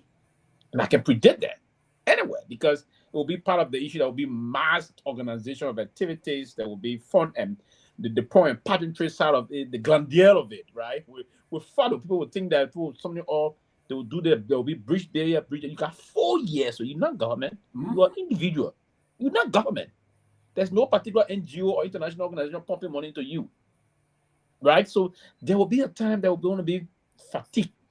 And when that fatigue sets in, then there's going to be a problem. And I've seen this in Liberian politics. It's not only the level of it's not only the level of those bridges. The amount of people you bring it off from all political parties. You appoint this point, appoint that point. I guess I saw mad. You don't have things in the place. He will be bankrolling open monthly. If there will be fatigue in that coming up. You see some of those people, but every Liberian political elements will have to deploy their strategy the way they want to do it. And that's why Kennedy Senekimi did they fail. Mills Jones did he massively fail. So to win, don't win in Liberian. The way to do it is because if you can do it from now to 2029, trust me, and they, according to him, build 700 bridges across the country or more than that. Because Mr. Nagbe just said one of the bridges they build in Bon County is 500,000. I don't know money good guy. I don't see money for 500,000. What? $500,000, right? Yeah. Yeah, So but you want to do 700 of those. But Sylvester, you do it. To Jerome's point, though, I think he's doing it differently than Mill Jones, because Mill Jones were not actually investing in infrastructure. No, but he was investing in business. He was investing in businesses, but they yes. were more so politically influenced because they were done during the time of election.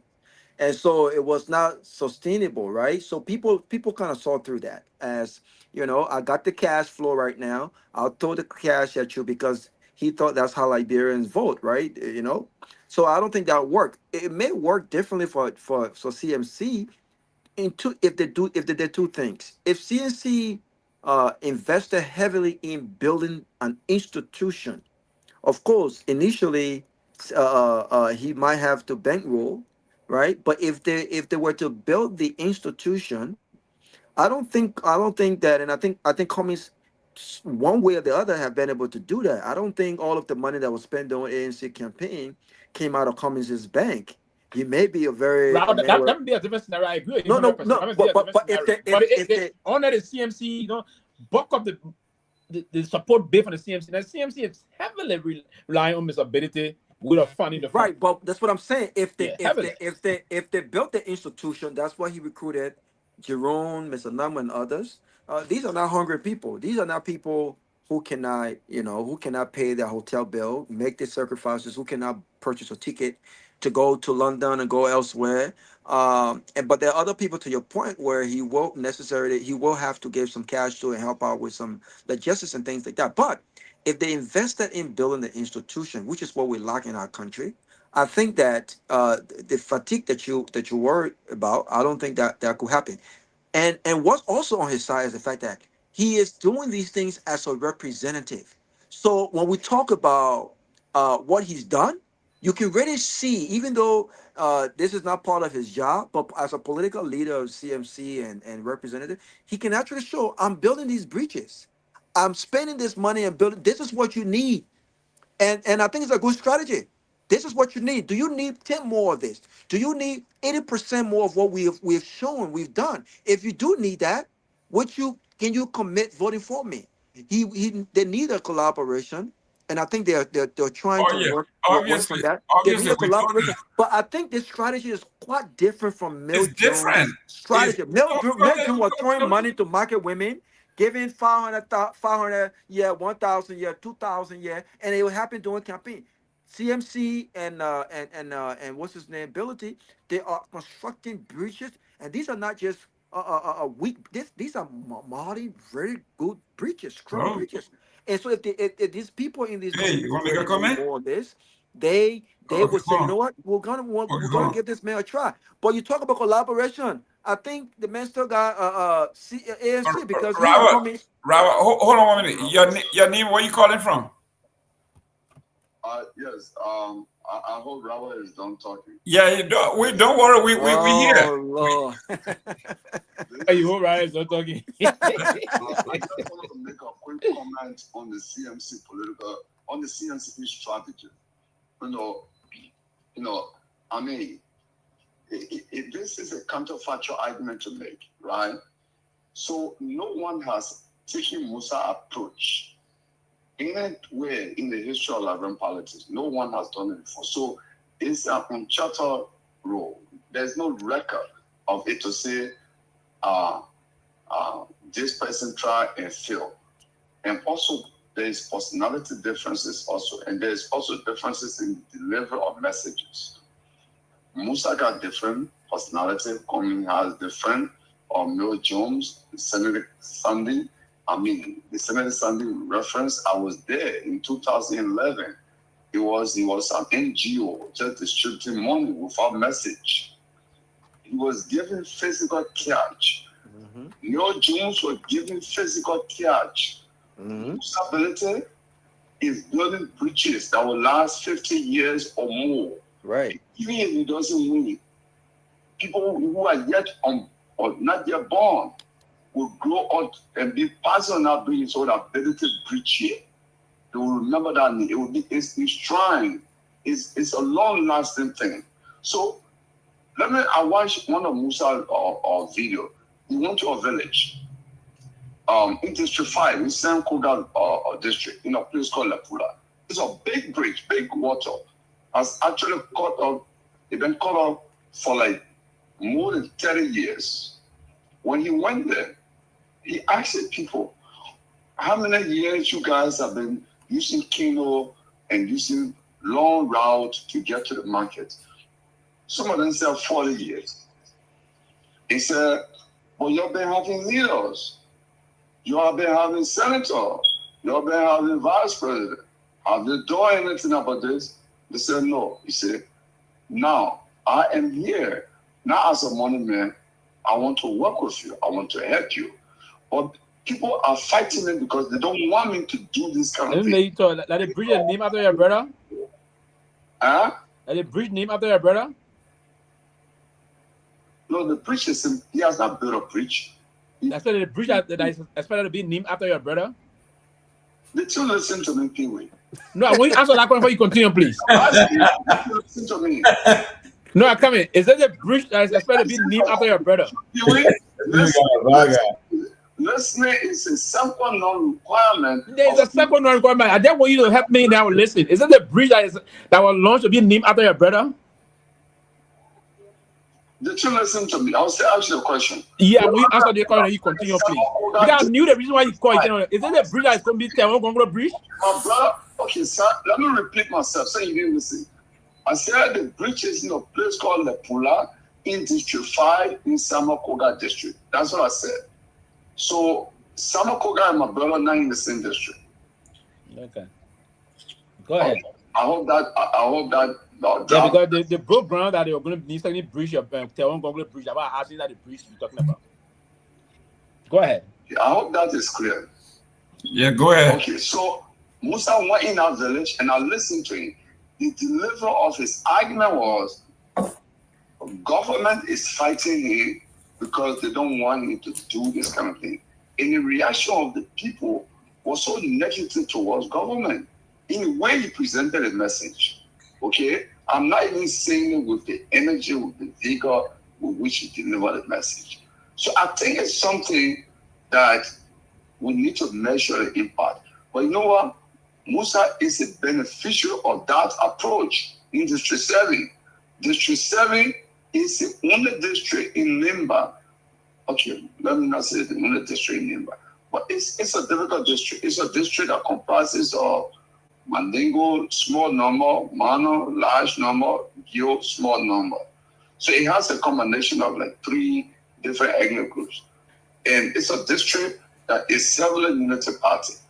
Even PYJ never won that district all of the time he ran. He got good vote, but he never won the district, say he got a majority vote.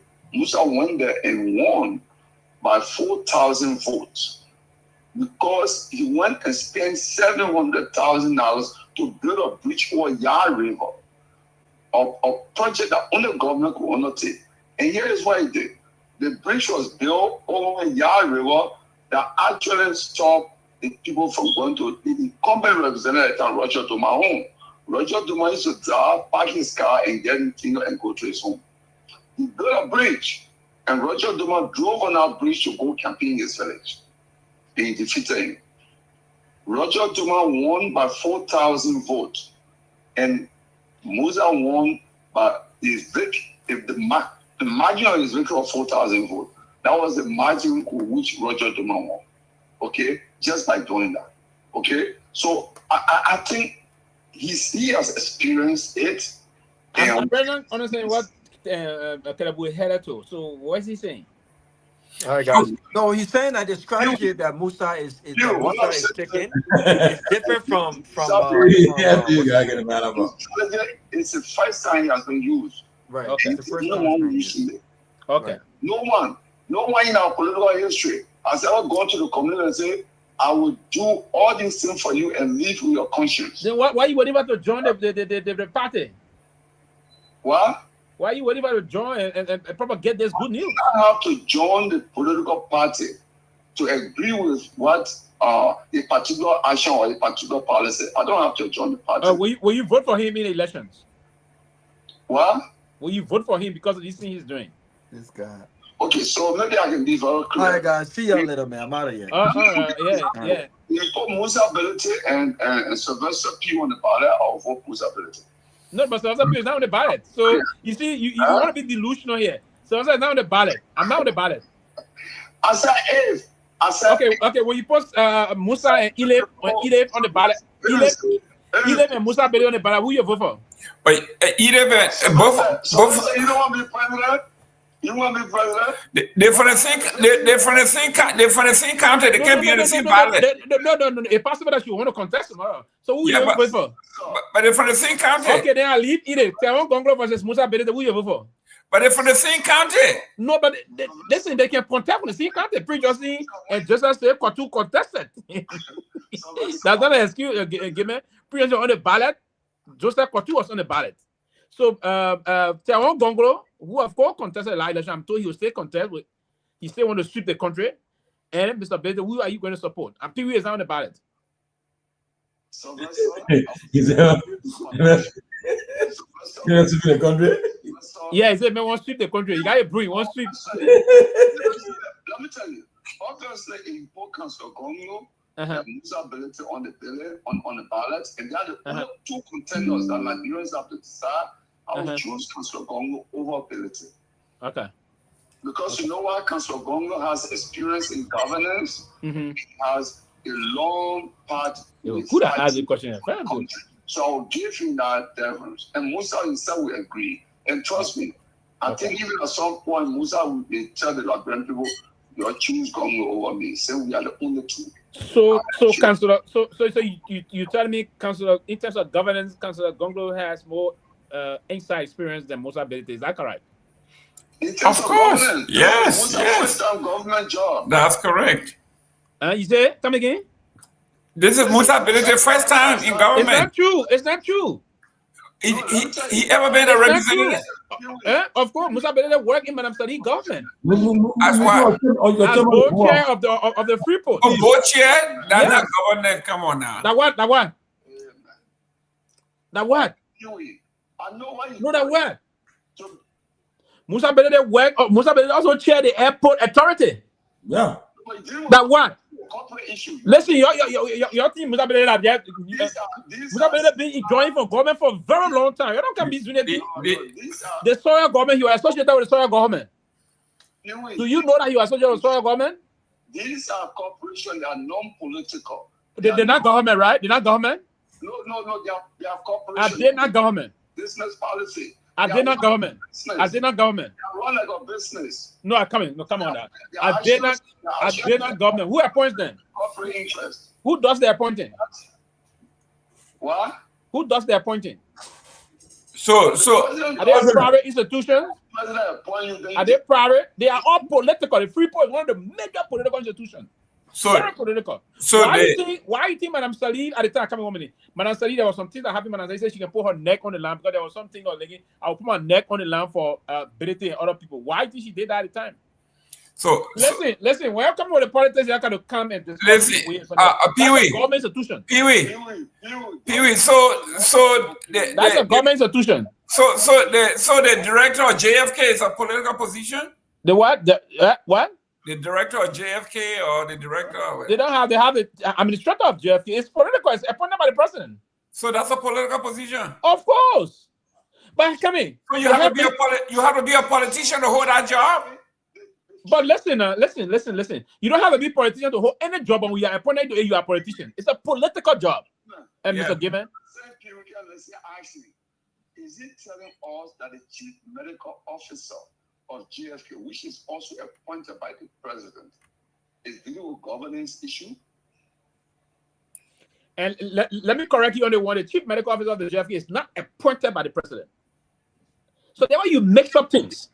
The chief medical officer of JFK. The medical officer of JFK. The chief medical officer of JFK is not appointed by the president. The chief medical officer of the Republic of Liberia is appointed by the president. Okay, so there's a difference. Same difference. Yeah, there's a difference between the chief medical same difference. Yeah. Yeah, so the chief medical officer. Everybody at our hospital that is appointed there, you want to tell me that they are politicians?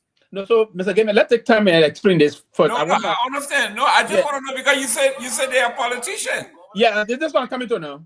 The chief medical officer of JFK is not appointed by the president. The chief medical officer of JFK is appointed via the supervision of the chief medical officer of the Republic of Liberia. That's correct. Right?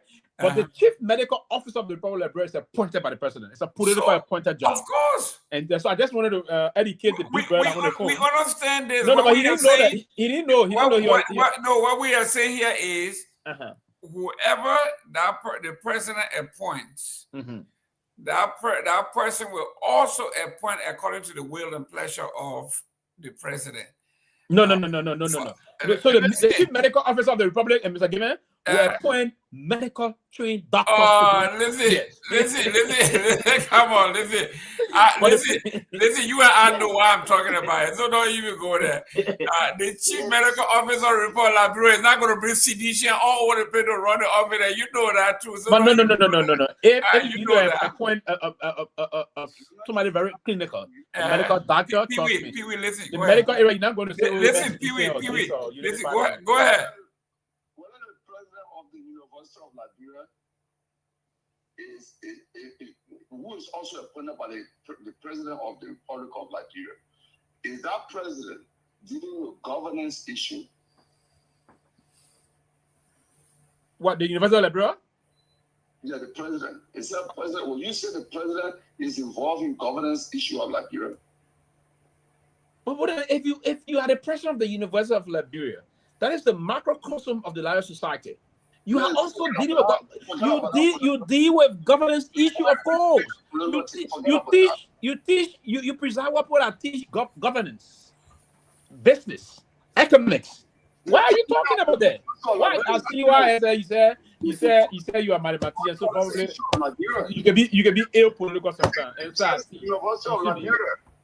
You are the president of the University of Liberia. You talk about governance. You teach us governance. Listen. Governance in terms of what now? The foreign policy issue of Liberia? Both. It's a combination of all.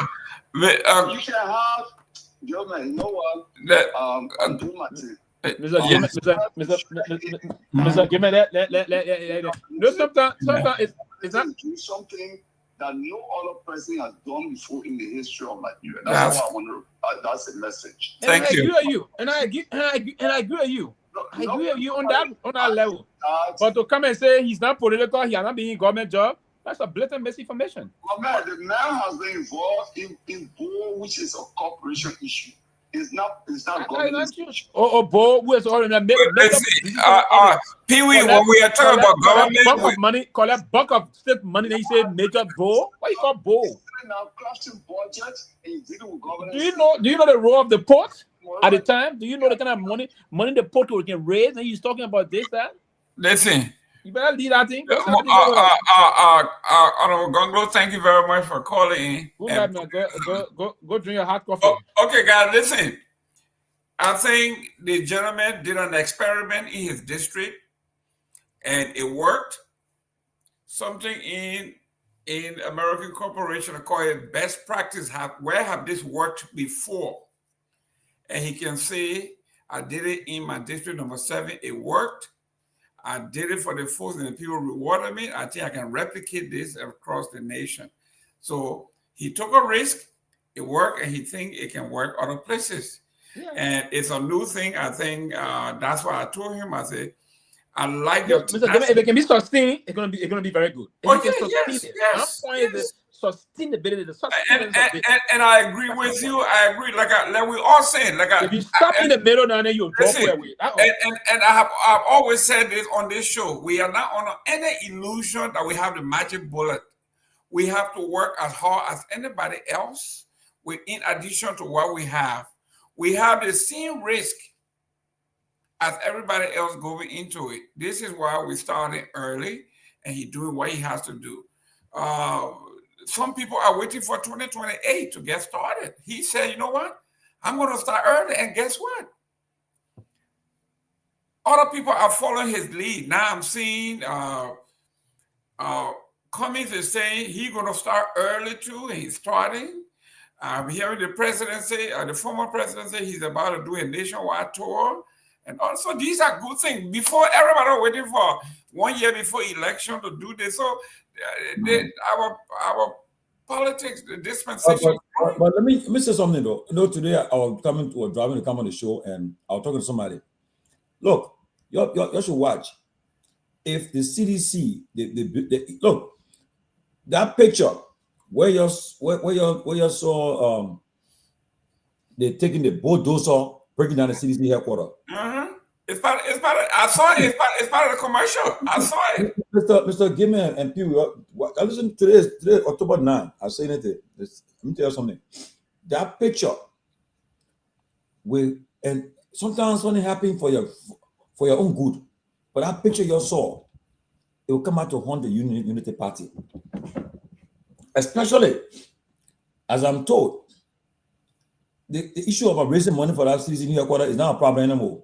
No, I know this. And the thing that will happen when CDC when they're ready to dedicate their new headquarters.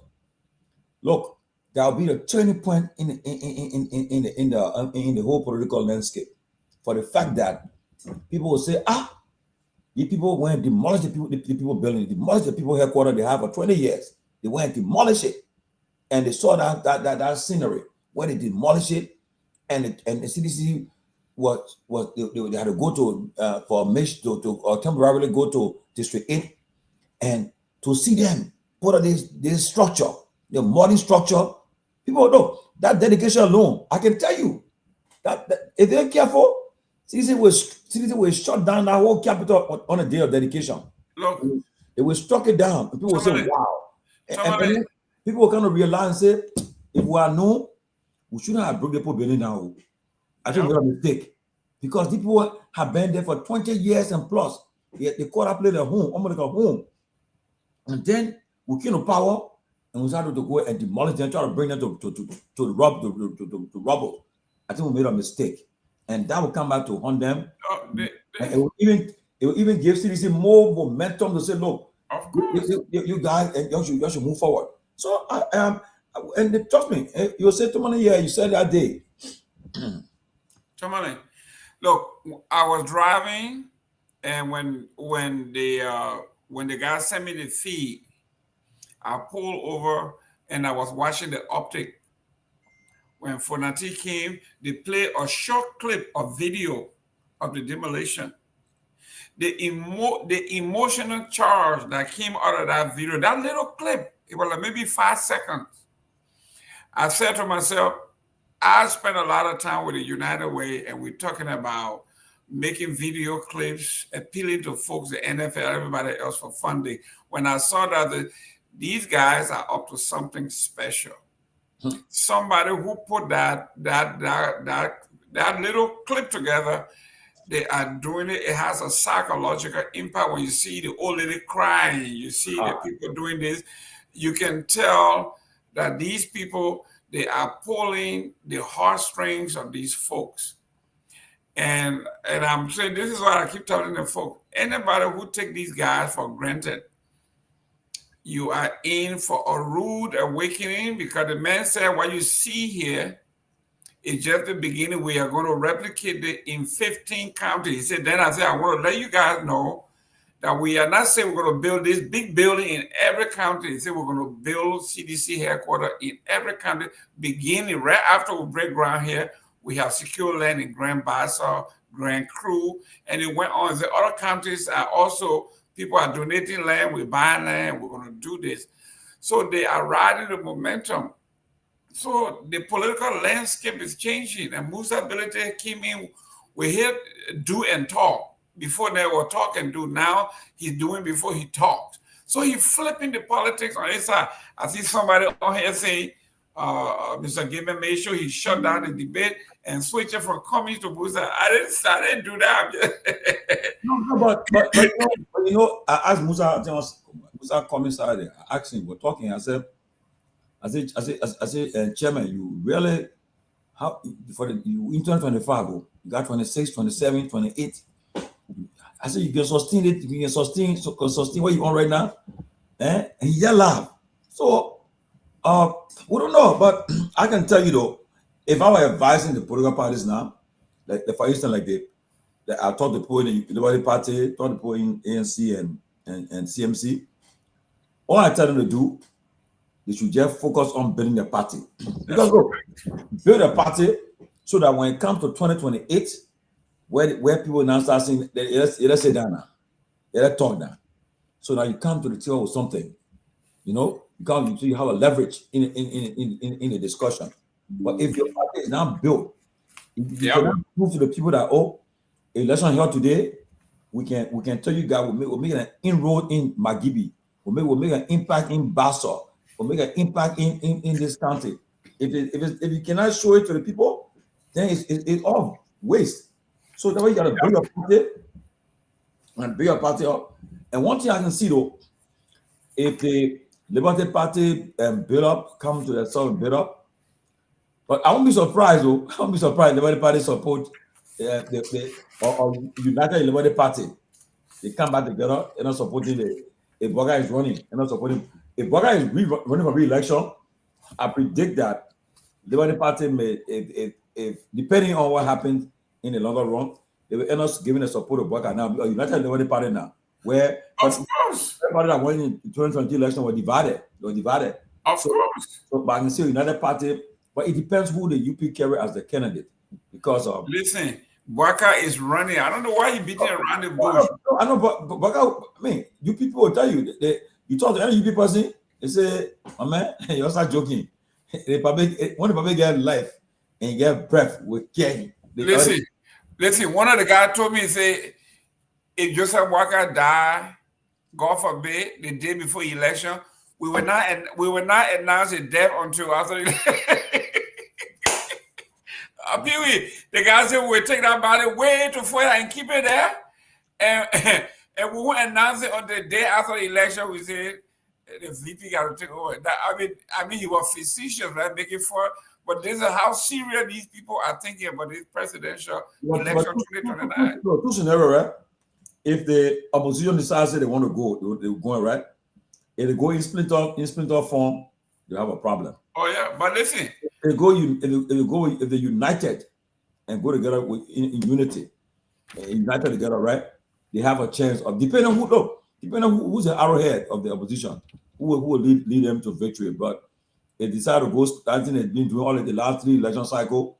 They get 15% on the ballot. Yeah. And well, you're wasting resources, you're wasting messages not being coordinated. So when you go in different form, because you end up criticizing your opponent, time for the runoff now, then people say about you confusing us. But listen, you see what the United Party doing? And you see what they're doing? They're quoting ANC already, right? They went to the convention. They had a speaking spot. They had a slot. He spoke there. They're quoting these guys too. So Musa Belete came back with this here and said, it's too early. Let us spend time building our political party. In 2028, see what you bring to the table. Then we start talking. So I think you see the different strategy. United Party have begun now to quote Cummings. Say, Cummings, support what we are doing. We support you, support us. Let us make sure you praise the government, do everything. Musa Belete said, you know what? Based on our 2023 experience, we are not making any commitment to. Let's see what everybody brings to the table. Not what you say, we want to see what you bring. Let's say Liberty Party come and say, we want to do this. The problem is going to be Liberty Party show us the numbers, show us the organization, show us the strength that you have around the country. Remember now, you and I have been here. The heyday of the of the Liberty Party, when Bronsky was alive, Bronsky could only win one county. That was Grand Bassa County. And maybe River says nowhere else he could win. Okay, another thing to know. Yeah, now Liberty Party wasn't a national party. It was only a Basel party. you just brought a good point. You brought a good point right now. You see, right now, if you come to election in Liberia right now, you can before election, before the first vote is even cast, you can say Bogapa, forget it. He will leg lofa. You can say openly. You can say we are with Lagos South East. You will carry Grand Jide, Samuel, the entire South. Now, that cannot be said about for Musa, for Cummings now right now. So what they need to do now to be able to say, look, that you just say, oh, once get back, you care about so. So now, what the both of them need to do now to see which county that when they call the county, they say, that I don't forget it. Don't waste your time. You see, don't waste your time. In fact, UP even at the first time I see UP even there. They went to the Southeast to campaign. UP. They said they challenged it with they went to the Southeast. Now I'm hearing that Maryland County Liberia having a big event in December. They call it, I think, a reunion. And where I'm getting to, Maryland County Liberia, I'm told that they are thriving in business. Somebody told me to Tomalin, go to Maryland now. You hardly want to spend time in Monrovia. Everything in Monrovia is in Maryland. Yeah, so because they go right across the bridge to the Ivory Coast. Businesses flourishing and everything going well there. People say they do well. You think that you got running water there, the legislature there 24 hours. I mean, they said Maryland is like a city that is balling. So many people in America trying to go back for that reunion. So if Cummings get involved with that Maryland project on, he joins them and before that even event and make an impact there. Because look, you won't be I know people all in America know when election is coming in America, you know that Trump not going to put a foot in Rhode Island. Nobody can go for campaign in Rhode Island. They will not even go to Massachusetts. They won't. The Democrat will not even put their foot around Kentucky. They don't go Louisiana. They won't go to places then. Okay, we see just recent times Georgia came in the picture when I think that Biden won Georgia, right? Yes. And Georgia became the key in the picture now. Georgia is now a state booking. But Trump campaigned in New Jersey. He made an inroad in New Jersey. Oh yeah. It took a lot of votes. But in Liberia now, the country that people were campaigning mostly, people were campaigning in Magibi, Kema, Monserrato, Bassa, Monserrato, Bapolu. Nima. But most people were not fasting. It depended on who in the candidate. They were fasting around Lofa. They were fasting around Grand Jide, Sano, Grand Crew. It depended who on the ballot. You see? But people fasting, they would take it, they would go to Bassa, go to Kema and other countries there. So certain countries are just off the market. You won't go there. So but Bon County is going to be very tricky this coming election. Pewee, that your area there now, because Bon County that's the Dakpana stronghold. Oh yeah, that's the Dakpana stronghold. That's the pepper bush of the Dakpana. It's nobody there. So how you think it's gonna roll this coming 2029? And we the Dakpana children, one of those they put things about the Dakpana club. We got the Dakpana skin and all those things. So, but on a serious note, Bon County gonna be now. You can't say anything about Bon County for now until you understand. Because CBC won Bon County now, just that they won about a smaller number. And I don't know as per what we have said at the time. It was a statement. Mr. Weah is one person that I believe. Trust me, he doesn't really. I don't think he's going to scheme. He said that the future of the party, the CDC, he pointed to his then running mate, the vice president, then Madam Taylor. So I don't know if he's still going to go back for her and to take her as his running mate in the 2029 elections. Meaning, if that were to happen, Bon County will vote that they never voted before. That I can. Because they are disappointed in what just happened. Yeah, they will vote that they never voted before. This time around, they will vote and give. The CDC will win there bigly if they were to get her on the ticket. If not, they will support their daughter. If not, Bon County will be off of play, and that's the reason. And to do that, because then the CDC will have to go and deploy and get a lot of great sons from Bon County, and I don't see it that way currently, because currently the current senator of Bon County, the two senators, one of them is heavily leading to the Unity Party, Prince Myean. And of course, he played a major role in the Liberian Senate as chairman on Ways, Means, and Finance, one of the most powerful, lucrative committee, if you will. And then you have our own dear brother, I think he should be the youngest senator now we have. Melvin Cole? No, it's not Melvin Cole. What's the young man name? I'm forgetting his name. I'll call his name, but he's the youngest senator now in the Senate. What country are you from? Bon County. What my own friend brother name? Is that family? No, not family. Not family. He used to work with custom. Before he Wait, Johnny Pewee. Johnny Pewee is there also. He won with a very popular vote. Very popular vote. But Pewee, I heard nothing much for him saying he became senator. He's a quiet. He's always so very quiet. Yeah. But and you know, his role is that anybody running in River G, Bocha will not survive. Bocha, he just got to that place because he was struggling, and he lucky he went on ANC ticket. He played the ANC people, got on a ticket, and he won. And since he got there now, trust me, I think the River G people want to see him inside. They want to see him. Yeah, I don't know, but Bocha, don't will not survive. I can tell you the fact. And he got one of the major roles there. He's the chairman on the chairman on Maritime.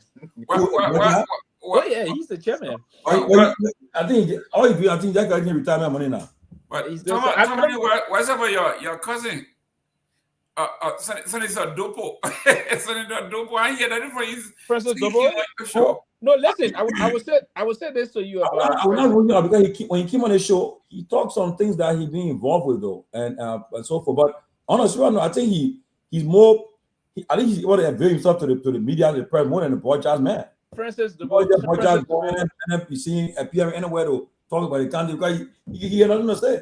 Francis Dopoh, beyond us graduating from high school together, from his work, after high school to college, and then worked with the Liberian Revenue Authority, First Minister of the Liberian Revenue Authority, and all of things. Francis Dopoh's role is very strategic, to be very frank.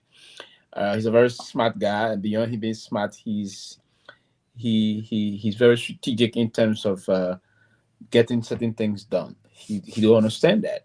So I wouldn't be surprised if he were to win heavily to come back as the senator for a second term. I wouldn't determine his second term as a senator, but I know I can say for a fact that Francis Dopoh, the next elections, I think he's up for election 2032. I think he's up for election 2032. So he still got some time. He's not, but Jonathan Sibwe, with Bocha is up for election 2029. But I was saying things about Mr. Gayman about Bon County. So if Madam Taylor is not going to be on the ticket for CDC of Bon County, I don't know, probably we may just hear. Now, we have come out to say, I want to be strategic to talk about the future. Let me take Johnny Pewee to be my running mate. He's an unassuming, but very strategic young man that have done a lot in terms of development. He won massively. He won against a veteran lawmaker, Edward Kafia, right? He won against Edward Kafia was a representative. Who played in Bon County? Who he beat? Kafia. No, Kafia was not a senator. The senator there was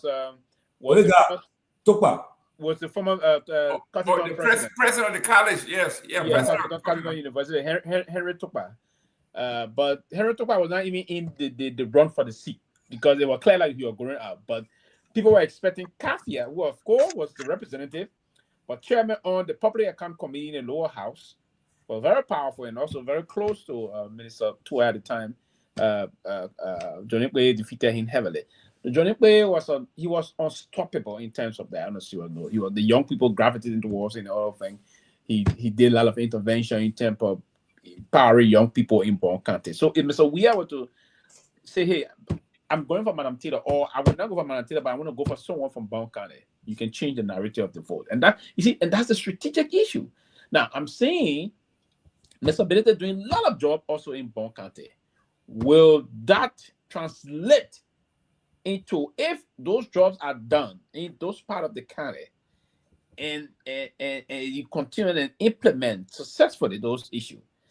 That's what part of the way you can change the narrative of the elections. If somebody were to contest for the presidency, will he cause some damage in that county? Of course, he would do that. Will he cause some damage in Nima County? I hope. But again, we have to wait and see. For Nima County, I wouldn't say that for a fact because, and I said it last time,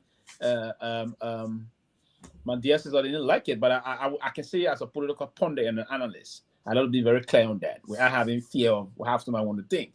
The Nibaya are very xenophobic kind of a people, right? So if you're putting Nimba Musa Belete on a presidential ticket in Nimba County, where they have a son from Nimba, Adokun or whosoever that will be, and Musa Belete, they will first look at Nimba as a county, and then they will go trouble, and then they will go trouble. And if they went trouble, trust me, they got a record for that. They will go trouble, and if they go trouble, Musa Belete will heavily be hit if they went trouble. So it's one. So if you looking in a gap of country that born country, that would be a country that disability can go and strike and do some damage there potentially. And then if you are to do that damage, then you talk about Lofa country also. Yeah. And I see Mr. Billy started he work now already in Lofa. Yeah. Oh, Pewee, hold on 1 minute. Tomalin, people are let me call you back. Okay. So let me ask you a question, Pewee. Okay. I want to find who are on the ballot in the Senate, right? Is that concerned somebody call and say something? Yeah, the former superintendent is complaining that we are not on YouTube, we are not on WhatsApp, we are not on YouTube. Is it Pinge? Yeah, Pinge is complaining. She says, "What happening now? We're not on these platforms." We'll try to get on there. Yeah, go ahead. Tell me your question. Yeah, so Monserrato, who offer re-election at Dylan, right? Yeah. They don't offer election in Monserrato. How about Nima? Nima County is Yan Toyen. Yan Toyen, okay. How about Lofa? Lofa County is going to be Councilor Jara, okay. How about River G? River G is going to be Jonathan Segbe. How about Basso, Yombly? Yombly Kanga Lawrence. Bon County is going to be Prince Moi. How about Grand Crew? Grand Crew would be Nimini Batikwa or not Nimini Batikwa. Nimini Batikwa just won this one. Nimini Batikwa won this one. It would be the former president pro tem Abochi. Okay. How about River Says? River Says it's not Jivon Smith. Smith. Yeah, that's Jivon Smith. Jivon Smith. I want to say Jivon Smith. Man, no other people. How about Sando? Sando County you have is going to be Donkey. Yeah, no, Donkey just won. Oh, Donkey just won. Okay. Yeah, Donkey just won, so it's going to be Che. Who Che now? Augustine Che. Yeah. Che is going to be on. How about Maryland? Maryland County, so James Barney is going to be Bravo Brown. But James Barney just won 2020. Magibi, not Magi. It will be who? Magibi is going to be Nukwe. Okay. How about Bapolu? Bapolu going to be the lady. The drop meat lady. Boto Kane. Oh, now what's down? Boto Kane going to be. How about Bomi Snow? Bomi Kane going to be Edwin Snow. How about Kema? Kidman County going to be Simon Taylor. All the county at 15, right? Yeah. Yeah, you call Bapolu, right? Yeah. Yeah, all the county. You call Bomi. Yeah, we call Kidman. Yeah, that all. County. I mean, someone county. Grand Gila, yeah.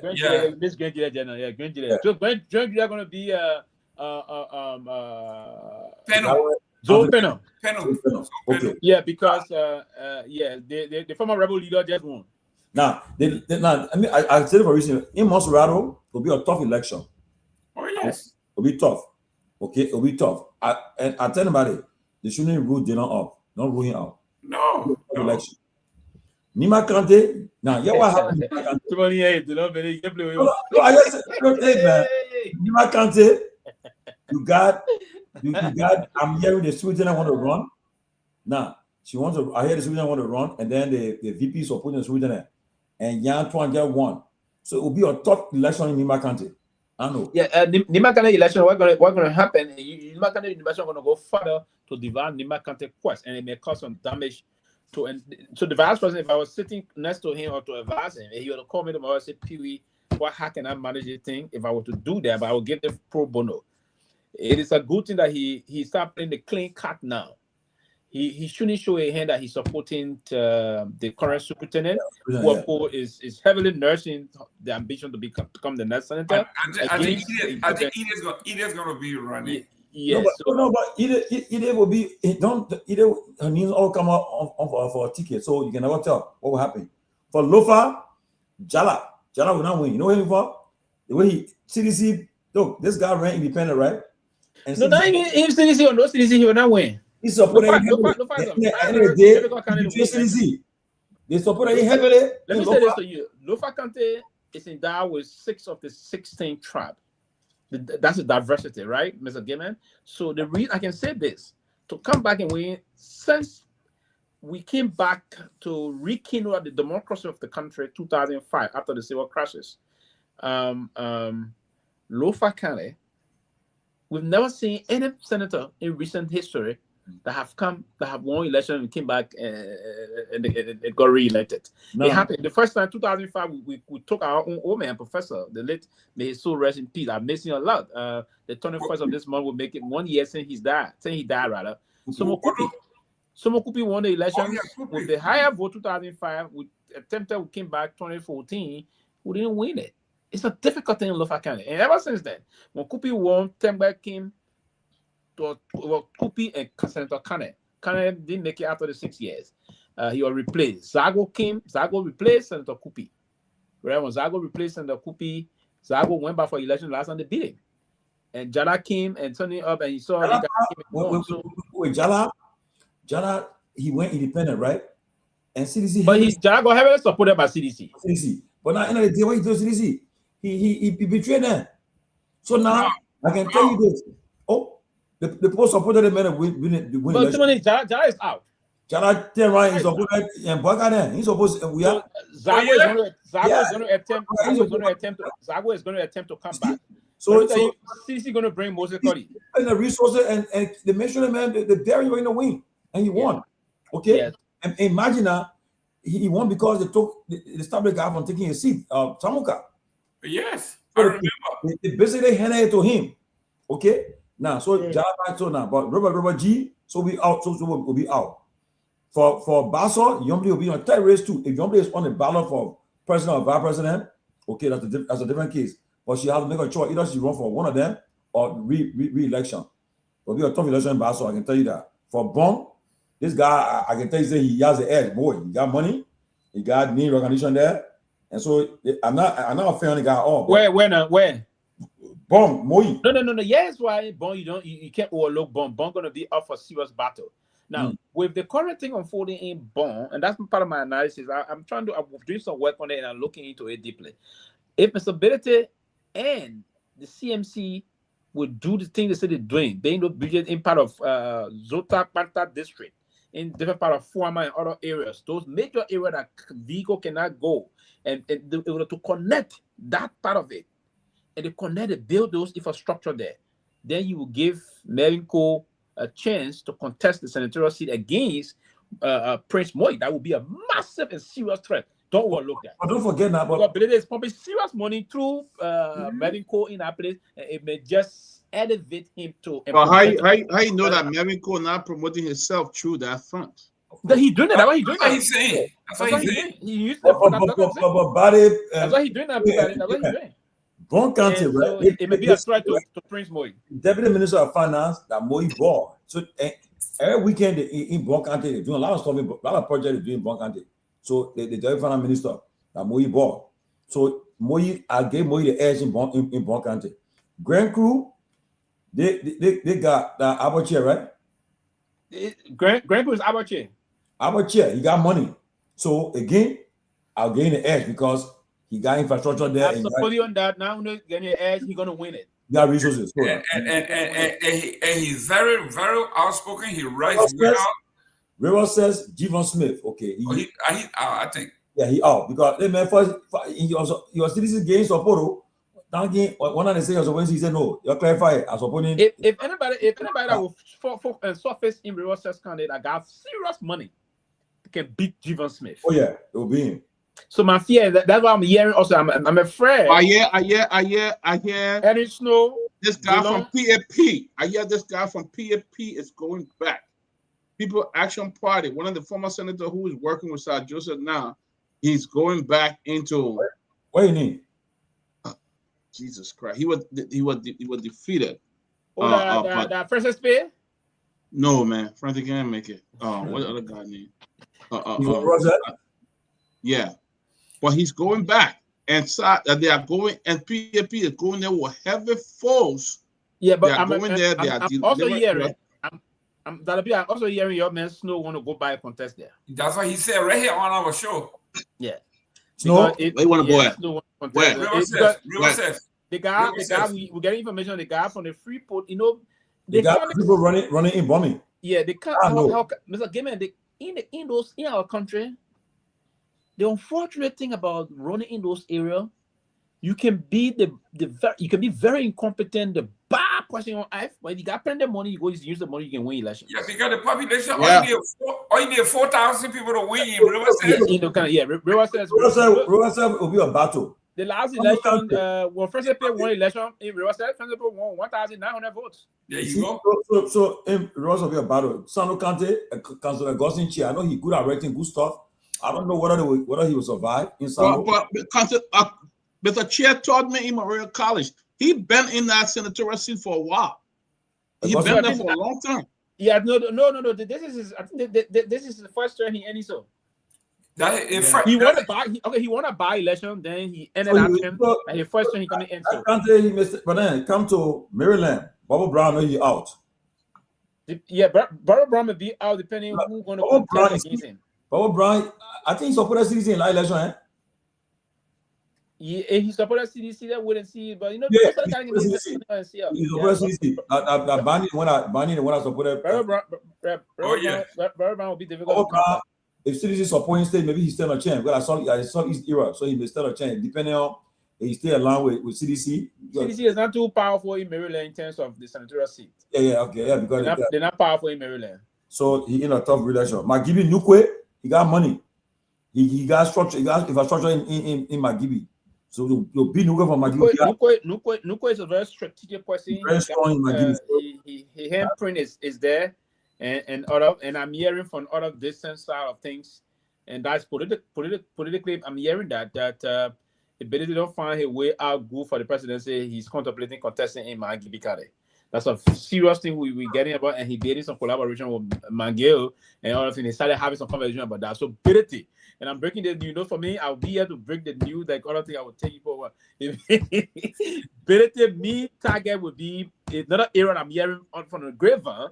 And I'm speaking as a political pundit again, not on behalf of the TC. I'm speaking on behalf of myself. I'm liably informed that Benedict may contest. So you are saying, you are saying that CMC may not end up to the presidential race. They will end up with senatorial race. And I'm saying this for a record. If anything should change from that, then Benedict will go for they may you talking that. They may you know what you're talking about. We're going all the way. We're going all the way. And listen, and give me so what are you saying? Are you saying that CNC will end up to become a senatorial race, not a presidential race? The man said we are a senatorial party. No, I said if things don't go the way you cannot limit the people to a senatorial party. But no. But listen, Dr. Peabody, the last time Mr. Billy came on the show when I asked him the question, what he said they will conduct a survey, right? Yeah. If the survey reporter, he told you that. Yeah. That survey report will be what it will news to say. That's real clear. Yes, but he doesn't contest, and he'll go as senator. Kind of Babalu. They will remember she out. Yeah. She out. Bodokane, yeah. Bodokane. Don't listen. Don't overlook Bodokane. The reason why I'm saying don't overlook Bodokane is going to be linked to the ruling establishment. Yeah. For Barras now sit at the Supreme Court bench as one of the associate justices. They may just find a resources for her that she may just come out to win elections. But guess what? Don't overlook her. She may just come out to win. No, because the public, the team right now, she one of the senator who perform senator. But in terms of representation, she Yeah, won I the worst representation ever. There's no need. We should not elect what kind of people. So what about Jonathan Subway? Again, what I was saying. Bombing, snow. If you're running in bombing, you have a tough battle with have food. Got a boy and the that guy still has a strong weight in. That guy still has a strong weight in bombing though. Who? The last guy that was defeated. You know, I'm not good at name. That Corruption King Kong defeated. That guy Kamara. Sako. Okay. Sako technically won that race. Sako won that race. I don't know Ducle. And listen, I would say this: for Ducle to win that election will be difficult. Ducle will spend money. Yeah. But there's something I don't want to call for say I say this, but due to that, will be difficult to win that election in bombing. The biggest mosque in bombing, the biggest mosque in bombing. Ducle. So he'll get a vote from but the community. Doing that. Yeah, okay. I don't know I don't know what the religion. I don't think Muslim. Yeah. So bombing. It's no. They got Muslim. They got a vibe, part of vibe. No, got to fight hard. You got to fight hard in bombing. Bingo and other things. No, Kehleboe, Simon Taylor. I know. So you think Duke got enough money to run that campaign? Oh, listen. People news. Healthcare team, Nosferatu in Minnesota there. Listen, leave the Minnesota. Not even Minnesota. Everything you're sucking from right in that port there. Exactly. It will suck everything from the port. And the way you talk on the Chinese guy too. They all to the port. They left for that port almost a year plus before even contested, right? You were loaded. They made deploy. In Russia, now they win election in Russia. Oh, people that's a two-man. The person you trying to guess. No, but also Setuma key this because man, no, the guy that came second to Setuma didn't come second. The guy that came second to Talo and Talo won it.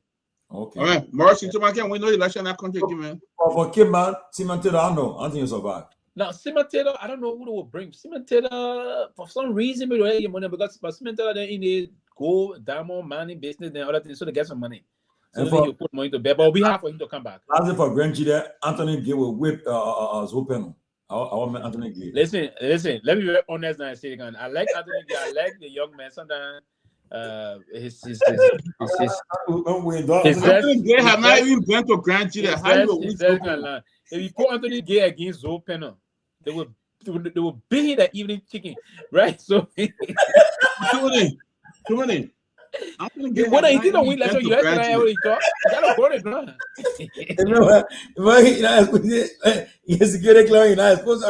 I don't know.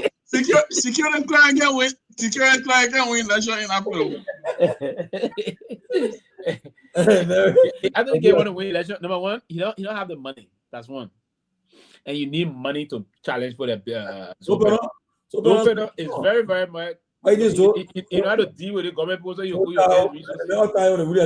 party now. Anyway, Boga yeah, exactly. So to please Zopeno, you need first your resources. So Anthony he don't have the resources to do that. So that what? So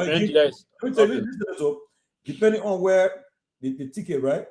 If you depend on let's say the vice president presidential ticket, if they're coming from one of these counties and you offer re-election, you stand if you're putting one of these candidates, you stand a chance to have because they will vote for you because of turnout of vote, you may end up getting the vote from there. You know, like America, right? America, the president can win our state, but the state, but the party cannot lose the Senate. So even the president, the same thing can happen. Like for the coming election in Lofa, it's possible that election for me will be between our men to want to contest. Johnny Nagbe say he's contesting, but Johnny. We have three powerful candidates in the race also that are very, very powerful. That household name. You see, the current Director General of the General Services Agency. He came Glakwa Kotime. Kotuma is contesting. Kotuma came, I think, third in the past elections. He came second to, because Moses Kodi came second to the to Mosara. Mosara won it. So you have Moses Kodi that came second to the guy that won, and then you have, so the three persons that I'll give them the rank in terms of they will have the resources, because CDC were going to support Moses Kodi.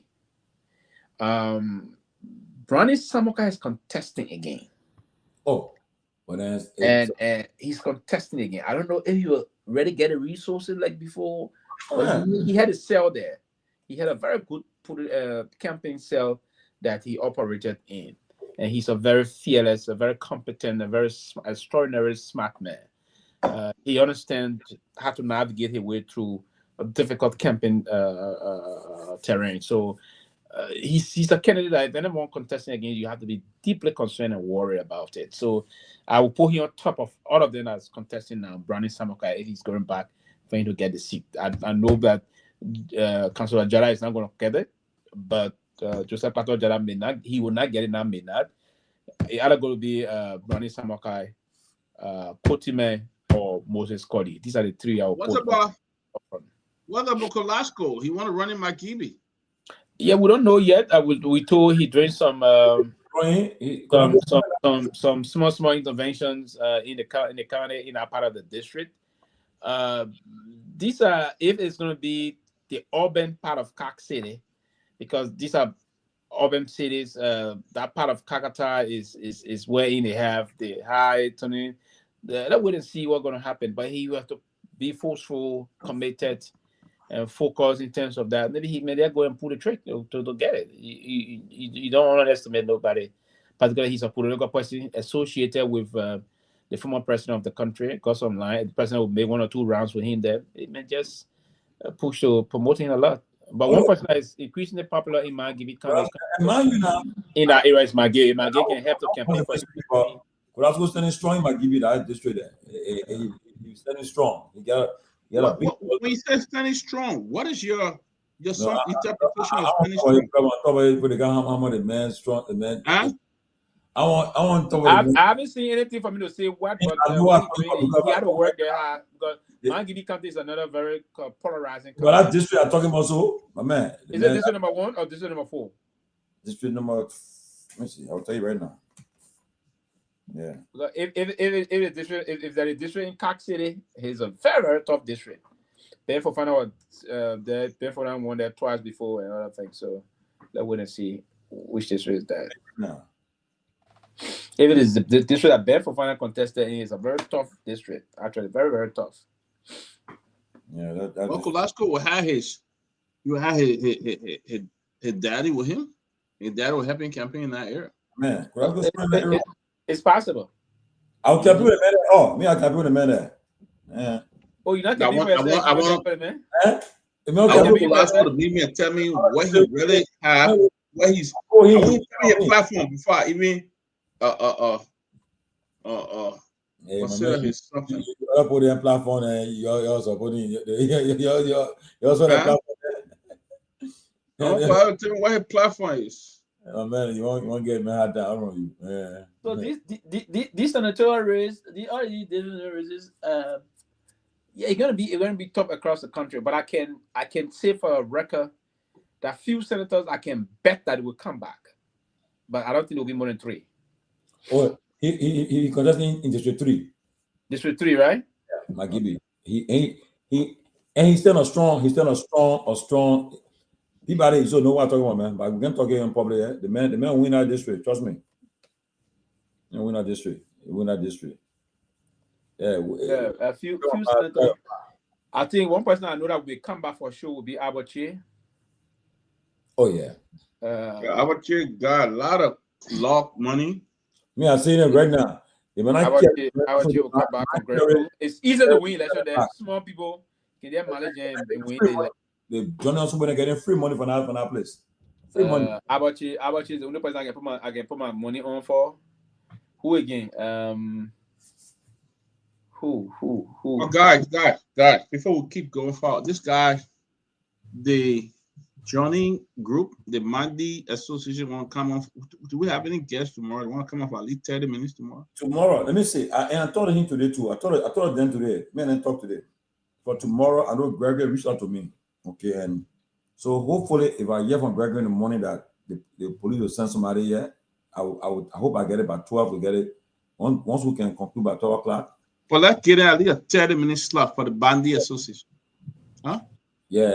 I mean, I told him if they're having a program this side, so let's give me at least 30 minutes to come on tomorrow. It was scheduled for today, but because the minister came. Yeah. So let him know that we can get him a 30-minute slot, man. Yeah, but if the police coming, if the police won't be here for the whole show. Maybe they come here for maybe an hour. So why not we do them first and bring the police? Because more people want to hear from the police, so we can bring them first. Yeah, police come first. Police in the name like brother, you want to bring the police and keep them long. Then they can't quit and go. And then you be more relaxed here. But the police come in there, get them quick out. They won't be here for 2-3 hours. The police won't be here. Yeah.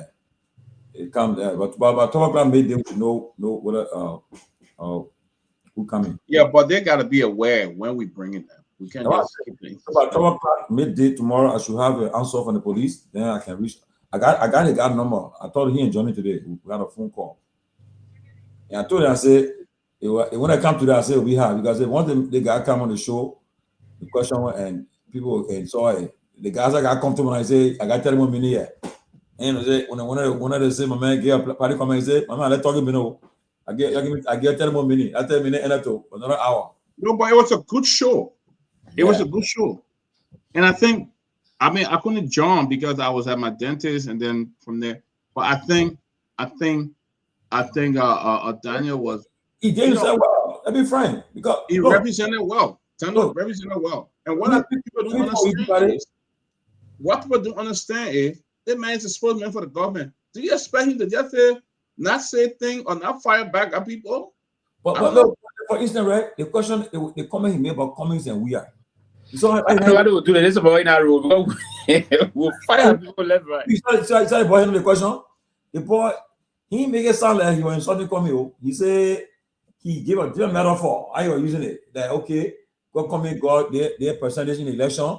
So that making and he said that why he said in politics, in down politics, he put drive politics. So you see how he frame it? He just spinning. He spun the whole thing and said, well, okay, at least. You know, but he said, I can also insult Coming. I can't be rude. You see, he called himself and said, I cannot disrespect the marriage. I think he represented well, to be honest. Yeah. He represented well. And I hope that will give others the courage to come on the show. Those who are afraid and think that we here to just go after them or to disrespect them. We got Senator Diller on Monday. Yeah. After Senator Diller, I hope others will come. I'm sure they'll come. But Daniel did a good job representing himself today. Yeah, I mean, the people said that position is a tough position because look, like you the government, if they're hitting the government hard, you won't come to defend. And you see, and you saw the question. The first question I heard on him with that about the project info here.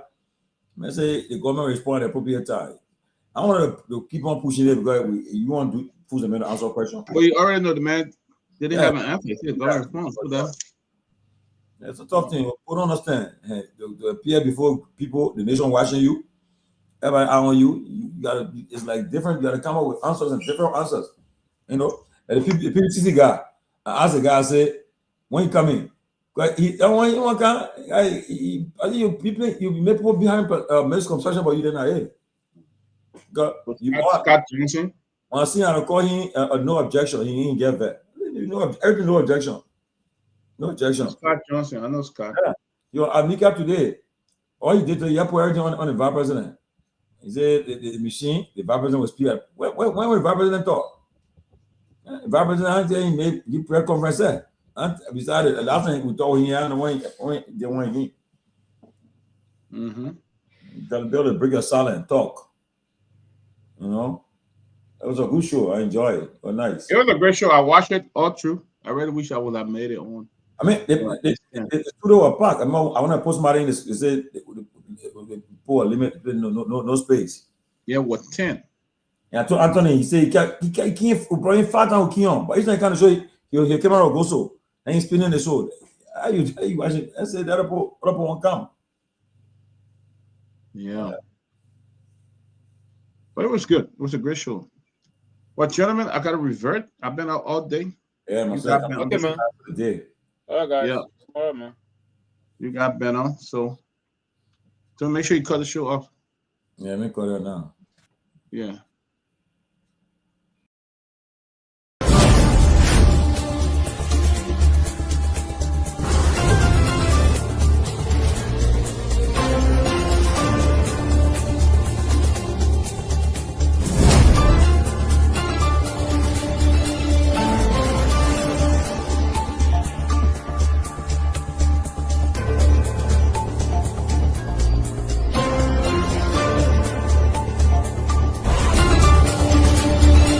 But listen to, did you hear the press conference of Seleke Kromah, the IG? He did say that this is a highly political case, did he not?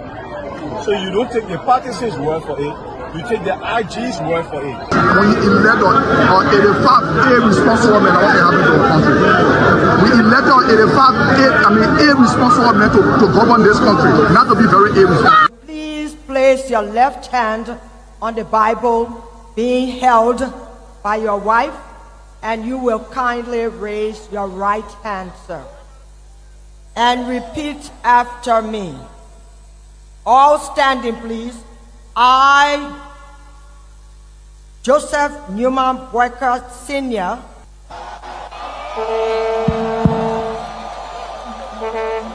This is no secret now that your friend and former boss will be a candidate in 2029. With all of that you experience, all of that you know, and everything that you see unfolding in the country now, will you support him? Will you be part of the process? Will you give him the support? Do you think he can be a better president? So why you want to bring political money in it or not? Oh, but you political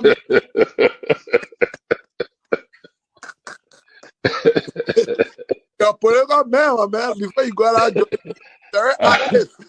I plead the fifth again. Okay.